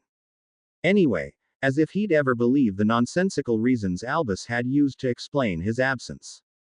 He'd definitely make sure that Elise would get a well-written letter, telling her about the simple fact that he had to work his butt off to make nice with people who'd like nothing better than nailing him against the wall. All of that, while the headmaster twiddled his thumbs in his office, beeping on sweets in accordance to Fawkes' cacophony of chirps. No, such an act of blatant betrayal wouldn't go unpunished. Harry, what a pleasure to see you here. Familiar green eyes brought him out of his vengeance-driven plans, and he bowed slightly, brushing his lips over the woman's knuckles. Abilene, I see that you've found your way back to England. The lady of House Zabini was as beautiful now as she'd been when they first met in the Caribbean, and just like then, he had to force himself away from her enthralling looks that threatened his sanity. Abilene's lips parted in an amused grin, showing 2 rows of brilliant white teeth. Why yes, I have. After your interesting adventure with Lord Hernandez, daughter, the man wasn't too keen on having us English folk around his island. His desperate attempts to subdue a grimace worked, but that did nothing against the somewhat aggravated inflection in his voice when he answered. Ah, that matter. I'm sure that Lord Hernandez didn't mean to overreact. The night was long, after all. Certainly, she acquiesced, but the predatory gleam in her eyes had him worried. It was interesting nonetheless, to read the papers afterward, such tragic tales of love they wove. Inconspicuously, he looked around, verifying that Marianne was still far away from him, entertaining a few business partners of her father. Indeed, though most of it was simple rumor mongering. Most of it. Come now. Harry, I was there, remember? I have never seen the man so angry, and I worked with him for decades. True. Then again, why don't we just forget about the whole matter? I certainly try to. Her laugh tingled in his ears. That desperate, are you? It was a beautiful sound, and he might have enjoyed it even, if not for the reason that the topic was starting to make him feel uneasy. How long would it take for Marianne to recognize him, if she hadn't already heard the announcement of his name, and then come to get him? According to the various papers, she was very capable of just abandoning her father's guests in order to accost him. That was a situation akin to a gunpowder barrel waiting to be ignited, especially with Hernandez in the same room. A gunpowder barrel he wanted to stay far away from. Very far. But oh, those heavenly legs. Merlin, he really had to bring himself under control. Another debacle like the one in the Caribbean was the last thing he needed. Desperate. Well, I suppose you could call it that, he graced Abilene with a smile. Is Lord Zabini here? I wouldn't want him to think me impolite, talking with his wife and ignoring him. Oh, don't you worry about him, Harry. My husband chose to stay at the manor tonight. He's become quite ill over the last year. Just like that, his mind was ripped away from thoughts of hedonistic pleasure. Lord Zabini was ill. Abilene's 7th husband conveniently became sick while she was away. It was an ironclad alibi, but Harry had long since stopped believing in coincidences. And boy, did it bring everything back into focus. The reason why he was here and, most of all, the danger Abilene Zabini truly represented. He made sure that none of his thoughts showed on his face. That is unfortunate. At least you're here to brighten up this place, Abilene. My, such a charmer you are. It is uncouth to make an older woman blush so much, she smiled. Why don't you join me and my dear friends? I believe we have a free divan you could rest upon. Although he didn't really want to, Harry had no choice but to accept the direct invitation. Everything else would have been impolite and he was lacking the good excuses to simply vanish into thin air. Dear friends, indeed. Right, left, right, now behind the tapestry, along a few columns of marbled pillars and, once again, dashing behind a curtain, all while holding the precious balance that kept his glass of wine from spilling over. Harry hid behind one of the many costly curtains, true artworks of embroidery, and thanked his lucky stars that Marianne still hadn't noticed him, even after his daring escape from the clutches of Abilene and her horde of friends. The company that woman kept was actually something he should have anticipated. Lying on a divan, his face inches away from Narcissa Malfoy's, was an experience he didn't care to repeat too often. Merlin, that woman had a sharp tongue and she didn't hesitate to use it, whether to make her annoyance known, or to defend her ideals. 3 hours, and he was damn exhausted.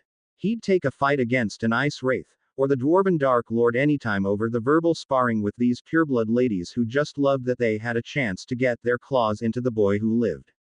Vicious. Yes, Harry decided. They were vicious, and maybe even more so than their husbands who certainly were no saints themselves. Harry sighed and shook his head.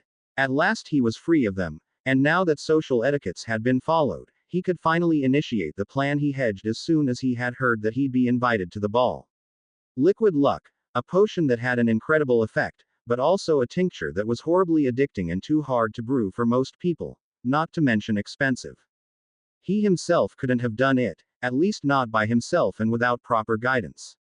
Emmeline, though, she had been more than qualified to procure the magical potion and, after explaining the details of his plan to her, she had wasted no time in actually brewing it, not without another stern lecture about the side effects, of course. He put the small vial to his lips, sending a last prayer to whatever deity was currently on the lookout for puny mortals destroying themselves, and tipped it, swallowing the whole potion in one go. A shudder ran through him, not because of the taste, which was, surprisingly, not foul, but because of what he had to do next.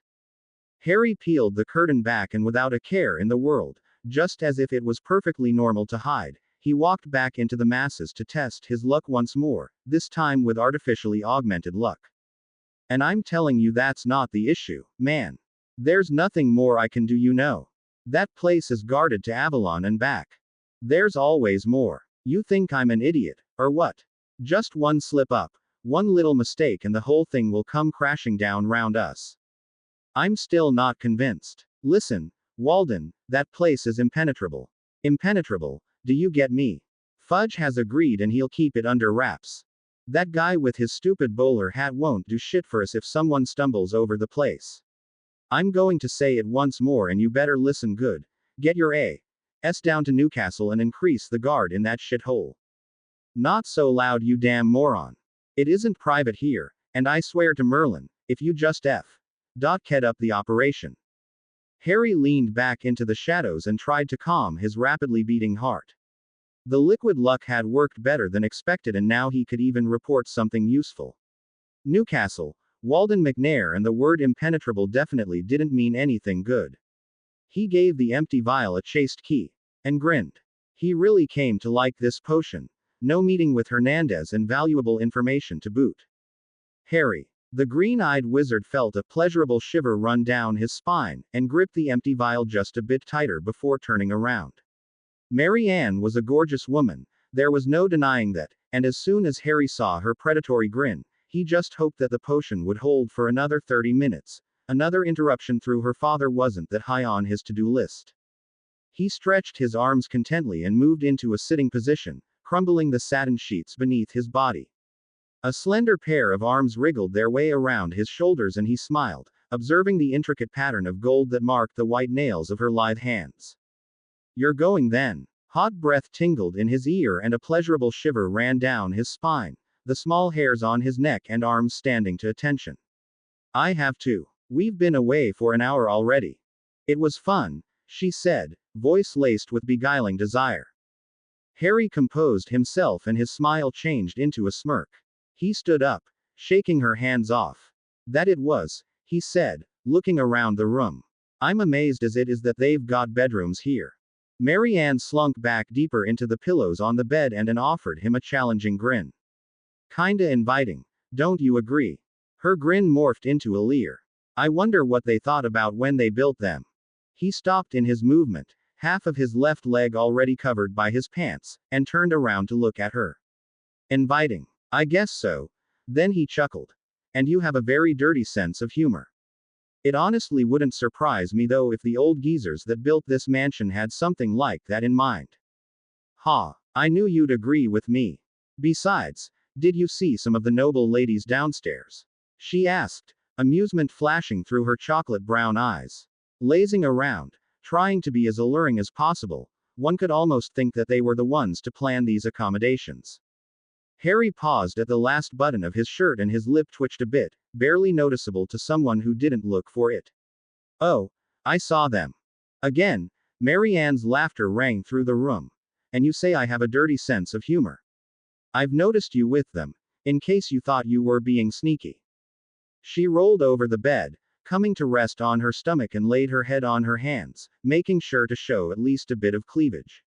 Inches away from Lady Malfoy's face, getting fed grapes by Lady Greengrass, not the younger one either, and all that while their husbands were negotiating deals in another room. Harry focused on her face, paying attention not to fall for the obvious bait of her beasts meshed together and pressed against the bed. It's not as if I could have said no to Abilene after she asked me to join them. Abilene it is, she snorted. I'm sure you would have found a way, oh mighty boy who lived. As he answered, his voice was muffled by the black robe he was unsuccessfully trying to put on. Are you actually jealous? Why would I be jealous? They can shower you with fruit and wine for all I care, she laughed, then smiled devilishly. In the end, I got the real deal. Harry laughed, amused by her possessiveness, when he noticed her mood change and saw a small scowl marring her face. I was annoyed though, maybe even a bit irritated, Mary Ann continued, voice far more frigid than he was used to. Oh, she frowned. Don't think I didn't notice that you tried to avoid me. I wasn't. You were. Harry sighed and fastened the belt of Hippolytos around his waist. Okay. I was. Mary Ann's frown became more pronounced. Why though? You really need an answer for that. He asked incredulous, his brows arching skeptically. Let me give you a hint. He's tall, owns a few islands, and beat the shit out of me the last time he saw us together. You're not talking about my father, are you? She asked, her expression showing the confusion she felt. Her father had never been anything but sweet and gentle with her, and the only time she had seen him be a bit more harsh was when someone of his business partners failed their tasks. Of course I'm talking about your father. She laughed, a distinctively sweet sound. You're exaggerating, she accused, smiling and threw a pillow at him that he easily sidestepped. He's just protective of me. Actually, I'm not exaggerating. That's besides the point, he replied, looking at his watch. I really have to go now. Will we see each other again? This time, his laugh was the one that rang through the room. I'm sure of it. Headquarters 25, December 1995, early in the morning, very early. Silent steps, for those were needed if he didn't want to be caught. Eager to step into the shadows, for those made him invisible, hopefully. One step to the right, then around the corner, treacherous noise assaulted his ears and he looked down. Damn loose floorboards. Harry slunk back into the darkness and pressed his body against the wall. The cold stone soothed his nerves, but his breath ran ragged. Seconds passed and the house remained silent. His journey continued. Potter, why are you sneaking around? Not. Severus Snape, veiled in the darkness of his black robes, loomed over Harry and his eyes were narrowed, pronouncing the crooked nose even more. Harry took a step back. I didn't want to wake anyone, Professor Snape. So, I tried to be silent. A moment of silence passed, then another voice made its presence known. Are you harassing my godson, Snively? Black, Snape spat, not even looking at the man, his eyes still fixed on the lone Potter heir. I can tell from your insufferable smile that you've been up to something, Potter. Been gallivanting around, not taking your missions for the order serious. And don't lie to me. I can tell. Now, wait a minute, Snively. Stop badgering him for God's sake, just because you never managed to wash your ha. Rictum Sempra, Snape muttered, still not looking at Sirius but quickly flicking his wand in the man's direction. Stay out of it, Mutt. A purple beam shot past Sirius, who had pulled out his own wand as he dodged the surprise attack. He completed a, to Harry at least, weird-looking pirouette and snarled his response. You're on, Snively. The potion master, alerted by the more aggressive tone, quickly took his eyes off Harry and barely managed to complete a shielding charm before an onslaught of prank spells honed in on him. The fight, though, as hilarious as Harry found it at first, quickly descended into a chaos of the more dangerous kind, and as the spells started to gradually become more harmful, Harry couldn't decide whether to laugh or to cry about the situation. It definitely seemed like something that had been in the making for a long time, both adults with very short fuses, biding their time, now cursing each other in wild abandon. Can you two Santo? Harry quickly ducked behind a chair. As he noticing from the corner of his eye how an overcharged Reducto crashed into the wall behind him and, despite the various high-level protection charms that had been layered around the place, ripped a good chunk out of it, a very familiar tick returned to his eye. Can you? He sidestepped another spell and warded off further attacks with a quickly erected barrier. Stop now. But neither Sirius, who slowly but surely started to lose ground to the potion master, nor Snape, who had just vaulted over the table with another humiliating spell on his lips, had heard anything of what Harry said. Rather, like animals fighting for supremacy, both adults had developed some kind of tunnel vision that made everything else outside of their feud irrelevant. The question, though, was whether they would know themselves when it was the right time to stop the fight. And right now, seeing both of them nearly frothing at their mouths, Harry doubted that they had much left in the sense of reasoning. Better be safe than sorry. I beseech thee, magic, grant me thy power. I ask for thee, Mother Earth, nurturing us all. And with a last look around the room, searching for anything that might have the power to stop the fight otherwise, Harry cautiously finished the incantation. Nothing else was available, though, and so it came that he too had to prove that he could sling around spells, under the guise of stopping the nonsensical fight, of course, like any other adult. Radix Catina Fugger First Terra. It took several moments for the spell to reach its full effect, but when it did, dozens of thick roots broke through the floor, having burrowed their way through the very groundwork of the house, and completely smashed everything inside the kitchen to pieces, in the process also entangling his godfather and the potioneer. All in all, Harry felt rather pleased with himself, at least until another voice resounded from the entrance to the kitchen and his stomach dropped. What is going on here? With a face set in cold stoicism to conceal the panic he truly felt, the last heir of House Potter turned around and looked right into the twinkling eyes of his mentor, barely noticing the gaggle of other people that stood behind the man, trying to get a better view. He didn't get to answer, though, as Sirius was quick to speak up. It was Snape. He suddenly started to throw around spells. You damn mutt. Dumbledore didn't pay much attention to them, just nodding a few times while walking around the kitchen, then turned back and mustered his protege. Why are there roots sticking out of the cupboards? That was the fundamental question that ended all arguments that had started up while he inspected the damage. Instantly, not many people had such bad memories to forget Harry's memorable performance at the first task. The attention shifted to the young adult that till then had tried to be as inconspicuous as possible. Harry offered the headmaster a tentative grin and scratched his head. I might have used a spell that wasn't appropriate for my surroundings. Harry, my boy, surely you do not want to tell me that you used an ancient chant in your midnight duel with your godfather and your former professor.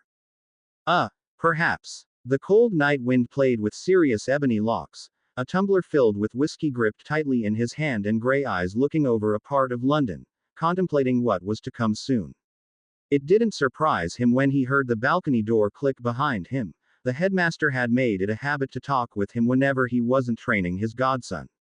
So, Newcastle. Sirius nodded once and took a deep gulp. Seems like it. Kinda remote.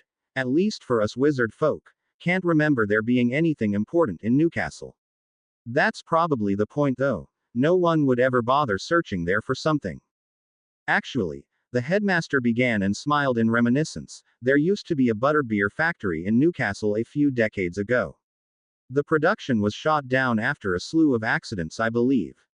The Muggles got suspicious. Well, it doesn't matter, I guess. I'll talk it over with Moody and then we'll send a team to investigate the issue. That is a sound decision, although it is also why I came to you tonight. I believe the task to be more suited to a single person. Harry, to be specific. Let the boy try his hand on this one. Sirius froze in his motion, only his eyes following Dumbledore's every move. Suddenly, nothing of the usual warmth was left, nothing of the typical carefree nature. The answer was nearly whispered, but lost nothing of its biting quality. Out of question.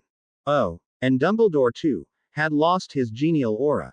Now, staring over the rims of his half-moon glasses, daring the young pup to question him. It's way too dangerous. Without assistance he could very well die. Sirius hissed furiously. If he doesn't go, he could die as well. Are you threatening my godson? But before wands could actually be drawn, Dumbledore relaxed his stance a bit and gave Sirius a suffering look. Listen to yourself, Sirius. I love the boy like a grandson. I imparted as much of my knowledge in him as possible, but there are things that I cannot teach him, things that he can only learn himself.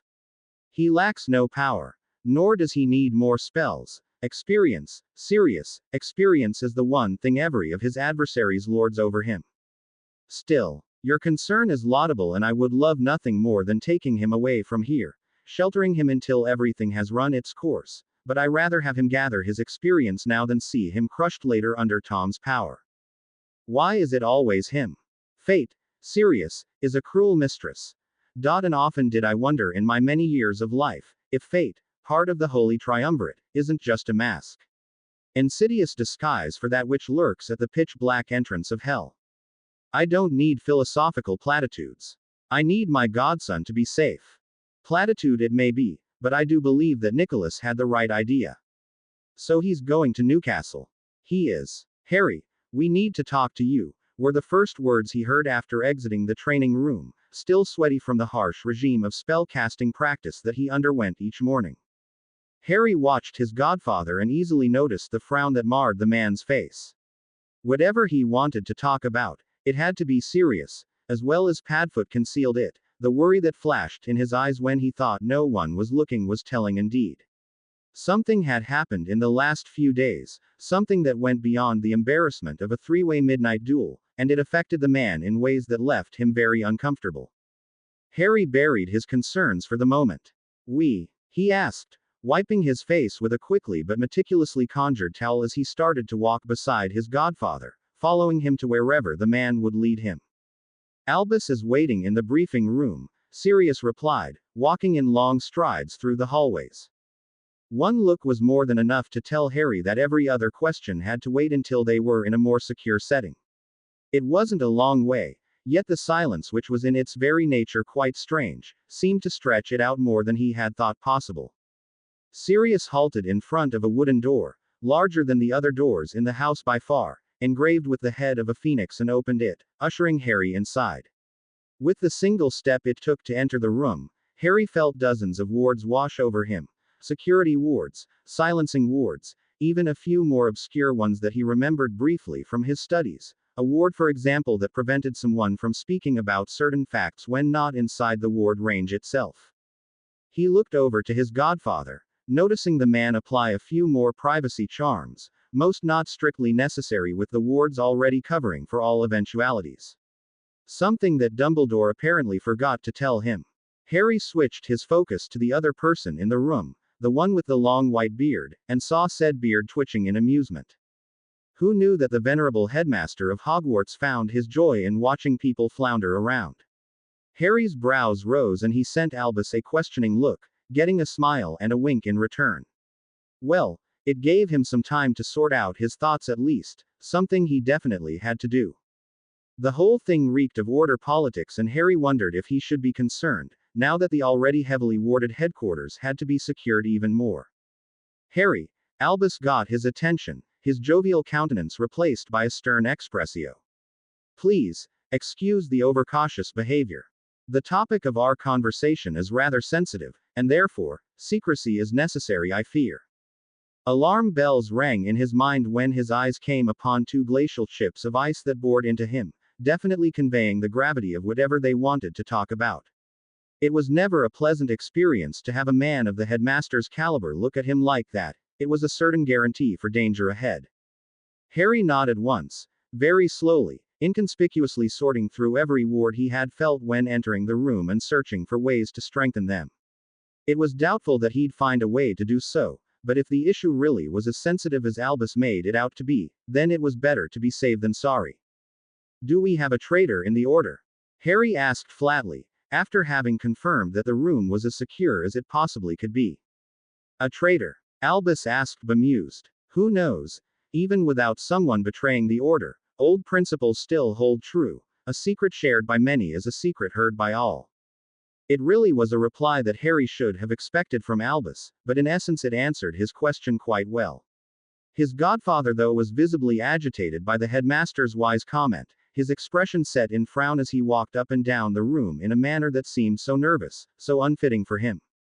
Something had happened between these two, and whatever it was, Harry was sure that it had explained the majority of tension he could feel emanating from Sirius.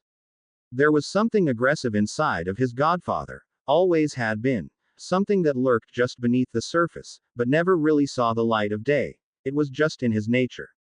Till now, though, it had been asleep, and whatever argument the two of them had, it had prodded Padfoot's inner demon out of its deep slumber. "It's about Newcastle," Sirius growled and resumed his pacing. "Newcastle?" Harry asked warily. He had assumed that Sirius and Moody already sent a squad to investigate the matter, but with all the secrecy involved, he got the feeling that the only people from the Order who actually knew about it were present in this very room. "What about it?" Harry asked further. "Has McNair made a move already?" Sirius stopped his pacing and closed his eyes for a short moment, seemingly struggling with what he wanted to say next. When he opened them again, he shot the headmaster a look so poisonous that it actually made Harry recoil in surprise, before turning his attention to his godson. "No, McNair hasn't got anything to do with it. Albus is of the opinion that you lack experience, and therefore should tackle this mission alone." "Indeed," Dumbledore said, responding to Sirius' vicious looks with a calm one of his own.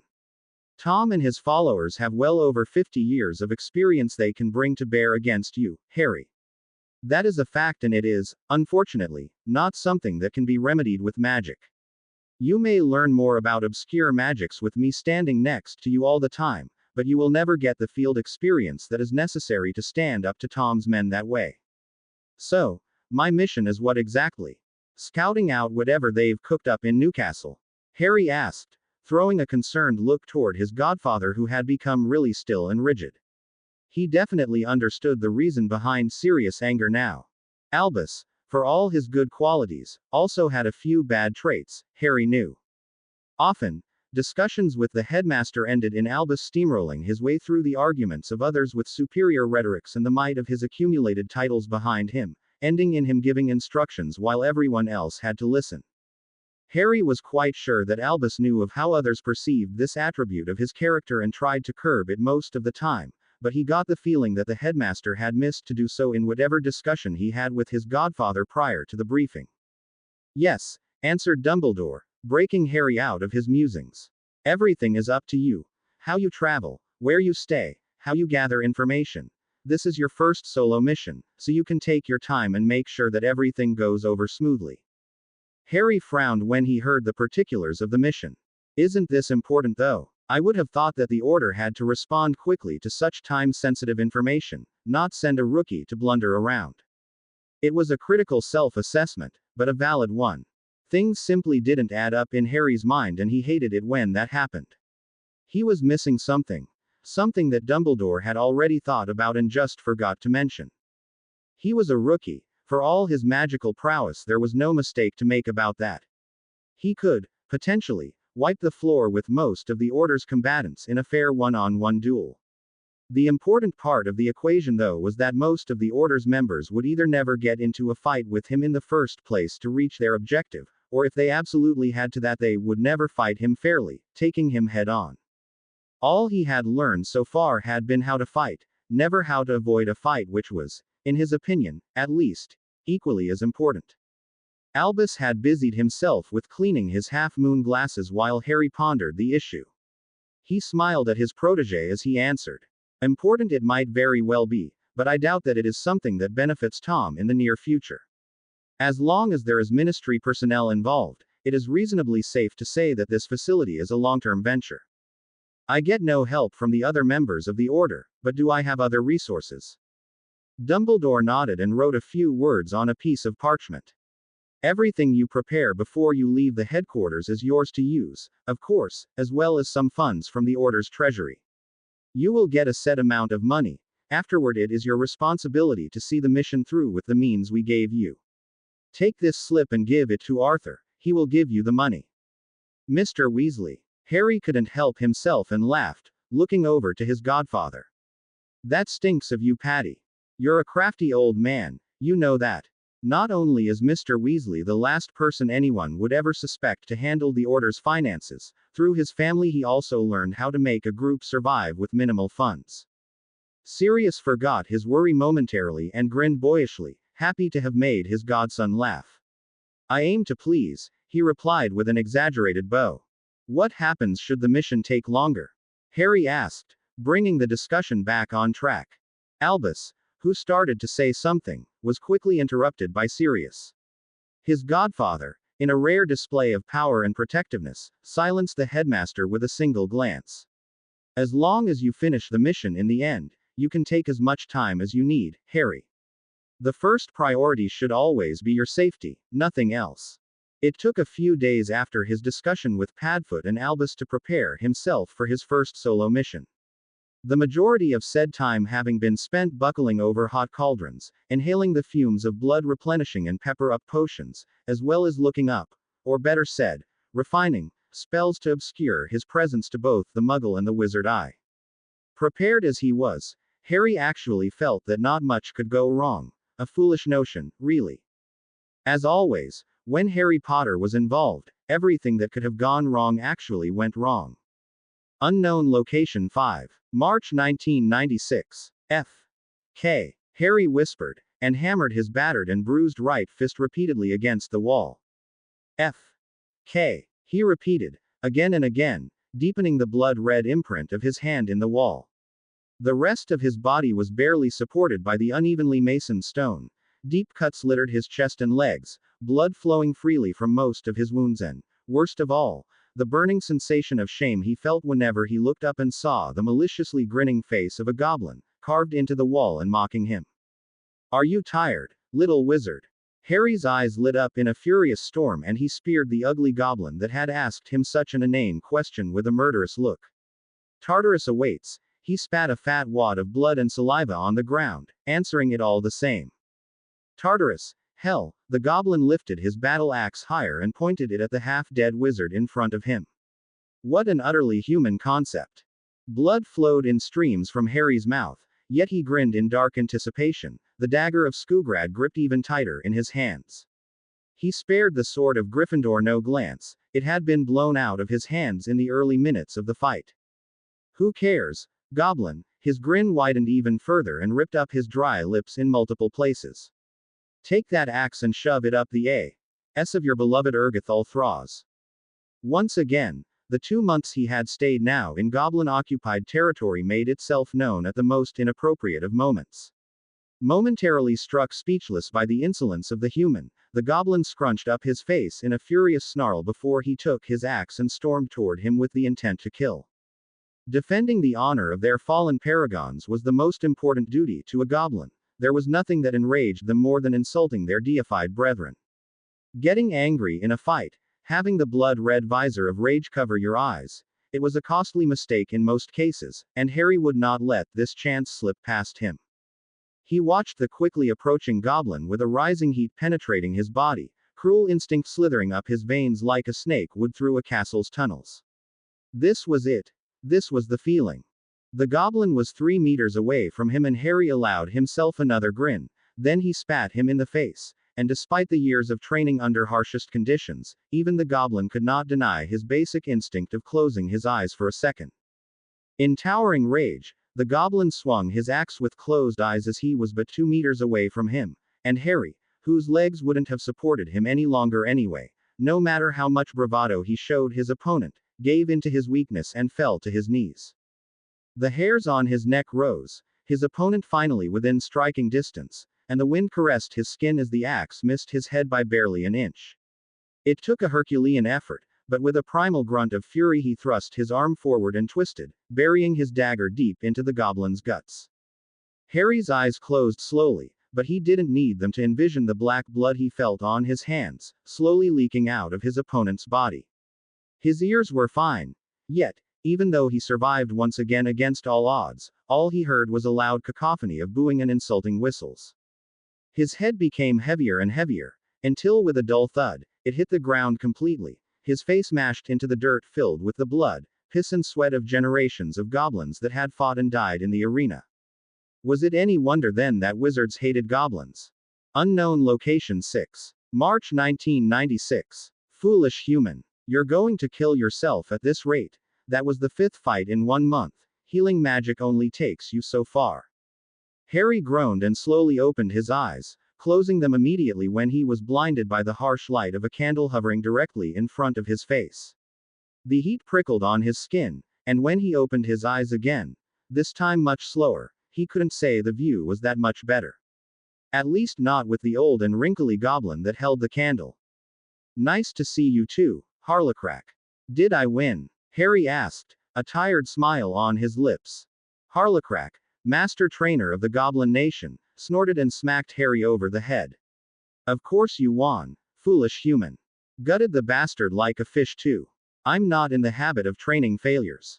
Harry offered him a sheepish grin and propped himself up on the bed, upper body resting against the wall. He gave the subservient goblin who stood next to Harlocrack a friendly nod and gratefully took the offered bowl of oatmeal. After a few hastily scrammed in spoons he turned his attention back to Harlocrack. What are you complaining about then? Everything goes according to plan, doesn't it? You get all the money my fights make, and I get closer and closer to an entry ticket for the tournament of Ulthraz. The subservient goblin perked up at that but was sent out of the room with one potent glare of Harlocrack. Don't get too comfortable, human. You're good. Better than the rest of your miserable race at least. But you're not that good. Swords, axes, spears, arrows, they all can still pierce you, can kill you in a single instance when you get too careless in the arena. Harry grimaced and sighed. I know that, Harlocrack, which is the reason why I fight with every possible dirty trick you've taught me over the last 2 months. Harlocrack turned away from him and started pacing through the room, becoming more agitated than Harry had ever seen him. Do you really, Harry Potter? Are you sure that, at times, you're not overwhelmed by your pride as a warrior? The proud and fierce warriors of the Chinese mountains, the wild and ferocious berserker from the northern jungles of South America, all of them honing their techniques for centuries. He stopped walking and turned around, giving Harry a dangerous look mixed with some curiosity. Are you sure that you can keep fighting dirty when the time comes to face them in combat? I know you for barely 2 months, human, but even I can see that you find the very idea distasteful. You yearn for battle, yearn for bloodshed, and you won't be satisfied until you've bested everyone in a fair duel. So, I ask again, can you survive them? Can I? Harry asked himself, then turned his attention back to the goblin. Tell me then, Harlocrack. You're the one who trained me in these last months, can I survive them? Harlocrack uttered a harsh, barking laugh. What do I care, human? You make me money, that's all there is to it. And while Harry grit his teeth over such a useless answer, the goblin marched over to the door and opened it. Before he went through though, he turned around a last time and stared solemnly at the Potter. Not as you are, Harry Potter. Going into the arena, thinking only about your survival, that is the easiest way to get killed. It makes you passive, makes you afraid to strike. When you enter the pit, enter it with your head held high and baring your teeth to the world. That is the way of Ergoth Ulthraz. Having said his piece, Harlocrack left the room, not noticing the grimace that spread over Harry's face. It was lucky indeed that Harlocrack hadn't heard how Harry had provoked the goblin in the arena into recklessly attacking him. Unknown location 13. March 1996. Hold your sword steady. A firm grip is important, but never lose your flexibility. The reason your last opponent nearly lopped your head off was that you lost your weapon. Harlocrack shouted and began circling Harry anew, axe ready to test his student's capabilities. The goblin took a quick step forward, lashing out with the leather-wrought handle of his weapon, and Harry responded by leaping an equal amount of distance away, sword still held in front of him, ready to defend himself should it become necessary. Another thrust by the handle was met with the same response, but Harlocrack just narrowed his eyes, took a step to the side and let his battle axe soar through the air, this time with the bladed part headed for his opponent. Harry, who barely had the time to perceive the new threat, dove away on reflex, heart hammering in his ribcage, and dodged the axe by inches. His relief didn't hold on long though, as in the next moment the handle finally found its target and smashed into his face.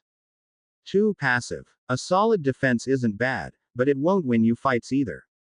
Attack your opponent. Probe him for weakness. And then, when you finally found out where he's vulnerable, bath in his blood and offer his guts up to whatever deity you believe in. Harry slowly got up to his feet and rolled his eyes. The way of Ergothal Thraz. The way of Ergothal Thraz, Harlocrack responded, ignoring the insolence of his first and probably last human student. He had become accustomed to it over the last months. So, how long until I've got my next fight? 3 days, and it'll be your last fight in this arena. The goblin drove his battle axe into the ground and rubbed his spindly fingers together. If you win it, then you've actually done it. I still can't believe that a human is going to enter the grand tournament of Ulthraz. I'm just that good, Harry responded, smirking while leaning his body on his sword. Good. You've just got more luck than anyone I've ever met in my life. 11 fights in 2 months and you nearly died in each and every one of them. Your skills are atrocious compared to the warriors that you'll meet in Ulcrag. And still I won every fight. Harlocrack rolled his eyes. It's a matter of perspective whether you've really won these fights, half dead as you were. I have to give you that though, your survival instincts are worthy of a goblin, human. As that respect I hear, Harlocrack. Respect. The goblin spat on the ground and smirked back mirthlessly. You'll earn my respect once you present me the severed heads of your foes. No, not respect. Mostly it's disbelief. The only champion to ever come from my arena, and it's a bloody human who doesn't even care about winning the tournament. Remind me, why are you participating again? Harry's countenance changed completely and emerald eyes bored into Harlocrack's black ones. I need a favor from the Goblin Nation. Yes, right, the mysterious favor you're always on about. Lucky you that the prize for successfully entering the grand tournament is a favor from the nation as long as it's reasonable. Don't sound so worried, Harlocrack. Even though I've done everything I needed to do after winning the next fight, losing in a tournament just because it lost its importance, that doesn't really sound like me, does it? Harry barked out a laugh. No, I'll see how far I can go. Let them try to kill me, those proud warriors of your race. Let them try. The goblin was taken aback by the rough and bloodthirsty mood change his student had undergone in what seemingly had only been a second. Harlocrack quickly gathered his wits and grinned maliciously, showing rows of sharp, yellow teeth. You sound remarkably like a goblin at times, human. Are you sure your friends will recognize you once you've returned home? Harry frowned. He had been rather lacking in friendship in the last few years after all. It was quite a sore spot for him. The last Potter was pulled out of his depressing thoughts, when Harlocrack pulled his axe out of the ground and lifted it over his shoulder.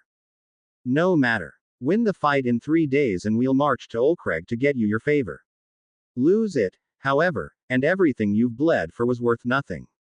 Harry sat back, leaning against the arena walls and absently mustered the sword in his hand. Is that your idea of an inspirational speech? Bloody bugger. He muttered long after the goblin had left the place. Altai Mountains 21. March 1996. And march they did, through tunnels long and winding like the Roman roads of old that led through the Alps, deeper and deeper into the dark confines of the Altai Mountains, with no light to remind them of the way but that of their torches and lanterns. Slippery paths over wet stone, with solid footing hard to find at the best of times. Treacherous depths that could swallow one whole within 1 foot mistakenly set on the wrong place. Is this truly the way to the capital, Harlocrack? Harry asked, feet swollen from the constant wandering and bandaged with strips of linen that were dirty and already soaked in blood. He held his torch higher, lighting up one of the many grotesque frescoes of goblin victories and mustered the gruesome depicted scene, a human head proudly presented on the platter of an unidentifiable goblin who eyed the upcoming meal in obvious delight. Where else do you think I'd lead you, human? Harlocrack replied, amused, rows of yellow sharp teeth becoming visible in the dim light of his lantern. The four other goblins in their entourage grunted but were silenced by a sharp glance of Harry who, despite his human ancestry, was already their superior through combat prowess. His impending participation in the grand tournament saw to that and elevated him quite high in the goblin hierarchy, at least for a short while. Who knows? We're in the middle of some gigantic mountain. You could lead me anywhere from here, to the capital, to a swift execution, to becoming the meal of one of your race's prized bred dragons. You wound me, human. Don't you trust me? Harry barked a harsh laugh and patted the handle of his legendary sword. I don't trust you as far as I can throw you. Who would, with all your distinguished titles, Master of Coin, Master of Avs, Master of the Arena? Well, it doesn't really change anything, does it, human? What other choice but following me do you have? None, which makes me all the more suspicious. Humans, always so suspicious, these little bastards. Oh, the irony. Ulcrag 3. April 1996. He sat on a wooden bench and carefully wrapped bandages around his hands before putting on the metal bracers that had kept his hands from being lobbed off more than once in the last months. They were of a simple design. Dull gray, without any particularly elaborate pattern, and partially covered with dark stains that masked the small axe symbol, identifying him as a student of Harlocrack. Dust and dirt trickled from the ceiling, covering the ground but also his head, probably the result of another announcement that made the goblin blood of the spectators boil. Spectators who came from every conceivable part of the globe to witness the tournament, stamping their feet in the wooden stands above the makeshift chamber he had been assigned to finish his preparations. It didn't bother him too much. He contemplated as he put on his greaves, a piece of armor that had taken him quite a while to get accustomed to. Goblins were warriors by nature, relishing in the shedding of blood.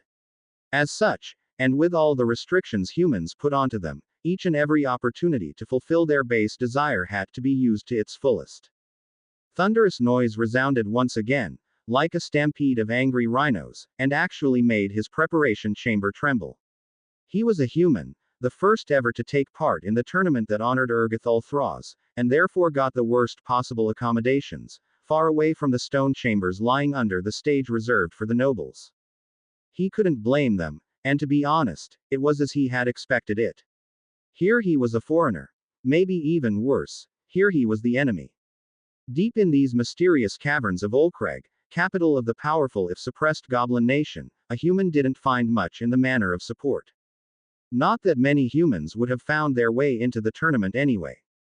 Having to fight without a wand to satisfy the hosting party's cultural demands, just armed with a standard medieval weapon for close combat wasn't exactly what most wizards and witches considered to be a proper duel, an adequate competition of skills. Harry fastened the belt of Hippolytos and made sure that both his weapons were safely secured on it. They still reflected the light of the flickering torches around him, but he was sure that before long both would be covered in blood, robbing them of that ability. Was he afraid of the coming fight? Perhaps, though not as much as he should have been considering the circumstances. Was he excited? Definitely, yet he couldn't help but be skeptical about the wondrous paths fate had made him walk this time to achieve his goals.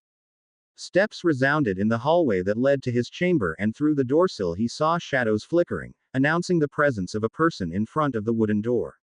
His heartbeat quickened a bit and a feral grin tugged at his lips. The moment had finally come. Just a few more minutes and he could test himself against the best the proud goblin nation had to offer. The door opened and a grim-looking goblin entered, distaste clearly visible on his face. Human, report to the arena. The assembly of warriors will start soon.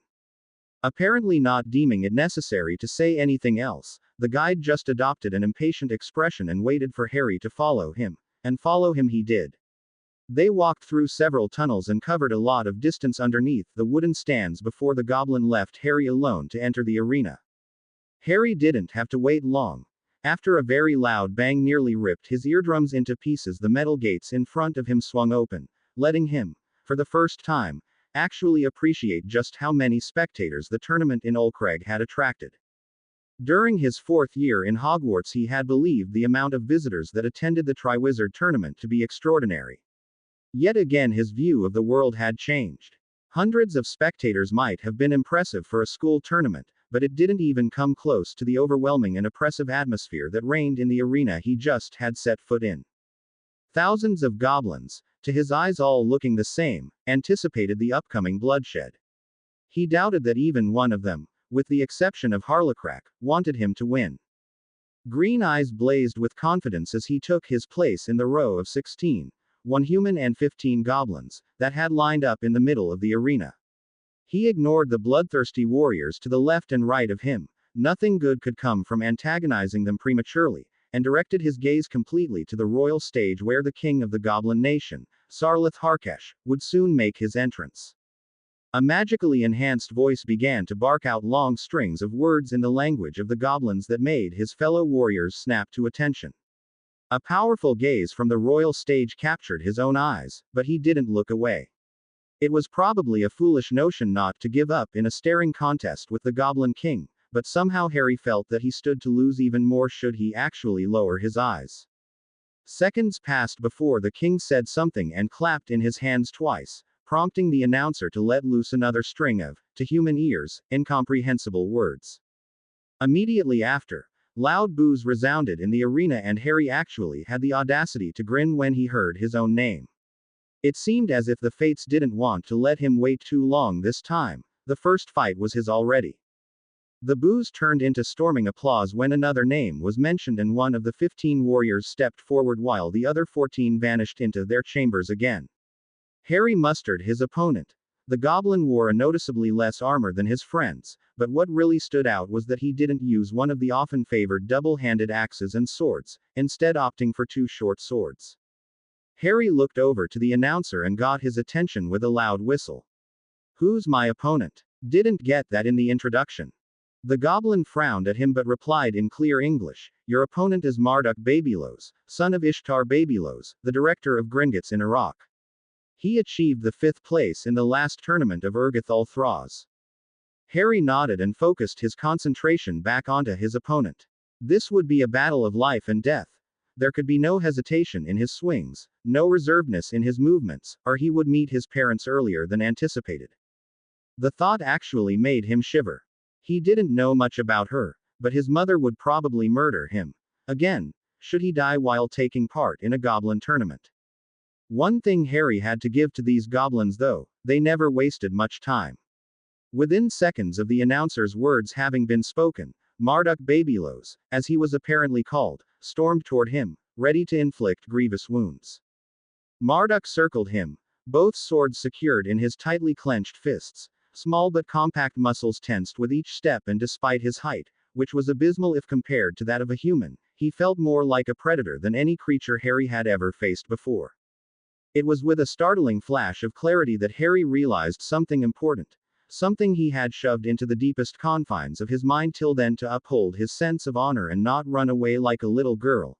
He was in Ulcreg, capital of the Goblin Nation, and he was about to duel one of their premier warriors, not in a battle of magic, but in physical combat.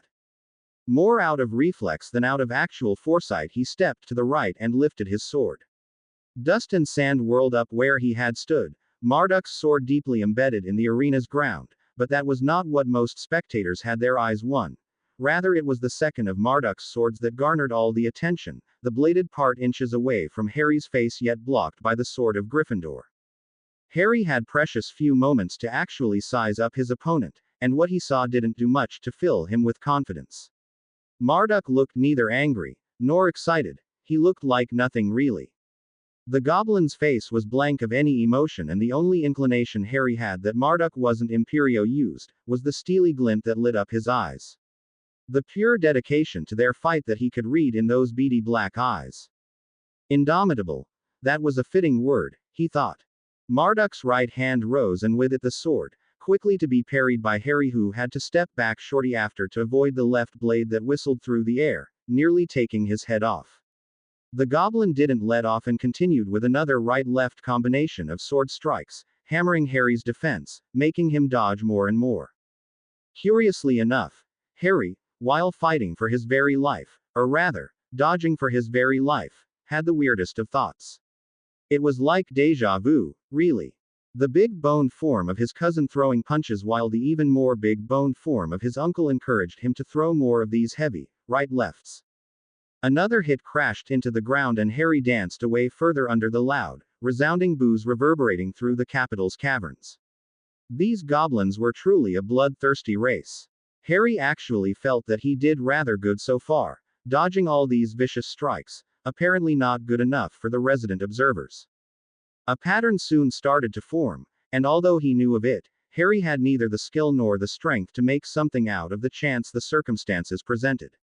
A right strike to the ground that he sidestepped, followed by a left horizontal slash which he blocked, a right upward slash, followed by a diagonal strike from top right to bottom left and a stab with the left sword, both which he had to dodge or be sliced open like a pig.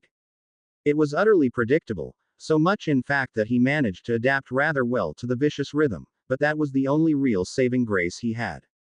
Despite his knowledge of Marduk's next move, the goblin's speed and strength were far superior and made it impossible to really capitalize on such a, usually, costly mistake.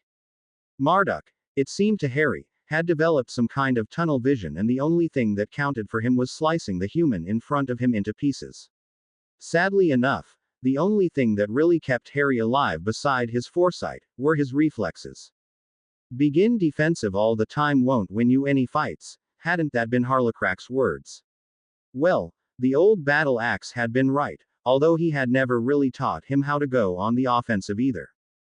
Harry frowned. He couldn't counter the attack pattern with savvy and elegant moves like other gladiators who had fought for years could, but that didn't mean that he couldn't counter it at all. All he had to do, and that sounded far easier than it actually was to interrupt the pattern and find an opening afterward. And there were many ways to interrupt a pattern, weren't there? The next time Marduk opened his combo with the vertical slash of his right blade, Harry, instead of backing away, charged his opponent. Marduk pulled his right hand back, but got surprised when the sword didn't come with it. Harry's left foot was firmly planted on the blade, pressing it onto the ground. The sword of Gryffindor soared through the air and, for the first time in the fight, Marduk actually had to block an attack from the puny human. Harry grinned, excitement running through his veins, blood pumping through his body, and the light-headed feeling of battle, oh the glorious light-headedness. He would have relished in the feeling even more, would have drowned himself in the delightful ecstasy that went hand in hand with spilling blood in just combat, hadn't it been for the fist wrought in a metal gauntlet that crashed into his face and sent him hurling backward with surprising force. Marduk, who had temporarily let go of his right sword, picked it up again and advanced on Harry, who did his best to scramble to his feet, one hand holding his sword, the other his bloody nose. That didn't exactly go as planned, he thought rather morbidly as he started to weave in and out of the attacks, a simple continuation of the combinations that had been predominant in the fight until their little outburst a few seconds ago. It irked Harry to even think about it, but as much as it was a moral victory for him to have forced Marduk to block at least once, it was technically a loss for him. Marduk just continued to do what he had done the whole fight long, and Harry had cashed in on one hell of a right straight. He honestly wouldn't be surprised if the blow had knocked a few teeth loose. Dual sword wielders were a pain in the ass to fight, he decided, disgruntled. He actually felt rather humiliated, having to dodge the same set of attacks again and again and not being able to do anything against it. Harry narrowed his eyes, analyzing this last thought. Was that the aim of Marduk? Humiliating him by having been beaten through the same pattern he had seen dozens of times now. And in one fellow swoop, the whole hostile atmosphere he had blocked out before came crashing down on him. Malicious booing from the spectators, the mad grin of the king, thunderous stampedes of feet that shook the caverns of Olcreg in their entirety. And in the middle of it all, he, a human, the first of his kind to actually fight in the capital's arena, fighting in a tournament that honored a god he didn't even believe in. Emeralds lit up in furious anger, and then he detected it, deeply hidden behind a masterfully crafted blank facade, the single spark of cruelty. Marduk knew exactly what he was doing, knew exactly how every goblin in attendance would view his actions, would view the incompetence of the lone human in Olcreg. Onward he marched, continuing the same pattern again, and again, and again. And Harry, who never had been one to stew in silence, grew angrier with each swish of his blade, each strike he was forced to dodge, each continuous attack on his honor and dignity. This couldn't be forgiven. It wouldn't be forgiven. Marduk. With a truly furious snarl, Harry was upon the goblin, long forgotten beats of drums hammering ancient rhythms in his ears. He lifted his left hand, not caring that Marduk's right blade nearly sliced through it, only to be stopped by the metal bracers Harlocrack had given him before. The dangerous narrowing of green eyes was the only warning Marduk had before Harry's forehead crashed into his own and sent him staggering back. The attack had been so sudden, so surprising from the human he had underestimated from the beginning, that he failed to lift his left sword in time. Harry wasted no time and pulled out the dagger of Skugrad, stabbing it right into Marduk's head, again, and again, and again. It took 28 stabs until the red veil of bloodlust was lifted from him, and when Harry looked down to his opponent who he nearly sat upon, he was met with a gruesome sight. Marduk's face wasn't even recognizable anymore, a dirty mesh of blood, bones and brain. Pain lanced through his body, and in the completely silenced grand arena, Harry rolled away from his enemy, tainting the ground with his own blood. In a last act of vengeance during the human's surprising assault, it seemed as if Marduk had managed to direct his sword into Harry's right side. At least the booing spectators had been silenced. Olcreg 5. April 1996. He butchered my son. Nearly flayed him alive in front of thousands of goblins. Calm yourself, Ishtar, Sarlith, king of all goblins said and took a healthy gulp from his mug. While definitely gruesome, the human beat your son fair and square as the old honored traditions of Urgath Ulthraz dictate. Marduk knew what he signed up for when he entered the grand tournament. Ishtar Babylos sneered at that and threw his goblet against the wall. So unconcerned you are, great king of Olcreg. I wonder, would you still be like that had it been your own heir, sliced up like a piece of meat? Within seconds, the head of a double-bladed war axe soared through the air and came to stop half an inch away of Ishtar's head. Careful, old friend. Be very careful now, and make sure to never threaten your king again. A knock on the door interrupted them, and shortly after they had seated themselves again, a messenger walked in. He's awake, King Harkesh. Can he walk? According to his mentor, Harlocrack, he can. Marduk's blade wounded him, but it was nothing that could not be healed, the messenger reported dutifully. Sarlith nodded once and threw Ishtar a warning look. Good. Bring him here then. It's time to get this whole business over with. Let him plea for his favor and then he can finally leave our beautiful city. When Harry entered the throne room where Harkesh held court, he was arguably the most nervous he'd ever been in his life. The following minutes would decide his fate, one way or another. Yes, he had won his fight, fair as far as he could judge it, but he had also engaged in an act of merciless savagery when he butchered his opponent, Marduk. He walked through the rows of armored goblins and came to halt in front of Harkesh, where he went on his knees and recited the words Harlocrack had drilled into his head since he woke up. A favor for blood spilled and guts leaked, great king. Indeed, and receive your favor you shall, human. It made me curious though. Oh yes, it made me very curious. And Harkesh rose from his golden throne, decorated with the finest works of art ever made by goblin hand, and slowly walked down the steps, circling Harry like he would rather be a scientist intent on discovery instead of a great king of the goblin nation. You fought, boy who lived, and lived yet again to tell the tale, he said. But what moved you? What made you fight through the arenas scattered throughout the lands until, in a blaze of unrivaled glory, you took your place in the grand arena of Olcreg, next to my brethren? Is it gold you seek? Harkesh asked himself, still circling Harry, then he shook his head. No, definitely not gold. Potters are neither rich nor poor, and while most humans strive for more than they possess, I can see that you don't. Do you seek fame then? Glory, and your very own place in history? Harry swallowed the last bit of his hesitation and, still kneeling, looked up to the king. A favor, great king. As promised by old traditions, a favor granted by the goblin nation. A favor. Harkesh trailed off, bored by the very thought. Very well, Harry Potter, heir of House Potter, what is it that the goblin nation can do for you? The king sank back into his cushioned throne, all manners of beverage and food served in front of him, and already his interest in Harry wavered again. What remained was just for him to hear the request, and Harry had the feeling that he should speak fast. Kings with short spans of attention were, as history had quite a grueling way of showing, dangerous to the health of those around them. My favor is an easy one, great king, Harry replied quickly. I need the ward schematics of a property in Newcastle, England. It has been warded by Gringotts, as far as I know. Ward schematics, you say? Interesting. I wouldn't have taken you for a thief, Harry Potter, but your integrity is no concern of mine, Harkesh snorted amusedly, then looked to one of his guards. Carcrease, go with our esteemed guest. Get him what he needs. The guard nodded and was about to escort Harry out of the room, when Harkesh spoke again. And, Harry Potter, a last piece of advice. You enjoyed our hospitality so far, but now that the tournament is over, it would be wise to leave for familiar shores. Who knows how long my people will tolerate your presence here? Of course, great king. Olcreg 6. April 1996. Tell me, Harlocrack, why didn't we simply take a portkey to this place instead of wandering through the bloody mountains?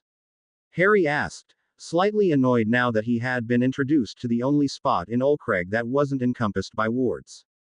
Harlocrack responded with a grin and took a healthy bite out of a chicken leg. Where's the fun in that, human? It's an unwritten rule anyway. Everyone who visits the capital for the first time has to travel the mountains first. Let me guess, Harry responded and rolled his eyes. The rule of Ergothal Thraz. Is every human as bad as you? If yes, then I'm happy that you're the first, and probably last one I'll ever meet. It's better for mankind if you'll never meet another one. Anyway, thanks I guess, for training me. All part of the job. The money I made from your surprising win will last me many winters, human. They shared a last roguish grin, before Harry whistled sharply and in a white column of fire his trusted familiar appeared. Hedwig stared reproachfully at the nibbled chicken in Harlocrack's hand through her amber eyes. Harry laughed, and the last thing he saw before being flashed away was Harlocrack trying to hide his chicken in embarrassment. To be continued. I hope you enjoyed this story. Also remember to subscribe and like this video. See you in the next video.